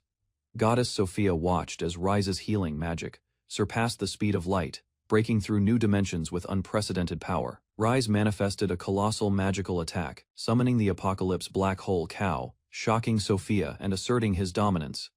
Sophia trembled before the attack, realizing the overwhelming scale of Rise's magic and the true power he wielded in the battlefield. Sophia reflected on mana, realizing it does not grow with age but through belief in oneself, and the faith others place in them. She acknowledged that power increases as belief strengthens, both in oneself and among those who support you, amplifying magical potential. Sophia admitted defeat, recognizing that her past actions could never match the strength Rise wielded through unity and faith. Rise declared victory, celebrating the outcome of the battle and the power his allies' belief had granted him. Time passed peacefully after the battle, showing the world beginning to recover and rebuild under the influence of Rise's efforts and guidance. Rise stood alongside Alicia and Belle, celebrated and cheered by all as their esteemed savior and hero. He recalled how his actions, initially self-serving, unexpectedly earned him the admiration and trust of his people. Rise explained he had healed the dead and completed other feats, solidifying his reputation as a miracle worker. Despite his power, Rise admitted, feeling trapped by the overwhelming expectations and attention from those around him. Suddenly, Goddess Sophia returned from another dimension, announcing her arrival and signaling a new challenge for Rise and his allies. Goddess Sophia challenged Rise to their final duel, eager to test her full strength against him. Rise acknowledged her challenge, noting that leaving her unchecked would risk chaos, but agreed to the duel. Rise confidently declared his readiness, backed by Alicia and his growing number of believers, daring Sophia to strike with all her power. The battle began, marking a new chapter in their rivalry, as the two prepared for an epic confrontation, leaving the story open-ended. Rise Babylon struggled again in battle. Frustrated by constant defeat, she surrendered completely, offering herself without resistance. Rise faced an unusual adversary who calmly refused her submission, noting the bizarre cycle of her returning to life after each encounter. Frustration escalated as Rise demanded respect, while her opponent scolded her for causing unnecessary trouble in his routine. The conversation turned to strategy, suggesting Rise try confronting alternate versions of herself across parallel worlds to alleviate the ongoing conflict. Her opponent described alternate realities where Rise became emperor or a notorious alcoholic, highlighting the many ways her life could unfold. Rise Babylon's current world counterpart was considered perfect, leaving her opponent curious about the erratic nature of other versions. Rise speculated that hardships during their growth might have caused those alternate versions to become unpredictable. They recalled a major event from childhood, when her father's mana surged unexpectedly, triggering chaos and leaving lasting effects on the young Rise. The discussion turned to the nature of mana, which grows with confidence and faith, explaining the disparities between versions. Rise reflected on her own childhood, realizing she had no believers or followers, and that her current abilities were shaped by her experiences. Rise suddenly proposed traveling to the past, excitedly planning to fix things using dimensional magic. Her companion agreed, preparing to help her meet her younger self and witness her past experiences. Rise activated the dimensional magic portal, determined to confront her past and guide her former self. As they traveled, she contemplated how to introduce herself, joking about telling her old self she would be his future wife. Her companion quietly observed the plan, reflecting on the strange events and recording the moment in his book for later. 5-year-old Rise Babylon reflected on the looming collapse of his homeland, thinking ahead with surprising intelligence for his age. He observed his childish mother drinking excessively and wondered if his father would follow a similar path, fearing for the family. Rise considered using attack magic to defend himself, but knew he lacked skill, feeling hopeless about his ability to change the situation. Suddenly, a chaotic intrusion occurred as someone taunted and provoked him, forcing Rise to react in the moment. The intruder declared the land theirs, signaling the start of conflict and setting the stage for Rise's early trials and growth. Young Rise faced intruders demanding the whereabouts of his father, uncertain how to respond. He hesitated, knowing his father was incapacitated, unable to reveal the truth without danger. The attackers threatened him, prompting Rise to take immediate defensive action despite his youth. He unleashed a powerful attack, combining skill and instinct, surprising everyone with his magical capabilities. After the confrontation, Rise realized his potential, surpassing his father's abilities, and earning the presence of a goddess by his side. Rise stood before a young man, extending a hand in an authoritative gesture, signaling a test of resolve. The boy reacted violently, coughing blood, startled by the unexpected effects of the encounter. Confused and overwhelmed, he struggled to understand what was happening, unsure of the danger surrounding him. Rise observed calmly, noting that her attack's poison was taking effect, reflecting on the boy's fragility. Despite the boy's struggles, Rise remained composed, acknowledging the hopelessness of his situation and demonstrating her control over the attack magic. Rise made her target resistant to poison, planning to fix his weak disposition for future challenges. She reflected on her younger self, confident that no one could make him cower, no matter the threat. Using careful mental adjustments, she subtly encouraged self-treasuring, increasing the boy's confidence and self-worth. Rise and her companion decided to explore further into the past, using dimensional magic to investigate the source of the asylum. The young Rise awoke, confused and unsure of what had happened, his memory temporarily erased. Her actions increased his self-worth, boosting his mana, and cementing him as the future lord of the rundown territory. Nosha Kingdom, the holy capital of the Babylon Duchy, loomed over the land, a symbol of authority and order. Rise Babylon's subordinates brought him reports of the many pilgrims healed at the Demiurge Temple, showing the reach of his influence. The 17-year-old lord reflected on his rise, realizing that after defeating Jard Abert, his unusual new life had officially begun. Overwhelmed by his responsibilities, Rise screamed, unable to contain the pressure and chaos that demanded constant action. Faced with endless duties from the church and his territory, Rise wished for rest, feeling crushed beneath mountains of work. Rise considered the throne, recalling his choice to abdicate in favor of his uncle Hohenheim, avoiding immediate royal duties. He explained to a trusted advisor that he could not handle the chaos left by Jard Abert and needed support to lead. Despite protests, Rise insisted he only wished to guide the country from behind the scenes, avoiding direct glory or public attention. He reminded his advisor of their achievements together, proposing to let him enjoy a life of fun while still contributing. After deliberation, the advisor agreed, allowing Rise to maintain influence while freeing him from direct rulership responsibilities. Rise's advisor agreed to take the throne temporarily, relieving Rise of direct royal responsibilities until matters settled. Rise reflected on his new title as Duke, realizing the huge territory he now governed brought unexpected challenges. Claus, a loyal subordinate, came to consult with Rise, seeking guidance and approval for ongoing administrative matters. Rise greeted Claus warmly, emphasizing their friendship and making clear that formal ceremony was unnecessary for their interactions. Claus delivered a message from the king, ensuring Rise remained informed of royal matters even while avoiding direct rule. Rise learned that a banquet would be held at the royal palace, marking the kingdom's recovery after the war. His maid explained the event would allow nobles to meet and strengthen alliances, and she arranged Alicia and Irina's schedules. Rise panicked, realizing his manners were inadequate for attending a public royal event as a duke and hero of the people. He recalled his last party and tried to prepare, thinking strategically about how to conduct himself properly. Rise enlisted the help of Jaikov and Snail, gathering trusted aides to guide him through the upcoming banquet with confidence. Rise reminded Jaikov and Snail of their past deaths, including being killed by cows and enduring extreme hardships, as he revived them. He announced they would serve as his temporary etiquette teachers to prepare him for the upcoming royal banquet. The two protested, bewildered at being resurrected solely to teach manners, questioning Rise's motives and authority. Rise explained the importance of learning proper etiquette to avoid displeasing the other attendees during the banquet. Alicia smirked, recognizing the situation would give Rise another opportunity to experience controlled chaos, teasing him about enduring hell once more. Rise's allies were warned to be careful, as failure to obey could result in death, emphasizing the seriousness of the task. Rise calmed both Jaikov and Snail, reassuring them that his intentions were not harmful and urging them to cooperate. He clarified that their work would not be free, establishing clear terms for their temporary service as etiquette teachers. Rise confidently prepared for the banquet, demonstrating a spark of determination and readiness to master proper manners. Old friends recognized each other amidst the chaos, surprised by the unexpected reunion. While the preparations continued, Rise realized that his mastery of healing magic could now alter bodies, impressing the church members, but alarming his allies. He used his magic to modify a hairstyle, prompting requests from others to do the same for them. Alicia and Irina observed, noting the absurdity and worrying whether the effects would last, while Jaikov looked on nervously. The revived allies accepted their role as Rise's temporary etiquette teachers, reluctantly preparing to guide him through proper conduct. Rise enthusiastically requested their guidance, ready to learn manners and etiquette for the upcoming royal banquet. Rise's etiquette teachers explained the sequence of a full-course meal, detailing each dish and its proper order. One ally protested the slow pace, insisting it was impractical to wait for each dish individually. Rise agreed, recognizing that blindly following old noble customs was unnecessary for practical purposes. He decided to adapt the traditions, instructing staff to bring as much food as possible, while still observing manners.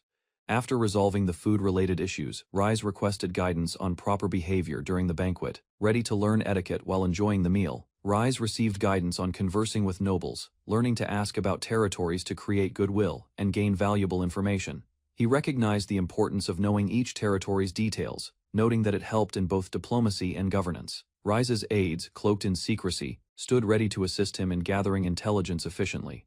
Alicia encouraged the team, emphasizing the need to report accurate information and stay attentive during their preparations. The cloaked subordinates delivered intelligence reports, informing Rise about territorial issues, locust infestations, and potential alliances for strategic planning. Rise received reports of Elysium embroiled in civil war and learned of an invasion threat from Orion, plotting strategic attacks. Alicia praised the information-gathering team, and Rise noted that some adversaries retained dangerous tendencies despite changes in position. He reflected that his influence as a pacifist had prevented potential terror across multiple nations, subtly altering the political landscape. Rise clarified terminology for his allies, emphasizing the intelligence network rivaling even the royal family and the significance of previous noble practices. The subordinates expressed shock at Rise's rise to duke and the establishment of demiurgism as a state religion, astonished at the political upheaval. Jykov and Snail exchanged nervous glances as Rise prepared to face the magical attack that threatened their lives. Rise confronted his adversaries, who declared him a monster and summoned a massive lava golem to eliminate him immediately. He protested, reminding them that they had supported him during his previous battle with Jard Abert and questioning their motives. The lava golem was unleashed, commanded to strike Rise while the attackers projected their magical power toward him. Rise remained composed, reflecting that Alicia's advice had been accurate and recognizing the futility of their overblown threat. Rise extended his hand, ready to unleash a magical effect on his adversaries during the confrontation. Jykov and Snail were shocked as their bodies reacted unexpectedly to Rise's intervention, leaving them in pain and confusion. Alicia revealed the cause. She had added beef to their bodies, anticipating the magical transformation's effect. The adversaries screamed in horror as their bodies began transforming, resisting the unexpected change imposed by Rise and Alicia. They fully transformed into cows, leaving Rise unimpressed and muttering, "You," observing the absurd results of his magical experiment. Rise sat calmly as Alicia and Irina celebrated their victory, remarking that with him leading no enemy could threaten them. He reflected on the banquet and his personal code of manners, promising that no enemy sacrifices would go to waste, showing his composure and strategic mindset. In the suburbs of the holy capital, Babylon, shadows stretched across the bare trees as dusk fell quietly. Rise Babylon's guards patrolled cautiously, scanning the area for any suspicious figures, hearing rumors of a mysterious woman with long hair. Whispers spread among the guards about the woman's transparent body, causing fear, though they reminded each other of their duty to protect Rise. Two guards walked deeper into the forest, arguing playfully to distract themselves, unaware that something watched silently between the trees. Suddenly, the mysterious figure appeared, her presence striking and terrifying, forcing the guards into panicked screams as darkness engulfed the path. Rise Babylon noticed reports of strange sightings in the suburbs. Books lined the walls as he read for clues. Alicia appeared, explaining that multiple witnesses, including guards, claimed to have seen a ghost in the forest. Rise's assistant felt nervous, unsure how to confront a ghost, but Rise stepped forward determined to take action. Rise followed Alicia's voice, rushing through the library, recognizing her urgency as the source of the disturbance. Suddenly, a mysterious figure dropped from the ceiling, revealing herself in a dramatic entrance, startling everyone in the room. Alicia clung to Rise Babylon nervously, calling him to protect her from ghosts, while expressing exaggerated fear. Rise noticed Alicia brushing against him, growing flustered, but he kept his focus on the strange occurrences. Alicia examined witness backgrounds, confirming their credibility and noting they were firm believers, so the sightings seemed legitimate. Other allies decided Rise should handle the situation directly, preparing to summon Claws to serve as support. Rise and Alicia stood together in the library, bracing as dark energy swirled around them, signaling the presence of something supernatural. Alicia, as a top-ranking holy sister, was chosen to accompany Rise Babylon, while other allies emphasized her importance. Rise insisted on handling the matter himself, though Alicia offered to follow him anywhere, ready for the adventure. The pair stepped into the forest, investigating the mystery with lanterns, while teasing bystanders commented on their unusual closeness. Alicia pointed out suspicious areas under bushes, prompting Rise to remain cautious as he analyzed every detail carefully. They continued the investigation, navigating through the trees as Alicia playfully reminded Rise of earlier comments, keeping the mood light yet alert. Rise and Alicia approached the ghost's location, observing the strange figure in the snow, while Alicia admired its beauty, despite its eerie nature. Alicia identified the ghost, pointing confidently, as Rise prepared to investigate cautiously beside her. Rise called out to Alicia, startled by the ghost's appearance, while keeping his lantern ready to reveal any hidden threat. Alicia distracted Rise with playful questions about their future, trying to keep him calm, despite the ghostly tension. Rise struggled to focus, torn between Alicia's affection and the supernatural presence, while the ghost disappeared as suddenly as it appeared. Alicia suddenly kissed Rise, startling him, while the tension of the ghost investigation lingered in the background. Rise and Alicia moved through the forest cautiously, alert to both supernatural threats and nearby dangers. Alicia confronted the source, recognizing the figure, as Rise prepared to intervene if needed. Alicia accused the newcomer of pursuing Rise, asserting her protective stance while standing firmly beside him. Despite the chaos, Rise remained composed, analyzing the situation as Alicia's bold actions and the ghostly presence created confusion and urgency. Rise and Alicia watched in shock as the ghost remained unaffected by their attacks, prompting a moment of disbelief. Rise quickly devised a new strategy, commanding his meat and bone dust spell to confront the supernatural entity. He followed up with a purification spell, channeling energy to cleanse the ghost's evil presence. The ghost's form wavered as Rise concentrated, successfully discerning its original appearance, despite having little information. Using the enchanted dust, Rise recreated the ghost's body, restoring it to life, and bringing resolution to the mysterious haunting. The resurrected ghost, now fully aware, reacted in shock, realizing she had a body again after Rise's spell. She thanked Rise, Babylon, and Alicia, expressing gratitude and excitement at being alive once more. The girl now, a half-cow, prepared to confront her enemy with renewed strength and determination. Rise and Alicia looked on, exhausted but relieved, while Alicia playfully suggested they create a new life together next time, highlighting their bond and teamwork. Babylon, once known as a criminal hideout, had transformed into a prosperous holy capital under new management. A strict law enforcement organization was established, while former criminals underwent rehabilitation and gradually became productive citizens. Public order improved dramatically throughout the territory. Many residents praised the Lord's leadership, crediting him for the peaceful changes. Meanwhile, a mysterious girl was brought before the authorities after being found wandering through the city. Her unusual appearance immediately attracted attention. The truth soon emerged. She had been captured while roaming the streets without clothes, and officials realized they had forgotten to provide proper clothing after taking her into custody. After hearing the explanation, Rise ordered the girl's release and instructed the guards to provide money for proper clothing. With the matter seemingly resolved, he prepared to end the day's proceedings, relieved that the troublesome incident was finally over. Suddenly, an urgent report arrived. The same woman was revealed to be Silica, a notorious criminal with a massive bounty and a fearsome reputation. Before anyone could react, Silica approached Rise directly and acted as though they shared a close friendship, leaving him uneasy. Soon Rise and his companions tracked her down. While she wandered through the forest alone, some members eagerly suggested eliminating her, but others waited for further instructions. Rise stopped his companions from acting immediately. He insisted that every criminal had a reason for their actions and wanted to learn the full story first. After reviewing Silica's record, he discovered a horrifying history. Multiple territories had been devastated, countless lives were lost, and her crimes stretched far beyond a single incident. Meanwhile, Silica displayed overwhelming magical power in the distance, shocking everyone who witnessed it and raising even more questions about her true nature. Rather than confront her directly, Rise considered a safer plan.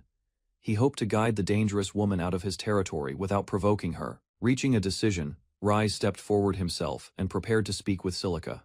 Rise's companions tried to stop him, warning that approaching Silica alone was far too dangerous given her reputation and strength. Despite their concerns, Rise remained confident. Trusting his own judgment, he decided to handle the situation personally rather than involve others.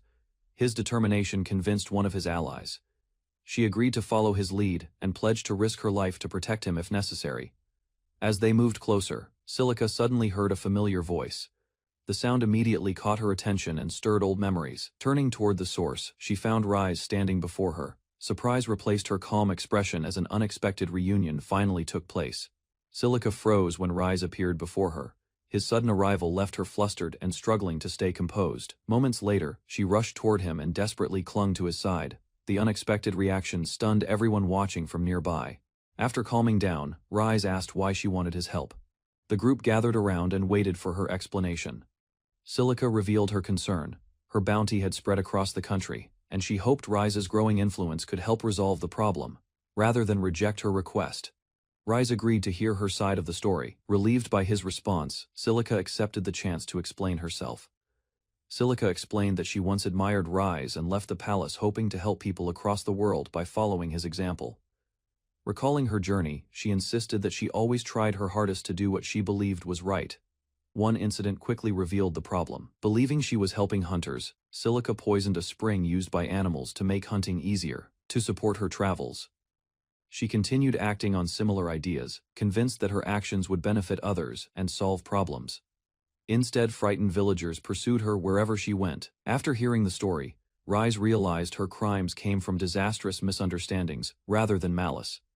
Silica continued her story, claiming she solved droughts, defeated monsters, and overcame disasters. As she reflected on her travels, she realized she had spent most of her journey fleeing from angry people rather than helping them. The others reviewed additional reports and concluded that many ruined towns had likely been damaged by the same series of misunderstandings. Silica explained another incident, insisting she had acted with good intentions. Even so, her explanation only reinforced why authorities considered her a dangerous criminal. Before the discussion could continue, one of the Panda sisters suddenly launched an attack. To everyone's surprise, Silica calmly avoided the strike while remaining completely unfazed. Silica calmly apologized. Her body dissolved into water and reformed moments later, leaving everyone stunned by the display. Embarrassed by the situation, she tried to avoid attention while the others struggled to understand what kind of ability she had used. Silica then explained that she could transform herself into water particles and rebuild her entire body as long as even a small part remained. Hearing this, the group realized how dangerous she truly was. Her powers allowed her to survive attacks that would defeat most opponents. While the others worried, one companion began thinking carefully. Rather than making an enemy of Silica, she searched for a way to gain her cooperation. Following Rise's suggestion, Silica happily returned to her homeland, convinced that everything would work out once she arrived. She thanked Rise for helping her and eagerly accepted his offer to stay within the territory, believing it was the perfect place to begin again. Confident and optimistic, Silica expected a warm welcome from the people she once knew and proudly announced her return. Instead, panic spread across the region. Residents remembered the disasters connected to her name and feared she had come back to cause more destruction. Overwhelmed by the rejection, Silica lost control of her emotions. A massive flood followed, devastating the Palisade region and adding another tragic chapter to her infamous legend. At the main cathedral of the Church of Demiurge, a devoted nun sought Rise's blessing, hoping for a miracle that would change her future. After hearing her request, Rise agreed to help. The grateful nun knelt before him, convinced that her wish would soon be fulfilled. A brilliant light suddenly enveloped her body. As the blessing took effect, a remarkable transformation occurred, leaving her stunned by the unexpected result. Excitement quickly replaced her surprise. Delighted by the miracle, she imagined countless new opportunities ahead and thanked Rise wholeheartedly. Once the blessing session ended, another church member recorded the outcome. While Rise quietly reflected on the unusual event before moving on, Rise casually explained that he had only used healing magic and considered the result insignificant compared to the hardships others faced. Meanwhile, the church celebrated the miracle. New believers arrived in growing numbers, while many admired the remarkable changes brought about by Rise's blessings. Encouraged by the success, Alicia boldly sought the same treatment for herself. Before Rise could react, another dramatic transformation began. At that moment, Irina suddenly emerged from a hidden space beneath the floor, catching everyone off guard. Seeing Alicia's actions, Irina immediately intervened. She reminded her of their agreement and insisted that distracting Rise during work was completely unacceptable. Irina revealed that she had secretly been watching Alicia and Jardabert during her day off. While Alicia brushed it aside, Rise questioned why Irina had been hiding beneath the floor. Rather than denying it, Irina confidently claimed there was much to discuss. Alicia unexpectedly agreed, making the situation seem more serious. Concerned, Irina pointed out how closely Alicia and Jardabert had been spending time together. Rise misunderstood the tension and assumed simple jealousy was involved. Still confused, Rise failed to grasp what had caused such concern and casually changed the subject. The explanation soon emerged. After an unexpected encounter during a nighttime walk, Jardabert's popularity exploded, turning her into a celebrated idol almost overnight. With Jardabert occupied by work and family responsibilities, the group expected a period of peace, and fewer unexpected incidents around the castle. That hope quickly vanished when Alicia and Irina shifted their attention to another matter. After some discussion, they settled on a plan. A cooking contest would allow them to display their talents while taking advantage of Jardabert's absence. The friendly idea soon escalated into a fierce rivalry. Before Rise understood what was happening, the contest was declared a battle to determine the future first wife. By evening, the castle garden had been transformed into a grand arena, and the unusual cooking competition officially began. To make the contest feel grander, Belle and Captain Claus enthusiastically took charge as commentators and hosts, despite the lack of any audience. The competitors then made dramatic entrances. Alicia proudly displayed her confidence, while Irina stepped forward determined to prove her abilities. Alicia's overenthusiastic presentation immediately caused concern. Even Belle realized she had pushed the performance much further than necessary. Ignoring the awkward atmosphere, Claus officially announced the first stage of the competition and instructed both contestants to gather ingredients. Instead of visiting a kitchen or pantry, the pair rushed toward enormous wild cattle. Rise watched in disbelief as the cooking contest suddenly turned into a dangerous hunt. As the contest began, Belle explained that the enormous beasts were specially altered cattle raised within Babylon. Without hesitation, Alicia launched the first attack. Moving like a trained assassin, she rushed straight toward a beast's weak point before anyone could react. Moments later, the massive animal collapsed. Her precise strike ended the fight instantly, leaving the spectators stunned by her ruthless efficiency. Refusing to fall behind, Irina gathered her strength and unleashed a powerful attack of her own. The ground shook as her determination erupted forward. The clash ended with Irina charging directly into another beast. Her fierce blow landed cleanly, proving that she intended to match Alicia's performance and keep the competition alive. Irina's attack impressed everyone with its overwhelming power. Unfortunately, the enormous beast was reduced to little more than a ruined pile, leaving almost nothing suitable for cooking. Realizing the ingredient had been destroyed, the judges questioned whether Irina should be disqualified. Rise allowed it to pass, and the contest continued. Confident that she had gained the advantage, Alicia proudly celebrated, while Irina struggled to hide her frustration over the setback. The competition then shifted to cooking. Both contestants focused intensely on preparing their dishes, determined to earn Rise's approval.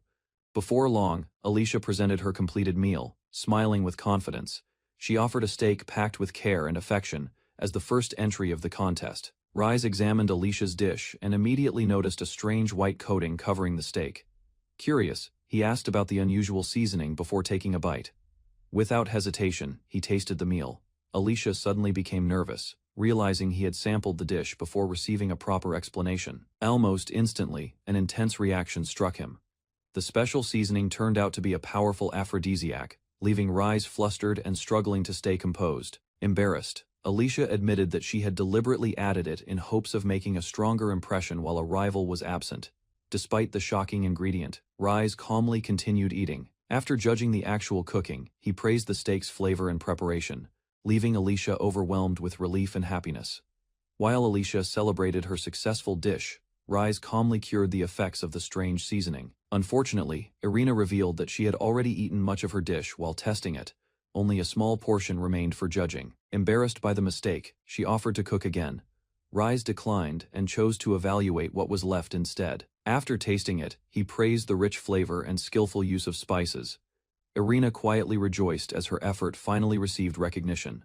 With judging complete, Rise announced the result. Unable to choose between the two contestants, he declared both winners, bringing the chaotic competition to a peaceful end rather than choosing a single winner. Rise decided to leave the result unresolved, convinced that picking either side would only create new problems. At Babylon Castle, the Lord warmly welcomed Johann, a noble youth who had been studying under a respected duke for a long time. Johann humbly reflected on his shortcomings and explained that his training had revealed many flaws within himself. Rather than treating him formally, the Lord accepted Johann like a younger brother, creating a surprisingly friendly atmosphere. As the meeting continued, Johann suddenly reacted to a distant commotion. His expression changed, showing urgency and concern. Unable to endure the situation any longer, Johann dropped to the floor and begged the Lord for help regarding his troublesome father. Johann explained that the woman had failed as an idol because of constant mistakes, poor discipline, and repeated outbursts. After leaving that career behind, she drifted through several other jobs. Every attempt ended the same way, and her reputation only worsened. Despite hearing all of this, Rise focused on her willingness to work and considered that quality more important than her failures. Soon afterward, The woman became unusually attached to Johann, staying close to him whenever possible, and ignoring personal boundaries. Her behavior grew even more troublesome, from invading his private space to clinging to Rise, overwhelmed and frustrated. Johann struggled to handle the chaos surrounding her. Johann finished explaining his troubles to Rise. Before they could continue, Alicia rushed into the room after learning about the situation. Rather than accepting formal treatment, Alicia encouraged Johann to see her as an older sister, strengthening the unusual family-like bond around him. Rise redirected the discussion when he noticed a small dragon accompanying Alicia. Its appearance seemed very different from before. With obvious affection, Alicia revealed that the creature was a new form. She proudly cared for it while treating it like a beloved companion, deciding the dragon was not worth questioning further. The group returned to discussing Johann's complicated family problems. Rise encouraged Johann to compare his current life with the past. Looking back, Johann realized he had once been treated terribly and admitted that things had improved greatly. When asked whether he still resented Alicia, Johann reflected on their history and found that his hatred had already faded away. Alicia explained that the woman's strange behavior likely came from finally achieving a long-held dream and regaining some stability. After hearing the explanation, Johann gradually accepted the situation and began to understand her intentions. With renewed determination, he decided to speak honestly with his father once more, hoping to build a genuine family at last. Encouraged by Rise's kindness, Johann accepted Alicia as an older sister. The tense relationship finally began to feel like a real family bond. Watching Johann leave with renewed confidence, Rise praised Alicia's advice, and believed the young noble would be fine from then on. Alicia happily agreed, expecting Johann's troublesome guardian to stay occupied caring for him, instead of causing problems elsewhere. Soon, Alicia admitted that many of the woman's past jobs had actually been arranged through her efforts, though each attempt ended in failure. With Johann's situation improving, Alicia relaxed against Rise, and concluded that the woman would probably stay away from Babylon for some time. After parting from Rise, Johann still could not believe how unreasonable the woman's behavior had become. Determined to fix his family problems, he gathered his courage and went to meet his father for a serious discussion. The conversation was interrupted when the woman suddenly appeared in a bizarre magical girl outfit and proudly showed off her latest transformation. Embarrassed and frustrated, Johann immediately scolded her for wearing such revealing clothes, but she failed to understand his concern. Instead of backing down, she teased him with a playful remark. Her reaction left Johann flustered, making the situation even harder for him to handle. The woman misunderstood Johann's embarrassment and assumed his reaction came from ordinary youthful feelings, leaving him even more frustrated. Unable to contain his emotions any longer, Johann abandoned his planned discussion and shouted his resentment toward his father, revealing that their relationship still needed much work. Rise arrived at the royal palace of the Nocia kingdom. Standing before the throne, he received a warm welcome from the king, who regarded him as a respected hero. With his usual courtesy, Rise praised the king and followed proper etiquette. The ruler then eased the atmosphere by treating the meeting as one between friends. Accepting the king's suggestion, Rise relaxed and prepared to continue the discussion in a less formal manner. A closer look at the ruler revealed an intimidating figure.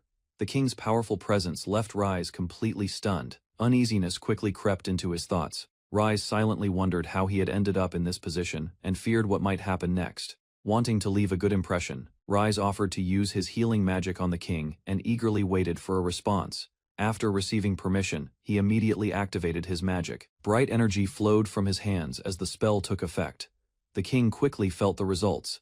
Fatigue disappeared from his body, and his condition improved far beyond expectations. Grateful for the help, the king approached Rise and expressed sincere appreciation. Rise then realized how exhausting the ruler's duties must be. With the matter settled, both men moved on to the real purpose of the meeting. Their attention soon turned toward an ancient slate placed before them.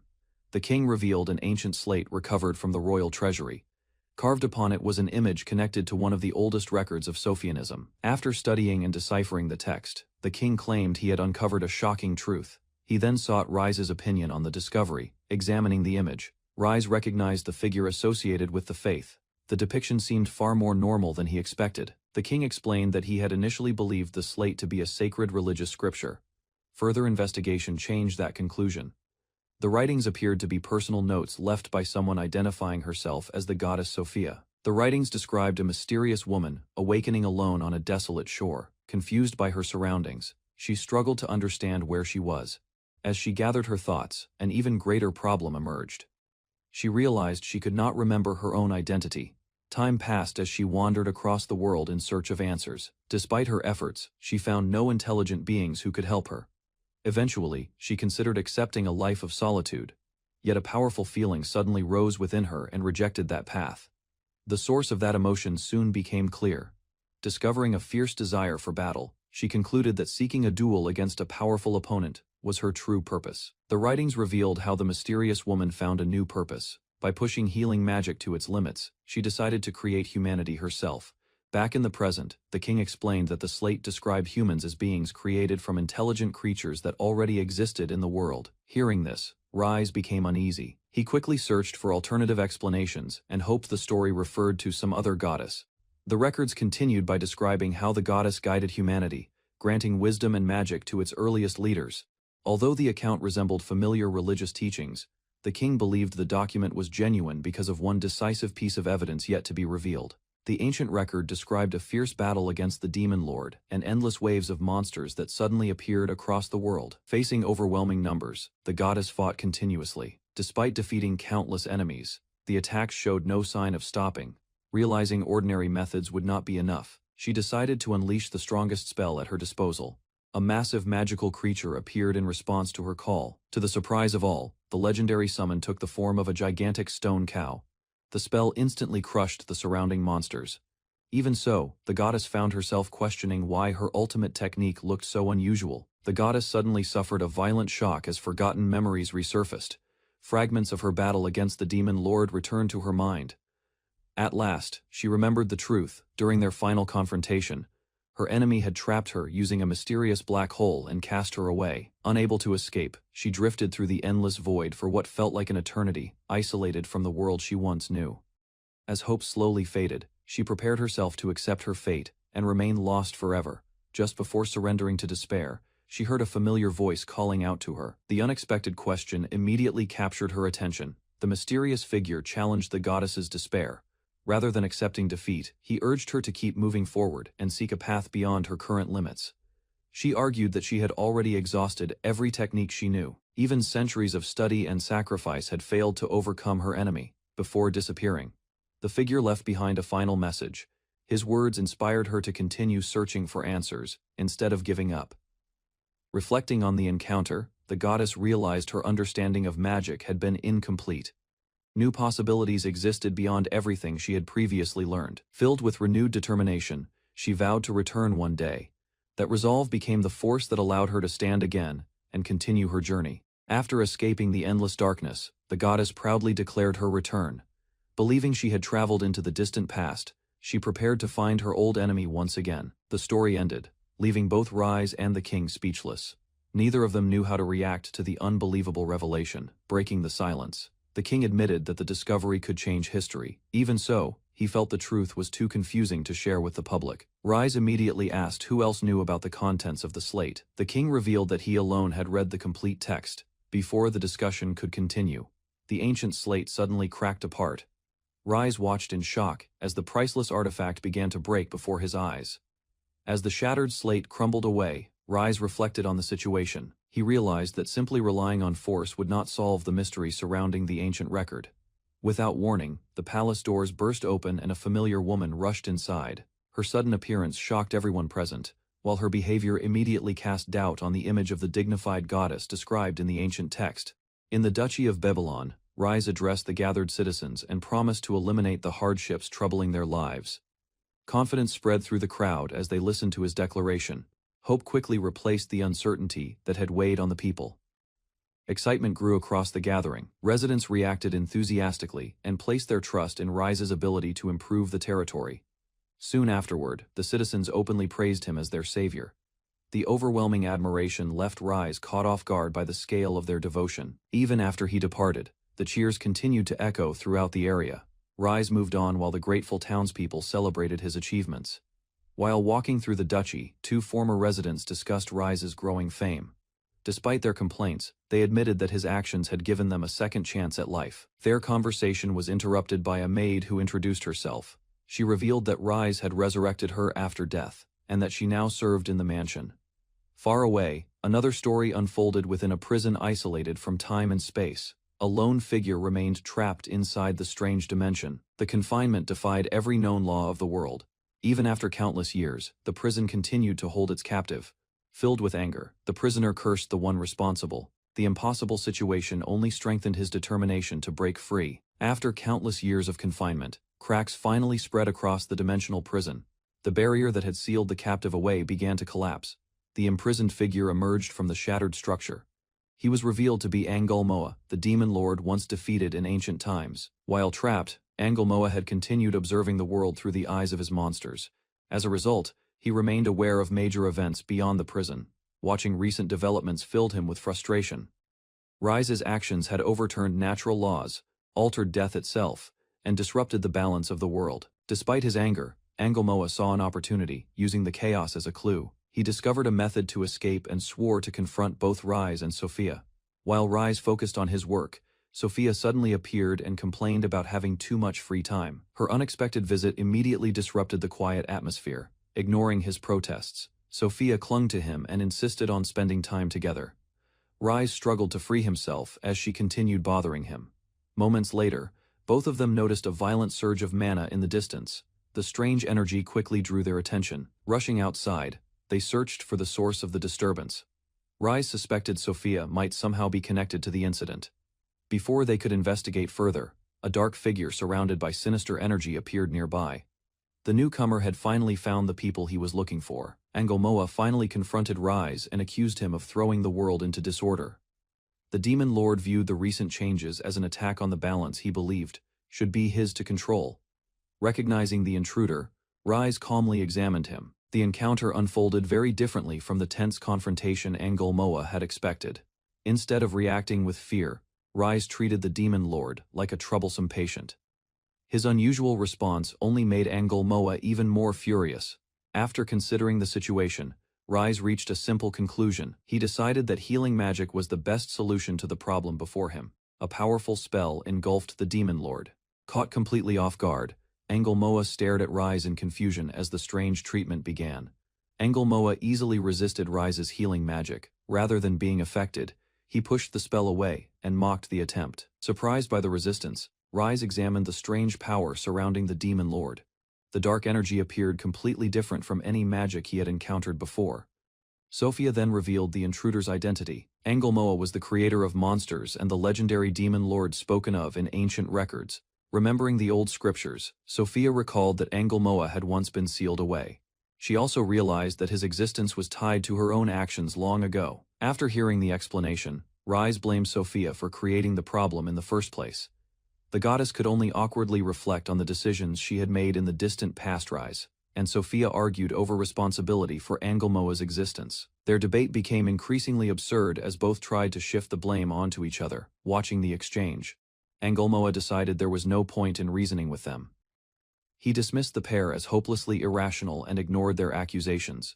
The argument continued until Angulmoa finally ordered them to stop. Neither side accepted responsibility, leaving the dispute completely unresolved.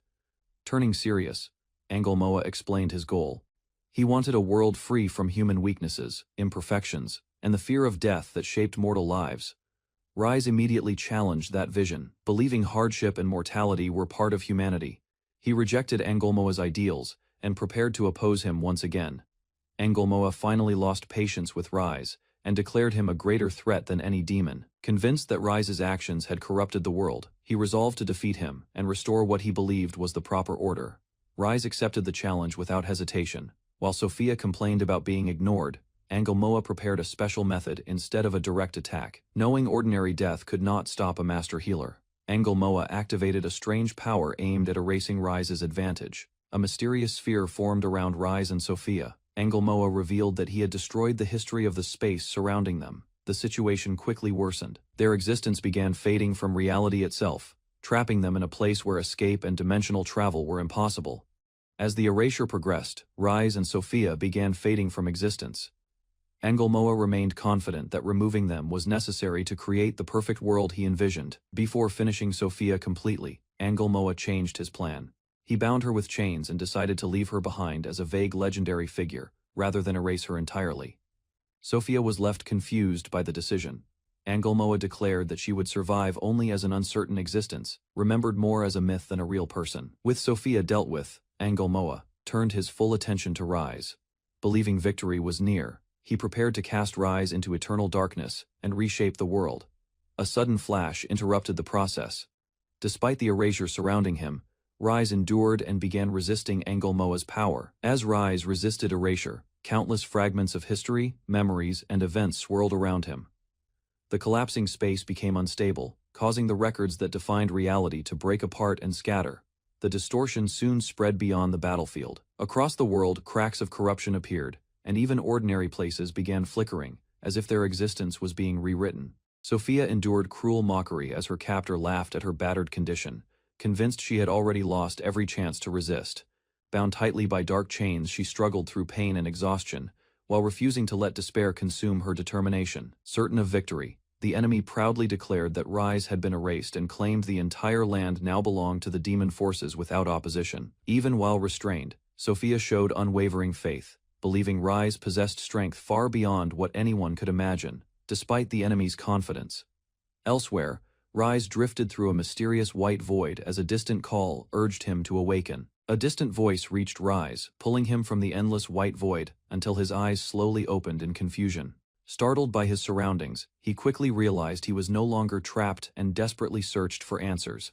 Before panic could overwhelm him, a mysterious girl calmly explained that she would reveal everything she knew about his fate. According to her, the demon lord Angelmoa had erased most of her existence, captured her, and nearly removed Rise from reality as well. Hearing the explanation, Rise finally understood that his disappearance had only appeared complete, leaving hope that his return was still possible. While recalling the past, Rise realized Sophia's existence had begun after their encounter, making the strange explanation seem increasingly believable. The mysterious girl concluded that Sophia could only exist because Rise remained alive, proving their fates were unexpectedly connected. Following her advice, Rise decided to test his magic, hoping his powers had not disappeared after being partially erased. Without hesitation, he cast a familiar spell, expecting an overwhelming creature to appear before him once again. Instead, an ordinary cow appeared, leaving Rise stunned as he realized something had gone terribly wrong with his magic. After testing his magic, Rise learned his mana had greatly weakened because the memories of his followers from the previous world had vanished. Without their faith supporting him, the power he once relied upon had declined to only a fraction of its former strength. Accepting the explanation, Rise finally understood why even simple spells now demanded far more effort than before. Meanwhile, the mysterious girl lamented that her trusted companions had forgotten her, making all of her sacrifices seem meaningless. Curious about her survival, Rise shifted the discussion and questioned how she had managed to remain there after being captured. The mysterious girl revealed that her unique connection with Rise allowed her to retain memories of him and the world he once lived in. Using that special bond, she created a new technique that projected her image, enabling them to communicate across the strange space. Although no one else could see or hear her, Rise praised her ingenuity before quickly returning to more urgent matters. Without wasting time, he asked about the Demon Lord and the current condition of the outside world. She explained that humanity had united against a common threat, yet nearly the entire world had already fallen under Angelmoa's overwhelming control. Rise questioned why the Demon Lord had not eliminated humanity completely, despite possessing overwhelming magical power. The mysterious girl explained that the Demon Lord had exhausted enormous mana erasing Rise and continued spending energy to keep her weakened, leaving little room for other actions. After assessing his remaining strength, Rise realized he could only summon ordinary cows instead of his devastating magical creations. Hearing that conclusion, the girl admitted their situation looked hopeless with his current abilities. Even so, Rise refused to forgive the Demon Lord and resolved to find another path to protect humanity once again. Overcome with anger, Rise swore to defeat the Demon Lord for destroying the peaceful life he had worked so hard to build. The mysterious girl immediately recognized his fierce determination, reminding her of the resolve he once showed during their past conflict. Without delaying further, Rise asked for the Demon Lord's location and began planning a direct assault, despite the overwhelming danger ahead. Thanks to the connection between them, the girl realized Rise could track the hidden castle by sensing the Demon Lord's presence. Rise located the enemy far to the north, allowing both of them to prepare for the decisive battle ahead. The mysterious girl encouraged Rise to restore his strength, gather trusted allies, and prepare to defeat the Demon Lord. Determined to begin immediately, Rise mounted an ordinary cow, accepting his weakened state while moving toward his next goal. Filled with renewed confidence, he vowed to rebuild his power from nothing and set out on a new heroic journey. Rise traveled toward the Demon Lord's territory while riding a cow, asking his fairy companion about the town ahead. Exhausted from repeated magic, she immediately drifted into deep sleep. Trying to gather important information, Rise attempted waking the sleeping fairy several times. She remained completely unresponsive, making him realize her weakened condition prevented further magical assistance during their journey. Although worried about traveling alone, Rise appreciated surviving thanks to the fairy's earlier support. Accepting reality, he resolved to investigate the unfamiliar town personally, instead of depending on her guidance. Upon reaching the city gate, Rise noticed nervous guards watching every visitor with caution. Becoming distracted by his thoughts, his speeding cow startled nearby soldiers before passing through the entrance. Relieved that nobody suffered injuries, Rise entered the large town and observed its surroundings, comparing everything with Babylon's former state. He recognized widespread poverty, neglected buildings, and an atmosphere lacking hope. After observing the town's miserable condition, Rise suddenly devised a simple solution. Believing every problem could disappear through proper reforms, he became determined to restore the struggling settlement by himself. Before beginning his ambitious plan, Rise decided gathering reliable information remained the highest priority. Assuming the local lord understood every problem, he headed toward the mansion while riding his faithful cow. Arriving near the impressive mansion, Rise unexpectedly noticed crowds surrounding the estate in complete disorder. Realizing the residents faced an attack, he immediately recognized an opportunity, requiring urgent intervention. Watching the unfolding disturbance, Rise felt fortunate because helping during the crisis could also introduce him to the territory's lord. Confident about his timing, he prepared to assist without hesitation. Rise encouraged his cow forward before casting powerful healing magic that erased exhaustion, restored injuries, and strengthened its body. Filled with renewed energy, the determined animal charged toward the battlefield. Silica reported capturing the rebels threatening the territory while presenting herself before the local lord. Delighted by her loyalty, the demon commander promised endless meat and alcohol for her continued service. Rise suddenly arrived riding his strengthened cow, interrupting the meeting before Silica could celebrate further. His unexpected entrance shocked everyone, causing confusion throughout the crowded gathering inside the estate grounds. Without understanding the situation, Rise launched an attack that blasted the demon commander away. Buried beneath debris, the furious monster revealed himself as Manticore, a powerful southern commander, serving the demon lord. Citizens gathered around the battlefield, while Rise stared at the defeated monster with complete confusion. Silica questioned his identity, leaving the tiny fairy worried because Rise still lacked any proper explanation. Believing the capital's rulers would understand everything, Rise laughed with quiet confidence, despite having no real plan. Meanwhile, the anxious fairy realized his reckless actions continued creating unexpected misunderstandings around everyone. Rise raised his hand, declaring humanity and the troubled country would remain safe while he stood there. Hoping to inspire everyone, he prepared another bold action without considering the dangerous consequences. Facing the gathered monsters, Rise hurled a heavy object with surprising force, believing simple attacks could solve the battle. The furious demons mocked him, unaware another unexpected assault would immediately follow. Rise ordered his strengthened cow forward like a living projectile, sending it crashing across the battlefield. Silica avoided the charging animal, while the bewildered monsters struggled against the reckless surprise attack. Shocked by the relentless assault, Manticore demanded Rise reveal his identity before continuing the fight. Smiling with confidence, Rise introduced himself as an ordinary liberator passing through the troubled territory. The surrounding citizens noticed someone confronting the demon lord's forces inside the mansion grounds. Hearing rumors about Silica capturing the resistance, they gathered around the battlefield, watching Rise's unexpected appearance. Rise addressed the frightened citizens, asking whether the monsters had broken their determination. Urging everyone to remember their freedom, he challenged them to reject lives spent serving cruel oppressors forever. Rise continued encouraging the gathered crowd, calling upon them to raise their voices against injustice. His passionate words inspired hidden courage, convincing many people they still deserved freedom and dignity. The frightened citizens answered Rise's appeal with growing determination, declaring they would never remain slaves beneath the monsters again. Their united response spread confidence throughout the crowd surrounding the battlefield. Satisfied after hearing the citizens' determined voices, Rise smiled with quiet confidence while believing his motivational speech had succeeded. Encouraged by his words, the people openly declared their homeland belonged to them, enraged by the citizens' defiance. The demon commander threatened everyone with death for daring to resist the demon lord's army. Furious shouts echoed across the battlefield.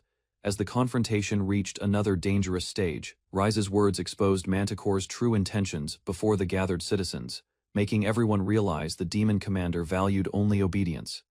The crowd understood their enemy feared rebellion against the entire demon army. Inspired by Rise's speech, the citizens rejected Manticore's authority and declared their determination to fight. Their courage replaced fear as they united against the monster, responsible for their suffering. Watching the citizens stand, Rise remained surprised while the tiny fairy celebrated their growing confidence. She realized most people still possessed magical ability, making victory possible without Rise entering direct combat. Enraged by the uprising, Manticore charged forward and mocked the humans' resistance with overwhelming confidence.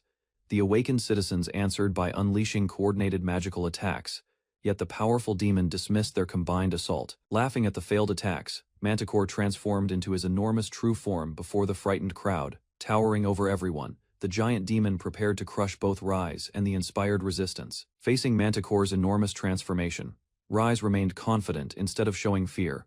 Comparing the giant demon with previous opponents, he dismissed the terrifying appearance as nothing, especially threatening or impressive. Remembering countless dangerous battles from his previous life, Rise believed Manticore failed to match those overwhelming enemies.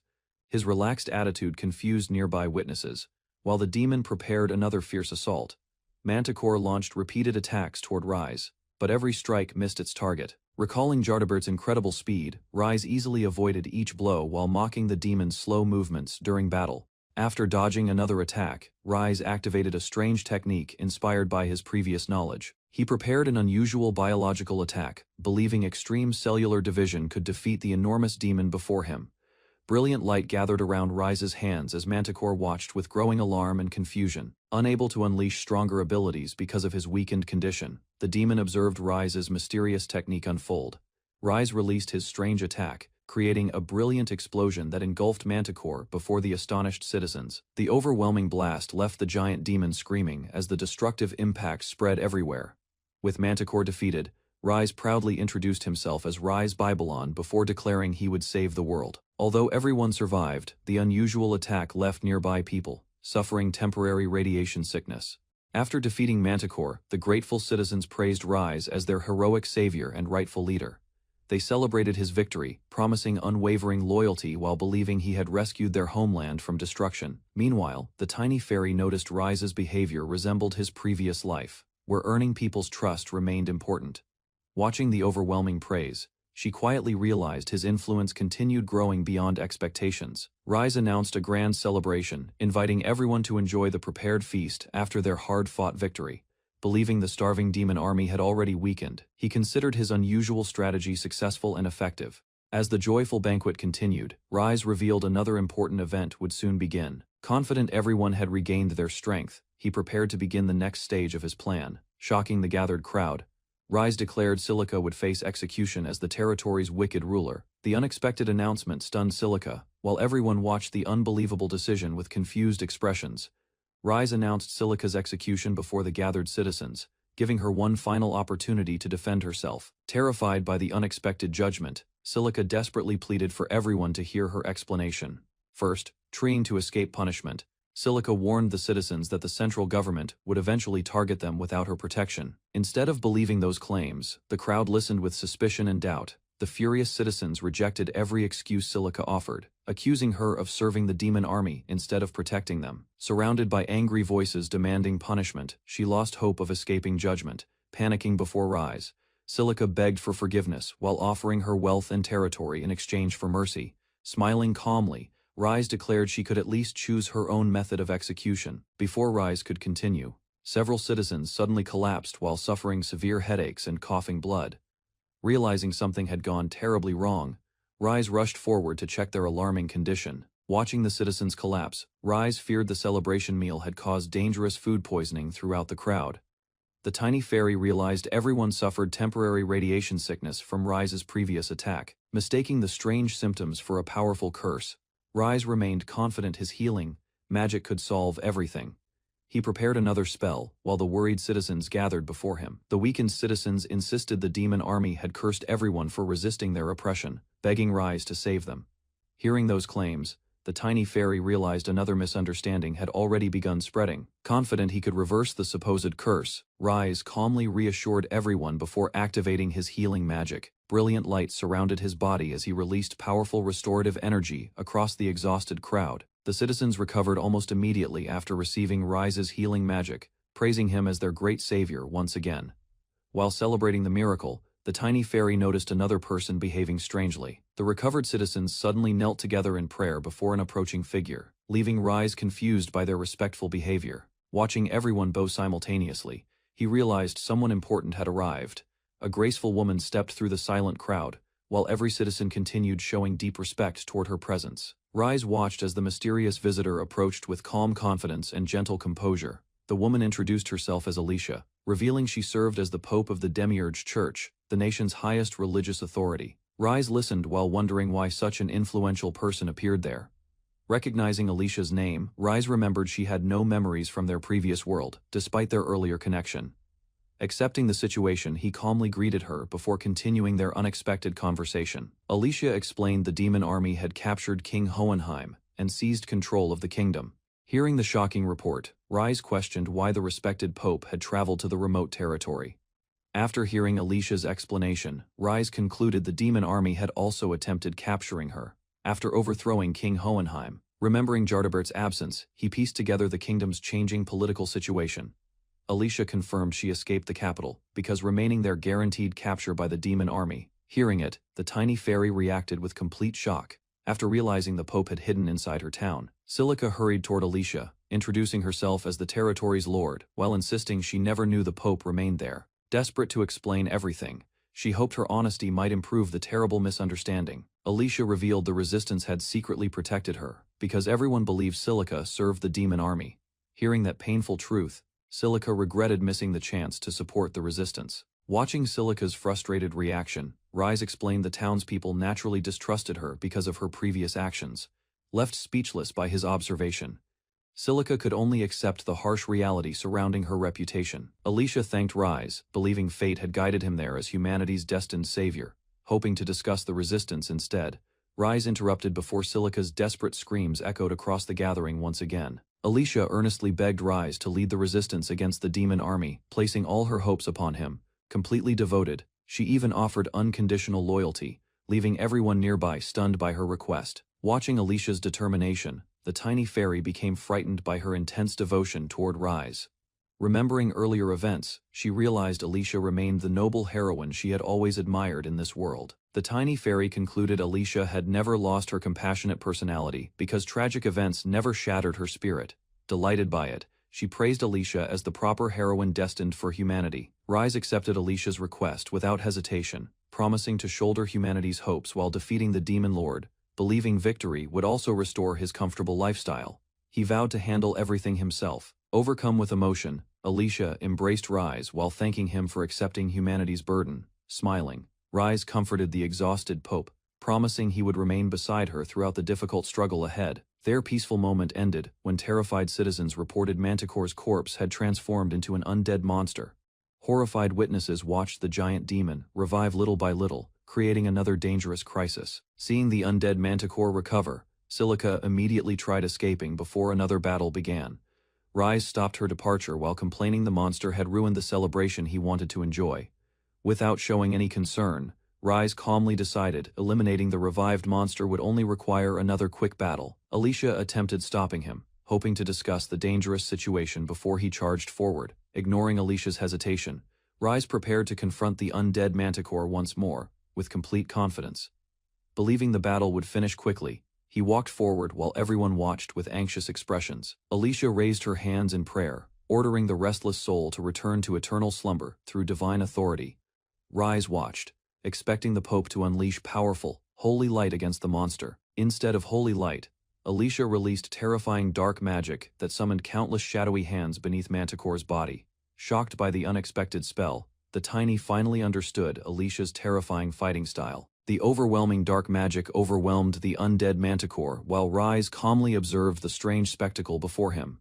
Realizing Alicia's enemy had changed, he recognized her frightening methods remained exactly the same. Watching Alicia finish the battle with ruthless efficiency, Rise concluded she remained the same unpredictable woman he remembered. Although now fighting the demon army, her terrifying methods had never changed at all. In the courtyard below, the townsfolk went about their day while Rise Babylon looked over the scene with quiet satisfaction, calling everything perfect. He explained that his magic had multiplied the region's food supply and healed every illness and injury among his people. With the town stabilized, Rise turned his attention to one lingering problem: what to do with a captured girl still awaiting judgment. The girl, panicked and pleading, begged for her life, offering anything to avoid execution. Rise admitted her desperation unsettled him enough that he postponed the sentence. He reasoned that letting her go outright wasn't an option since too many people wanted her dead. Privately, he recalled that in their previous world she had been an overwhelmingly powerful water mage, capable of turning into water itself to kill instantly. Though her powers now seemed weakened, much like his own, the girl brightened, sensing an opening, and Rise offered her a deal. He might help her if she was willing to put in effort. She misread his meaning entirely, striking a flirtatious pose and declaring she was ready. Rise clarified, he only meant she'd become his subordinate and fight the demon lord alongside him. He added that she showed real promise as a water mage, while she recoiled, insisting she'd never fall for someone she considered a walking disaster. Rise pressed her further, telling her that following his guidance would make her stronger and eventually help her earn back the people's trust. Flustered, she admitted there was something else she wanted to ask him. Given his position as lord of the land, she asked if he'd heard of the Babylon territory, then suddenly remembered where she knew the name from. She explained that Babylon once sat beside the small island that would later grow into Palisade. Rise was stunned to learn the place had become a poisoned wasteland, destroyed around the same time Palisade fell to the demon army. Elsewhere, a girl fumed, vowing revenge with her nuclear cows, certain that Angelmoa had orchestrated the destruction out of spite.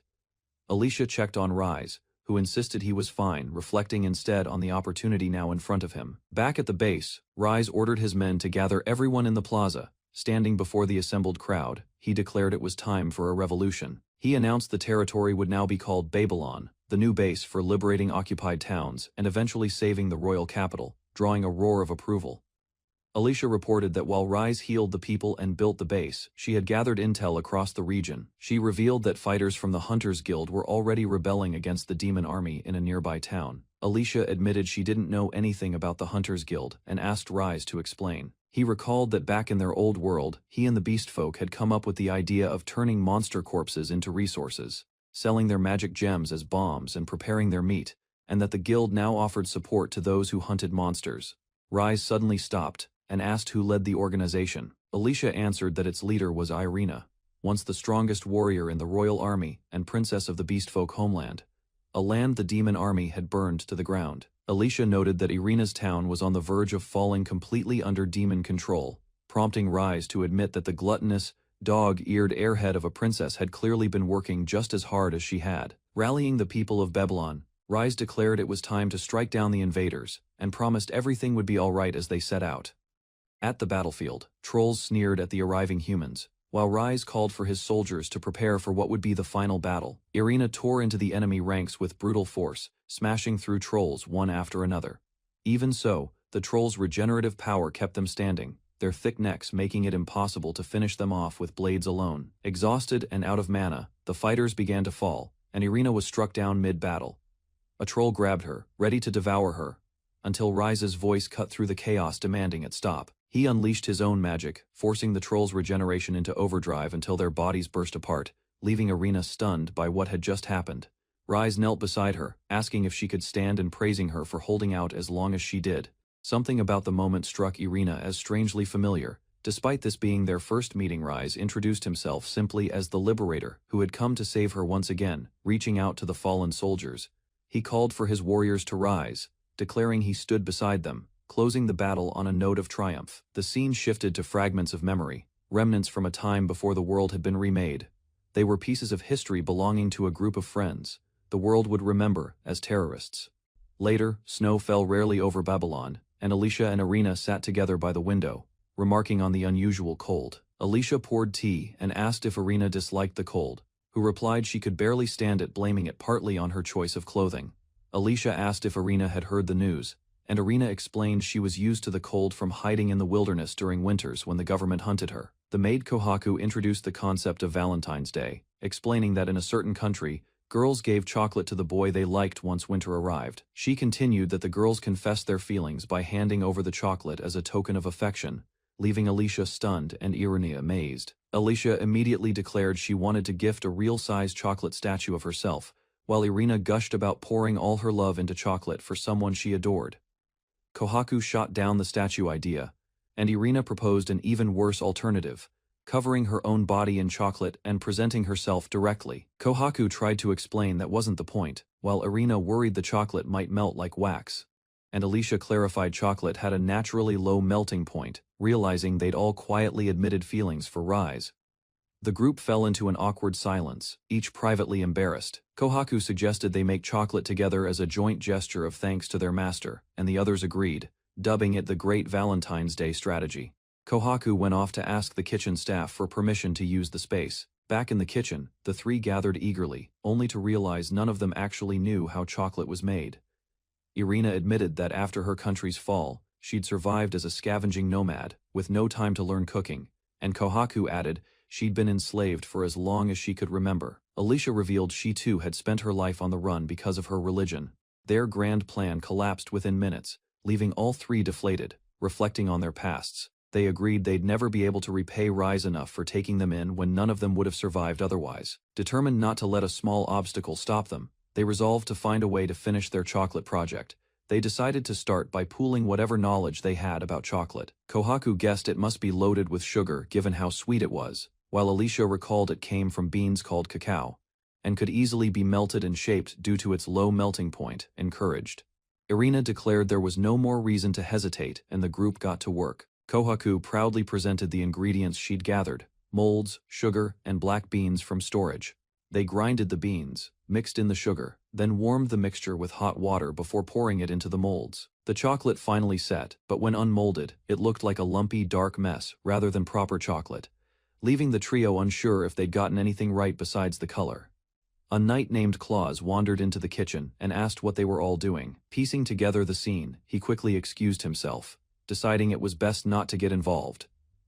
Elsewhere, Claus ran into Rise and asked if he'd found Alicia and the others. Rise explained he'd only melted the chocolate and poured it into a mold, since he'd heard the girls were having a tea party and wanted to bring them these handmade sweets. Claus grabbed him urgently, warning him he couldn't give those chocolates to the girls. When Rise asked why, Claus insisted it was for their sake, for the sake of their pride as women, especially since Rise had helped make them. Rise reluctantly agreed to hand them over, and Claus begged him to just give the chocolates to him instead. Claus told Rise the girls just needed some time alone, leaving Rise to wonder what to do about Alicia and the others. Afterward, a rumor spread that Rise had given Claus a box of chocolates as a gift. A monstrous shadow trembled with fury as a scream tore through the ruins.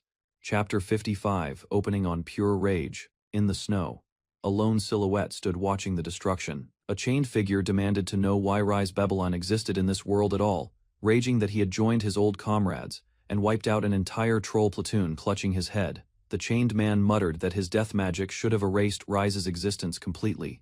Unable to understand what had gone wrong, bound in heavy chains, he turned his fury toward a woman standing before him, accusing the so-called goddess Sophia of interfering and demanding an answer. The girl only laughed, mocking him for underestimating the might of Rise Babylon, calling him a foolish brat for ever doubting it. She declared proudly that the story made no sense without the two of them in it, Rise the hero, and herself the goddess standing beside him. The chained man snapped back in disbelief, insisting there was no way that Freak could ever be called a hero before trying to remind her of her own status. Radiant wings spread as worshippers bowed before her, the truth settling in. She had become a goddess the moment she dueled Rise, and as long as she existed, so would he. Smiling down at him, she told him plainly that his ultimate skill, existence, destruction, was useless against Rise, and that she pitied him for it. Engelmoa elsewhere. Followers reacted with awe, their hearts renewed by the sheer force of Rise's presence, rippling far beyond the battlefield. One follower shouted down anyone who doubted him, cheering that the demon lord had nothing on her Rise, calling him the greatest hero there ever was. Engelmoa clenched his fist, admitting that even if he could no longer erase Rise's existence, he could still kill him outright, in the literal sense of the word. But his strength had been drained too far. He admitted he could only wake once every few days now, and the goddess reminded him he couldn't even leave this place, having traded half his own being just to keep himself bound there. Undeterred, Engelmoa revealed he still had 3 loyal servants at his disposal, rulers of the sea, the land, and the sky, ready to act in his place. Reaching toward the swirling dark forms, he called out to his great rulers, declaring he had a mission for them. Losing consciousness mid-command, he cursed the timing, forcing out his final order that a man calling himself Rise Babylon was stirring rebellion against them, and warned his servants never to think of him as an ordinary human. As he faded, the goddess told him gently to rest in the land of dreams until her future husband was ready for battle, adding that weakened as she was, burdening him with mana was still nothing to her. Meanwhile, in the newly liberated Babylon territory, word spread that humanity's liberators were making steady progress freeing the land from the demon army. At the Lord's mansion, Rise collapsed dramatically, groaning that he was completely worn out. Sprawled on the floor, he complained that every town they freed only piled more work onto his plate, admitting, in the end, that he never even liked fighting to begin with. Rise declared that Angolmoa was the only exception, the one hater he would kill without hesitation. He insisted his hands were never made for hurting others, and his mouth was never made for cursing enemies. He said everything he had was made for spreading love and bringing people together. Back at the mansion, Rise casually asked Irina for a favor. He explained that he had managed to increase the number of his followers considerably, and admitted he might finally be ready. Elsewhere, a captured orc raged that he would kill the cursed human before him, swearing vengeance. Rise, calm despite the threats, told Irina he had started wondering whether fighting monsters would really lead them to peace. His comrades reminded him the orc had been captured alive as ordered, but questioned what he actually planned to do with it. Rise argued that a murder was still a murder, no matter if the victim was a monster, and warned that killing every last one would lose sight of how valuable each life was. Irina asked what he could possibly mean, insisting all such filthy, crazed beasts had to be eliminated. Rise countered that exterminating every monster would be pointless. If humans became ruthless monsters themselves in the process, it would defeat the purpose. Getting the creatures on their side instead would be far more useful against their true enemy. Turning to the terrified orc, Rise smiled and proposed an alliance between humans and monsters. He admitted to himself that a few details would need to stay hidden, and that this plan would take real work. Grinning, Rise declared he would tweak the orc's brain with healing magic, offering it all his affection while the creature howled in confusion. Moments later, the orc stood calm, now one of them. As Rise asked Irina to untie him, the orc wept that it deserved death for the trouble orcs had caused humans, but Rise gently refused, leaving everyone stunned. Traveling across the countryside, Rise listened as his aide marveled at how he'd turned so many ruthless monsters into loyal allies, though privately she doubted brainwashing truly counted as friendship. Wings cut through the sky above them, and Alicia pointed out that the harpies traveling alongside their group served as excellent carriers thanks to their flying ability. Nearby hulking trolls carried heavy loads without complaint, and she noted that despite their abnormal strength, they somehow never got hurt no matter how hard they worked. A kobold sniffed eagerly at the ground beside him, its nose remarkably skilled at locating minerals, even if its habit of eating rusted metal remained deeply unsettling. Small goblins scurried around the settlement handling chores, and Alicia explained that a handful were even suited for battle when the situation truly called for it. Fangs bared and muscles coiled, Agarm's raw speed left Alicia genuinely impressed, since not even the fastest horses could ever hope to keep pace with it. Quiet affection crept into the moment when Alicia admitted that standing beside Irina felt strangely nostalgic, despite the two of them having only just met days ago. Blushing furiously, Irina invited Rise closer, though he hesitated, reminding her that they remained in the middle of a serious military operation together. Determination flashed across Alicia's face as she urged the group to bond quickly, insisting that facing one of the demon army's three great generals demanded real teamwork. With a playful grin, she reserved the seat beside Rise for Irina, whose tail swished wildly and betrayed her feelings no matter which world she lived in. Hearts floated around all three of them as warmth settled over the group, and Rise quietly admitted their closeness felt more relaxing than he expected. Doubt crept into Alicia's expression as she wondered aloud whether just the three of them could realistically stand a chance against such a powerful general. Meanwhile, in a heated argument elsewhere, a furious woman swore she had witnessed everything herself, and another voice quickly rose to confirm her claim. Ruins stretched across the battered landscape as the narration revealed that the Lord of Django territory was none other than one of the demon army's main generals. Towering above the wreckage, the evil Black Dragon reigned as ruler of the sky, prompting Rise to calmly commend Silica for her efforts. Tears streaming down her face, Silica complained bitterly that she always drew the worst assignments, having been forced to become water just to sneak through enemy sewers.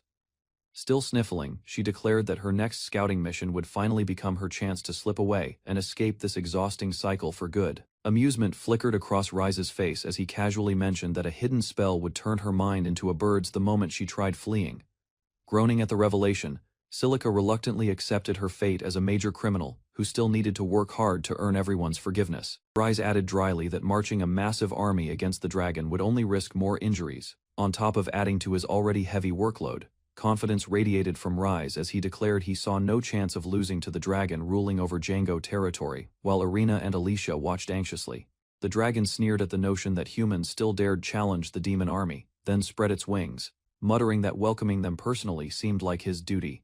Terrified villagers huddled together as goblins nearby cheered wildly, chanting for their black dragon overlord, while vowing to massacre every human who opposed him. Cheers erupted again as the dragon boasted that he would crush this so-called Rise like an insect, dismissing the human's strange name with open contempt. Snarling with pride, the dragon insisted he'd never fear a mere human, though he privately wondered if the demon lord's caution meant this opponent held real strength. Curiosity crossed a harpy's face as she spotted goblins below, reacting to falling dust, questioning why something with such a pleasant scent kept drifting from the sky. Confusion turned to delight as goblins discovered the mysterious substance came from cows, devouring it eagerly while declaring it utterly delicious beyond their wildest expectations. Rise smirked wickedly as chaos erupted below, with goblins screaming in horror while desperately warning each other never to eat that so-called cow dust. A mocking voice greeted the dragon sarcastically, calling him quite the hotshot now, hinting at an old familiarity neither of them had expected to resurface. Excitement rippled through the crowd as someone spotted a rooftop figure, recognizing him instantly and shouting joyfully that their master, Rise Babylon, had finally returned. Pandemonium swept the battlefield as transformed cows shrieked and thrashed violently, their monstrous cries echoing while goblins screamed insults amid the surrounding destruction. Bewildered and trembling, the dragon wondered aloud whether this stranger had somehow killed him before, sensing an inexplicable dread welling deep from within his soul. Fury replaced fear as the dragon demanded answers, insisting he'd never forgotten how Rise had once become something like a friend to him. Chaos exploded as the dragon lunged forward mid-attack, only to be intercepted violently, his roar echoing as he called out Rise's name in desperation. Struggling, the dragon groaned in pain while Silica declared that naughty creatures like him needed a proper lesson taught through force. Dust settled around the ruined landscape as the dragon growled, sensing sinister mana radiating nearby. Unaware that Alicia stood there, smiling mischievously at his confusion. Grinning, Alicia teased that he'd grown far too large, offering more of her strange drug only if he obeyed her every future command. Horror flickered across the dragon's face as Rise approached with healing magic, cheerfully promising to restore their so-called friendship through unwanted transformation. Rumors spread through nearby towns as villagers whispered about a mysterious savior who had tamed the feared Black Dragon General himself. Nobles dismissed the rumor as mere propaganda meant to boost troop morale, though one figure confirmed that every word of it was true. Shock crossed the father's face as another elder proudly confirmed the savior's name, adding that Rise Babylon had already earned Pope Alicia's holy approval. Word spread through the crowd that Lord Rise, leader of the resistance, had liberated yet another town, convincing skeptics once an official priest confirmed it. Onlookers marveled that he'd rescued every town throughout the region using monsters he personally tamed, while a lone knight murmured Rise's name with unease. Admiration filled Alicia's voice as she praised Rise for liberating countless towns while also brainwashing monsters into becoming his loyal, obedient pawns. Determination burned within her as she vowed to reveal his supreme light shining brightly, warning Angelmoa that waking up soon would be wise. Meanwhile, a goblin received flowers from a smiling harpy, while nearby a man asked her about visiting a nice restaurant together sometime soon. Disgust colored a noblewoman's tone as she complained about being forced to live alongside monsters, cursing that troublesome Rise Babylon under her breath. And another noble reluctantly admitted that despite their frustrations, Rise had genuinely liberated multiple towns from the demon army's brutal control.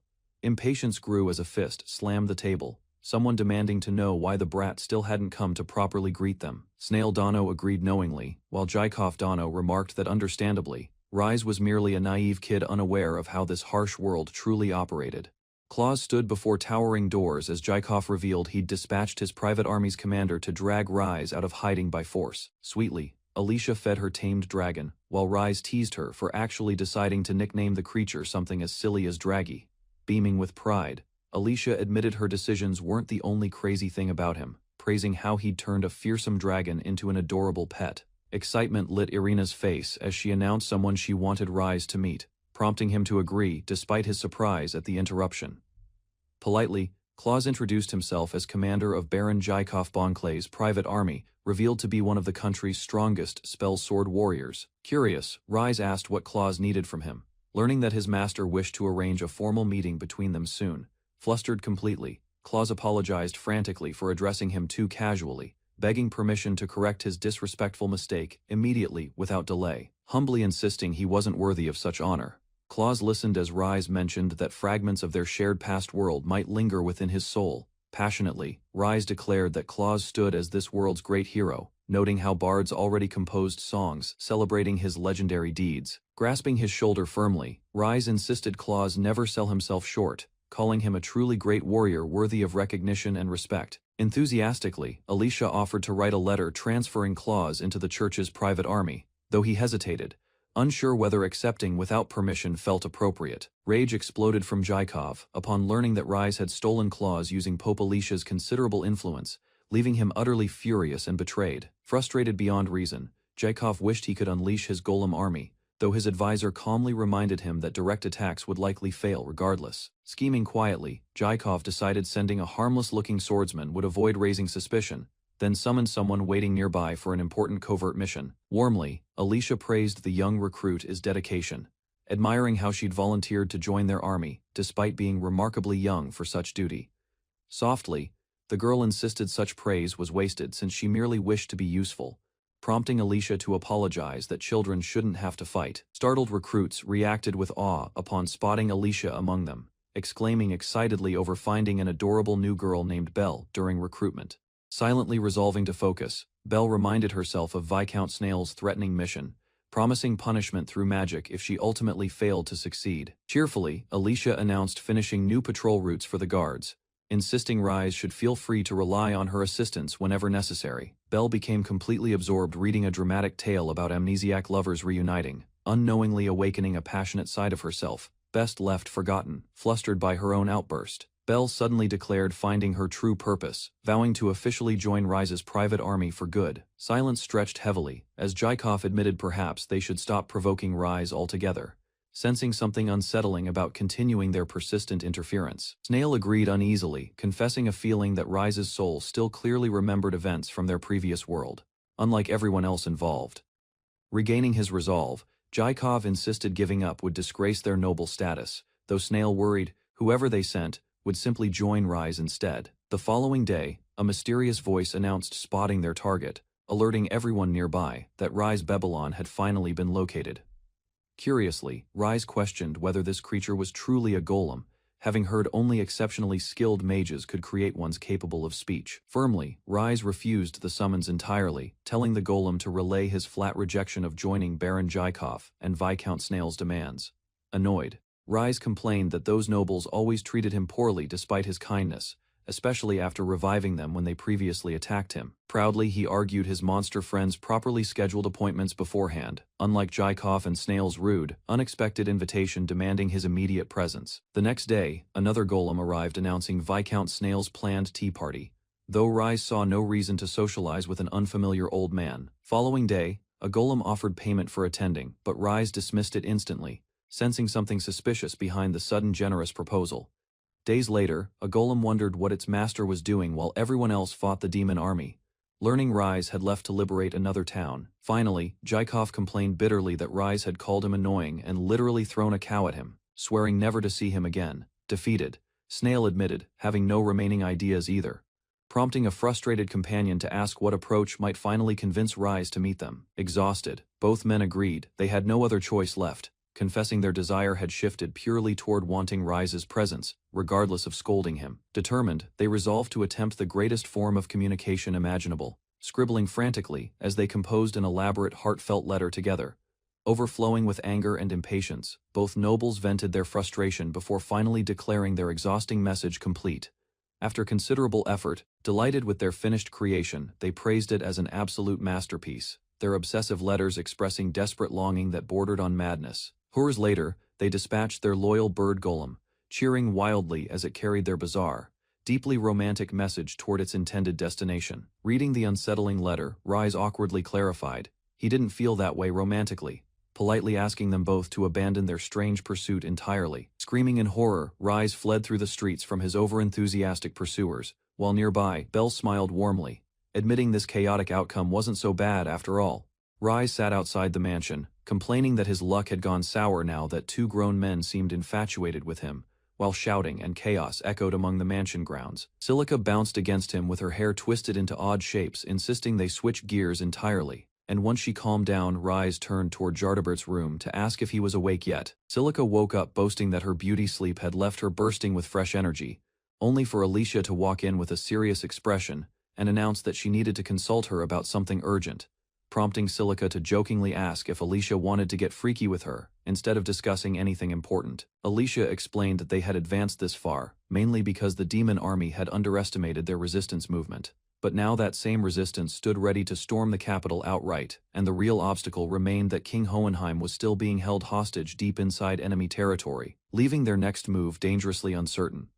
Silica asked what the plan actually was, wondering aloud whether they intended to abandon the king and let the demon army continue using him as leverage, since sacrificing one hostage for a swift capital assault seemed like the kind of cold decision desperate resistance leaders sometimes had to make. Alicia admitted that Hohenheim used to help her back in their previous world, even assisting her in taking down the so-called wicked goddess, and declared with total conviction that they could not abandon him since sentimental history mattered more than convenient wartime strategy. Alicia added that Hohenheim happened to be her nephew, which only strengthened her resolve, and she wanted Silica's input specifically on devising a way to rescue the poor man safely, while still capturing the capital during the very same operation. Rise proposed that if it were possible, rescuing Hohenheim before launching the invasion would be ideal, since even after locating exactly where the demons kept him captive, breaking him out remained a serious challenge, especially considering Silica could sneak in alone, only by turning herself into ordinary water. Silica revealed something unsettling she had learned,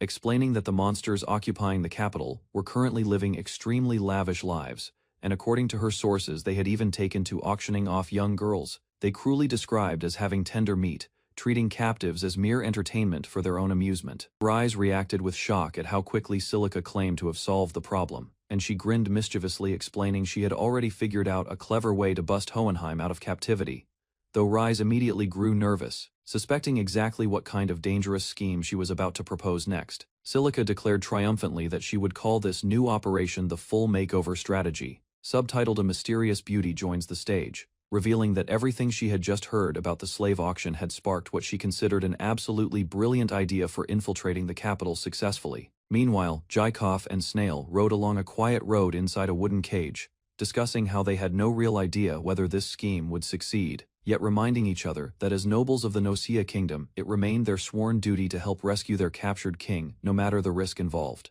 A passing narrator noted that both men valued their public reputation more than the actual well-being of their nation, though Snail insisted this mission mattered, since succeeding here would give them a rare and valuable chance to restore their damaged standing among the people. Elsewhere, Belle sketched while commoners gossiped nearby, noting she was certainly to blame for spreading the story though. She never intended any harm, and the two noblemen overheard rumors, claiming they had somehow fallen hopelessly in love with that same irritating young brat everyone kept talking about.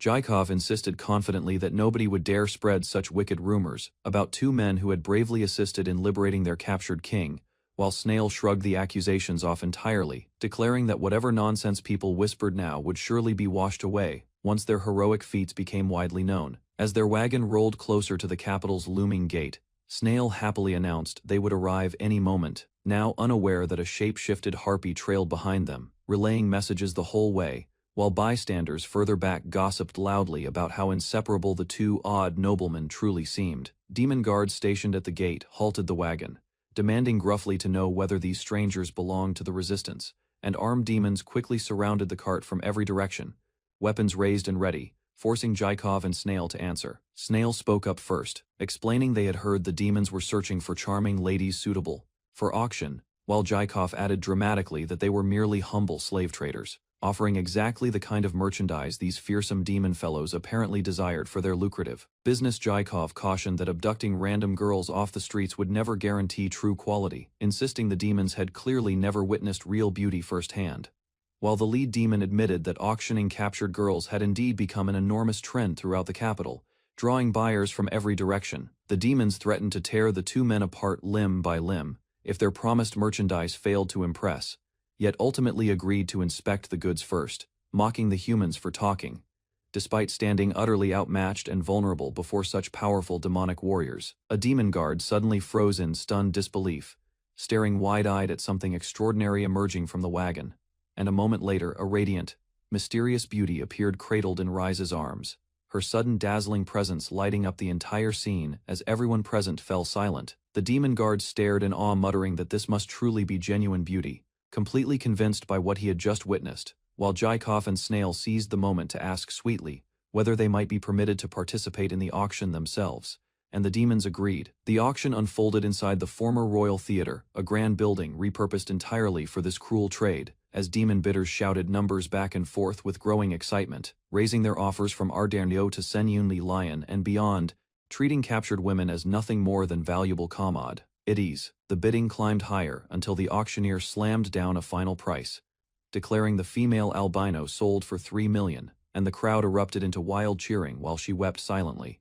with onlookers remarking callously on how lively and entertaining a specimen she had turned out to be. Two demons in the audience murmured casually that captives never fought back or attempted escape, since the organizers were considerate enough not to bind them with ropes at all, continuing to shout their own bids of Ardern Wu and Ardern Ba million as though discussing nothing more serious than ordinary merchandise. The winning demons gloated afterward that these fragile beings were remarkably easy to break and satisfying to devour, boasting a winning bid of Sendernil million, while the MC on stage teased that he hoped they hadn't already spent every coin stolen earlier from unsuspecting human villages nearby. The auctioneer then announced his next presentation with dramatic flair, introducing a supposedly pitiful girl who had been sold by her own kind, and as elegant heels stepped forward into the spotlight, the entire crowd of demons leaned in, murmuring with growing anticipation over what awaited them. Rise stood transformed, dressed in an elaborate frilled outfit with twin ponytails framing his face, as the announcer declared he would become the true highlight of today's entire auction,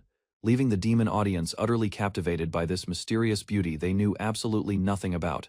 Rise stood absolutely still on the auction stage, drawing gasps from the demon crowd who declared her magnificent, while two demons in front whispered that despite everything she still blushed nervously, proving she wasn't merely a beautiful face, but someone genuinely reacting to the terrifying situation surrounding her. Bidding exploded instantly as demons shouted numbers with growing desperation, one offering 30 million before doubling it to 50, while another wolf-like demon roared out 5 million, each competitor determined to outdo the last, as the price for this mysterious beauty climbed rapidly beyond anyone's expectations. A wealthy demon raised the stakes dramatically, declaring he would pay 200 million since she deserved to become his wife, only for a cloaked skeletal figure to interrupt with an even bolder offer of 70 million, insisting that lovely lady would be coming home with him instead. Rise sighed, heavily backstage, reflecting on the ridiculous full makeover strategy Silica had convinced him to attempt, admitting quietly that he knew from the very beginning these demons would prove absolutely terrible, yet somehow found himself trapped in this humiliating disguise regardless of his earlier reservations. Silica insisted cheerfully that only Rise possessed the ability to pull off a mission requiring infiltration deep behind enemy lines,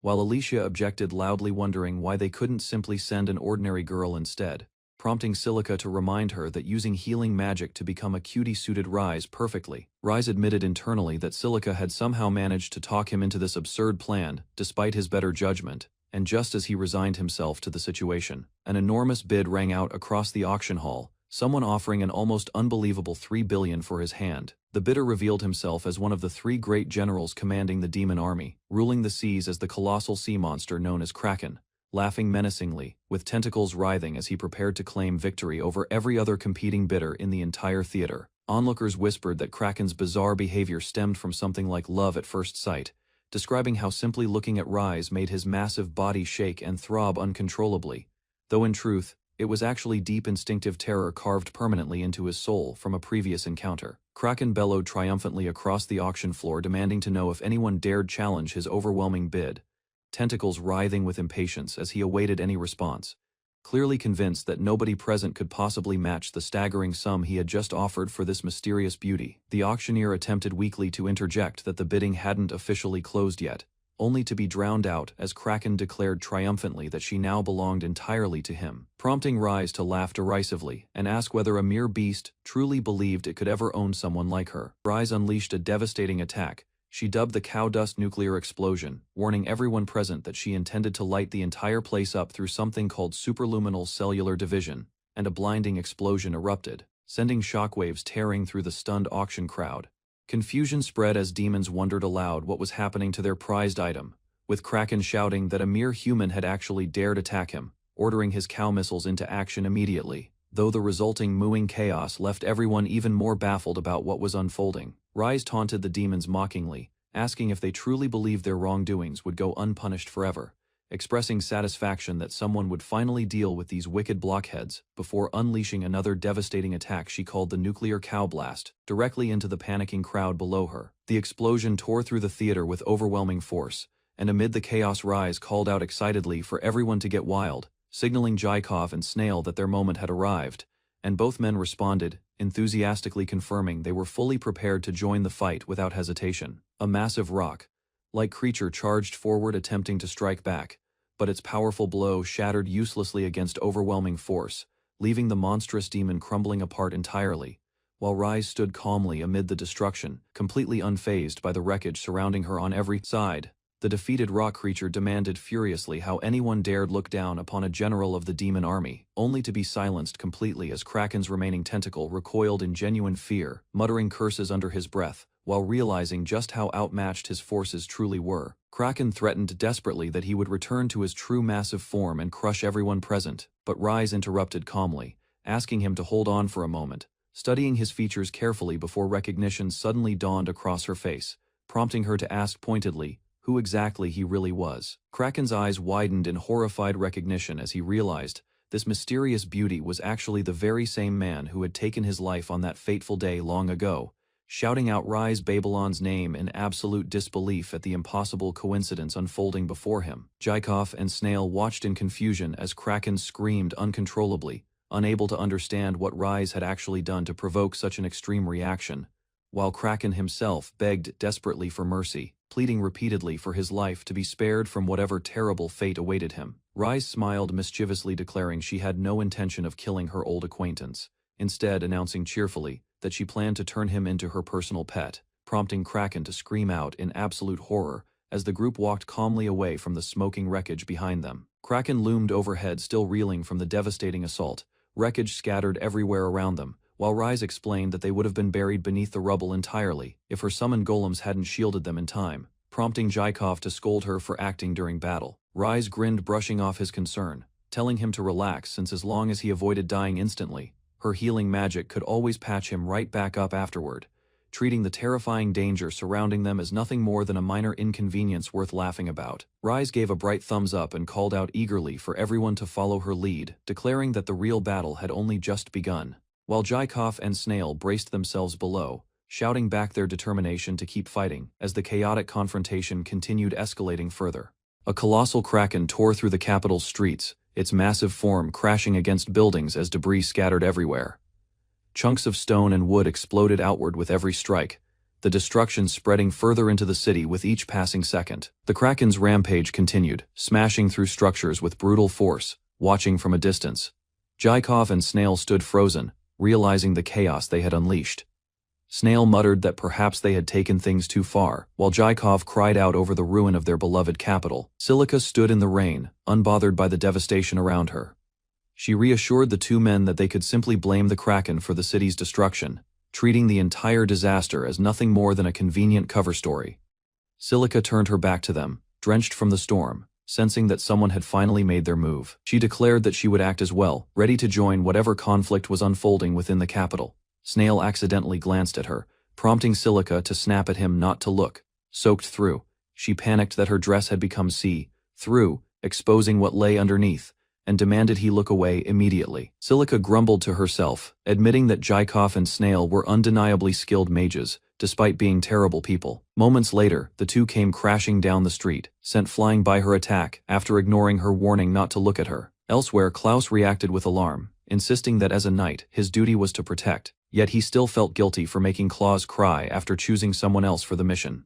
Silica coldly added that she would not mind if Jacob and Snail died there, calling it an added bonus. Silica turned toward the two sprawled mages, ordering them to stop lying around in the street and help her distract the demon army that had gathered nearby. Jacob and Snail exchanged bitter words with Silica, calling her trashy on the inside, despite her attractive appearance, accusing her of throwing cows at them earlier. Snail admitted he found their target oddly charming despite his trashy personality, drawing more insults from Silica. Snail reminded the group that if their diversion succeeded and King Hohenheim was rescued, they would be hailed as heroes of the nation. Overwhelmed by the thought, Jacob declared he was so unsettled by the idea that he would go change his gender and clothes in an alley, sending Snail into a panic. Jacob and Snail reflected on their circumstances, stunned that mere countryside nobles, like themselves, could end up celebrated as heroes for their role in the rescue mission. Jacob summoned an ultimate golem with a dramatic incantation, while Snail unleashed a spell called Crimson Inferno, setting the surrounding area ablaze as their combined magic tore through the city.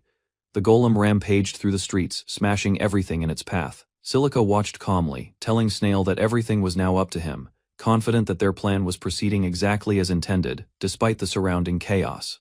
Deep beneath the royal castle, guards inside the underground jail spoke of rumors spreading through the city, claiming a human girl was wreaking havoc, using a herd of cows, and that Lord Kraken had lost his mind amid the destruction. Inside, a jail cell, a bound prisoner listened to the commotion echoing from outside, remarking calmly that things seemed unusually lively beyond the walls of his cell.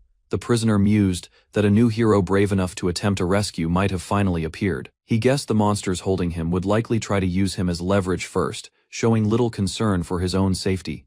Guards discussed keeping watch over the prisoner while another moved to check on the disturbance happening upstairs, leaving him under close watch inside his locked cell. The prisoner laughed bitterly at his own situation, calling himself pathetic for needing a single orc to keep him contained, given that he had no talent in magic to defend himself. He reflected further, questioning whether he still deserved to be called king of the nation. He reasoned that his choices, made to keep his people from being massacred by the demon army, were meant to secure their survival through developing new technologies instead of open resistance. Alone in his cell, King Hohenheim lashed out at his own thoughts, striking his restraints in frustration as he admitted he never truly wished to cling to such foolish ideals, calling himself delusional for holding on to them. King Hohenheim stared at his own hand, startled to find the ancestral crown resting in his grip. He questioned aloud what he was doing, unsettled that he had picked it up without realizing, especially given how many generations it had been passed down through. His shadowed figure stood still, wondering aloud how weary and weak he looked. He doubted that such a tired, diminished face could belong to someone worthy of being called a king, someone who should instead appear savage, cunning, and undeniably stronger. Hohenheim dismissed the thought with a bitter laugh, admitting he had not felt like himself since hearing rumors about the resistance. He gripped his head, worried that the stress was making him lose his mind. Standing alone in his cell, he noticed water pooling steadily across the floor. He assumed it was raining outside and that a leak had formed somewhere above him. Hohenheim remarked on how strange it was that so much water kept seeping into the room. Nearby, another prisoner complained about his soaked feet, irritated by the growing puddle spreading through the jail. A strange blob-like creature slid across the flooded floor, cheerfully warning the orc guard that he should have been more careful, hinting that something was about to go very wrong for him. The blob suddenly transformed, unleashing a massive wave that sent the orc flying through the air. The attack, delivered as a crushing uppercut, was announced as the technique known as Silica Rainbow, catching everyone off guard with its force. The figure introduced herself, claiming to be both the most beautiful teenage girl anyone would ever see, and the Resistance's most talented spy. Though in truth, she was already in her 20s. Startled, Hohenheim demanded to know who she was, and she answered with a grin, declaring that she had come to save him, addressing him as Your Highness. Inside Nosha, Kingdom's capital, chaos breaks loose as Jaikov unleashes his golem while spotting a hidden monster squad lurking in a building's shadow. Snail feeds him information from the shadows, keeping the enemy's attention locked on the ongoing battle. Elsewhere, Rise watches the rain fall, admitting he feels worried now that everything depends on Silica. He knows the distraction must hold long enough for Hohenheim's rescue to succeed, even if he suspects Jaikov is only staying out because he hates getting wet. Silica infiltrates the prison and stands over the caged king, boasting that she is both the prettiest teenage girl around and the Resistance's most skilled spy. The king, stunned, questions whether she truly came to save him. Silica's cocky mood shifts the moment the king actually calls her the beautiful spy back, and she squirms in embarrassment at hearing her own words repeated to her face. The king recognizes her as Countess Silica Palicide, recalling how she once lost her territory when the demon army invaded. Silica whines instead, only asking for a brand new territory to replace it. She admits sheepishly that the replacement land he once gave her also fell to the demons, forcing her to switch sides again. The king only sighs, relieved simply to see her alive. Silica cuts the conversation short, insisting they focus on escaping the cell instead of digging into old history. She casts Aqua Cut to slice through the bars, freeing the king at last, and urging him to follow her without delay. The king, moved, marvels that she risked her life for him, calling her the pride of their country. Alone in her thoughts, Silica admits she only took this mission to avoid Rise turning her mind into a bird's again, brushing off her own past betrayal of the king. Suddenly her clothes dissolve into water, leaving her exposed and screaming as the king awkwardly asks her to cover up. Silica explains she has grown used to turning into water during infiltration missions, no longer bothered by the wardrobe malfunction. The king hands her his coat to wear, and they hurry onward together. Hearing Rise's name again strikes her with unexpected nostalgia as they press forward. Their escape is interrupted when the imprisoned demon king breaks free from his own cell. A horde of monsters, smarter and more numerous than expected, surrounds them. The king admits his own strength has weakened, asking Silica to fight instead. She confesses her mana is drained from breaking in and summoning rain. Overwhelmed, she despairs while the king mocks her sudden surrender. The demon king mocks Hohenheim's pitiful state as monsters close in, vowing to devour them both. The demon king mocks the idea that Silica could be royal blood, insisting he has no daughter and never married, while Hohenheim looks equally baffled by the sudden claim of family ties. Ignoring the confusion, Hohenheim summons his hyper-clear burst spell, laughing that fighting mere monsters will hardly test the skills of the former king.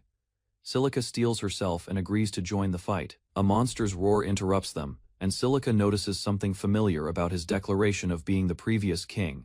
Along with that spell, Hohenheim urges her to move fast and seize the chance to escape while the creature reels. A wounded monster begs Silica to help him, blaming her for his suffering before Hohenheim's fist crashes into him without hesitation, leaving Silica stunned by the sudden violence. Hohenheim calls upon his hidden dragon factor, declaring that protecting young girls is simply his duty as a duke.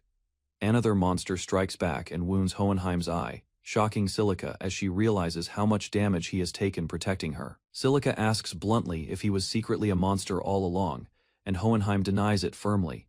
He explains that he simply remembered possessing a dragon factor, and Silica realizes he was once the duke who helped Rise overthrow her. Hohenheim admits it is a shame he wasn't fit to rule, while Silica notes he clearly hasn't changed a bit. She teases that he'll manage fine without her now, and reminds him that everyone has their own role, hers being to support the next king. Hohenheim apologizes for not fighting harder, admitting his body isn't ready for an all-out battle. He snaps her out of her daze with a light tap, declaring it is time for the real revolution to begin. Outside, panicked citizens spot a giant monster attacking other monsters, then notice people riding atop it. Snail Django and Jaikov Bonclay proudly introduce themselves as heroes rising to slay all evil. Watching from a distance, Rise notices the two getting carried away. While realizing the rain has finally stopped, meaning Silica's mission succeeded, Rise refuses to let them have all the fun and steps in himself. He declares to the monster army that Rise Babylon, leader of the resistance, will punish their evil doings. Townsfolk marvel at his growing legend, noting how many towns he has liberated, and how even monsters respect him. Amid fears the resistance might abandon their king. Hohenheim's voice suddenly cuts through, promising his people not to worry. The crowd gasps in disbelief as they recognize that unmistakable voice returning. Hohenheim descends through the night sky with Silica in his arms, declaring loudly that he is safe and sound, announcing himself as Hohenheim, king of Notia. He proudly credits his rescue to Silica Palisade, the Resistance's most beautiful spy, only for her to shout in protest at being introduced that way again. Hohenheim turns solemn, admitting he was too weak a king, and apologizing to his people for all the suffering they endured under the demon army. While Silica quietly complains about being swept along in the moment, he urges the crowd to raise their voices and release their anger, insisting no one needs to bow their heads any longer, as a massive tentacled monster looms over the city behind him. A familiar figure watching from below recognizes him, stunned to realize he remembers their previous world, while Hohenheim beams with pride seeing Rise back on the path of rebellion. The figure denies remembering at first, then laughs and clasps hands with him, admitting he could never forget his best friend, and together they agree to win the war. Rise suddenly asks how he infiltrated the capital in the first place, but the figure begs him not to ask that question as the chapter ends.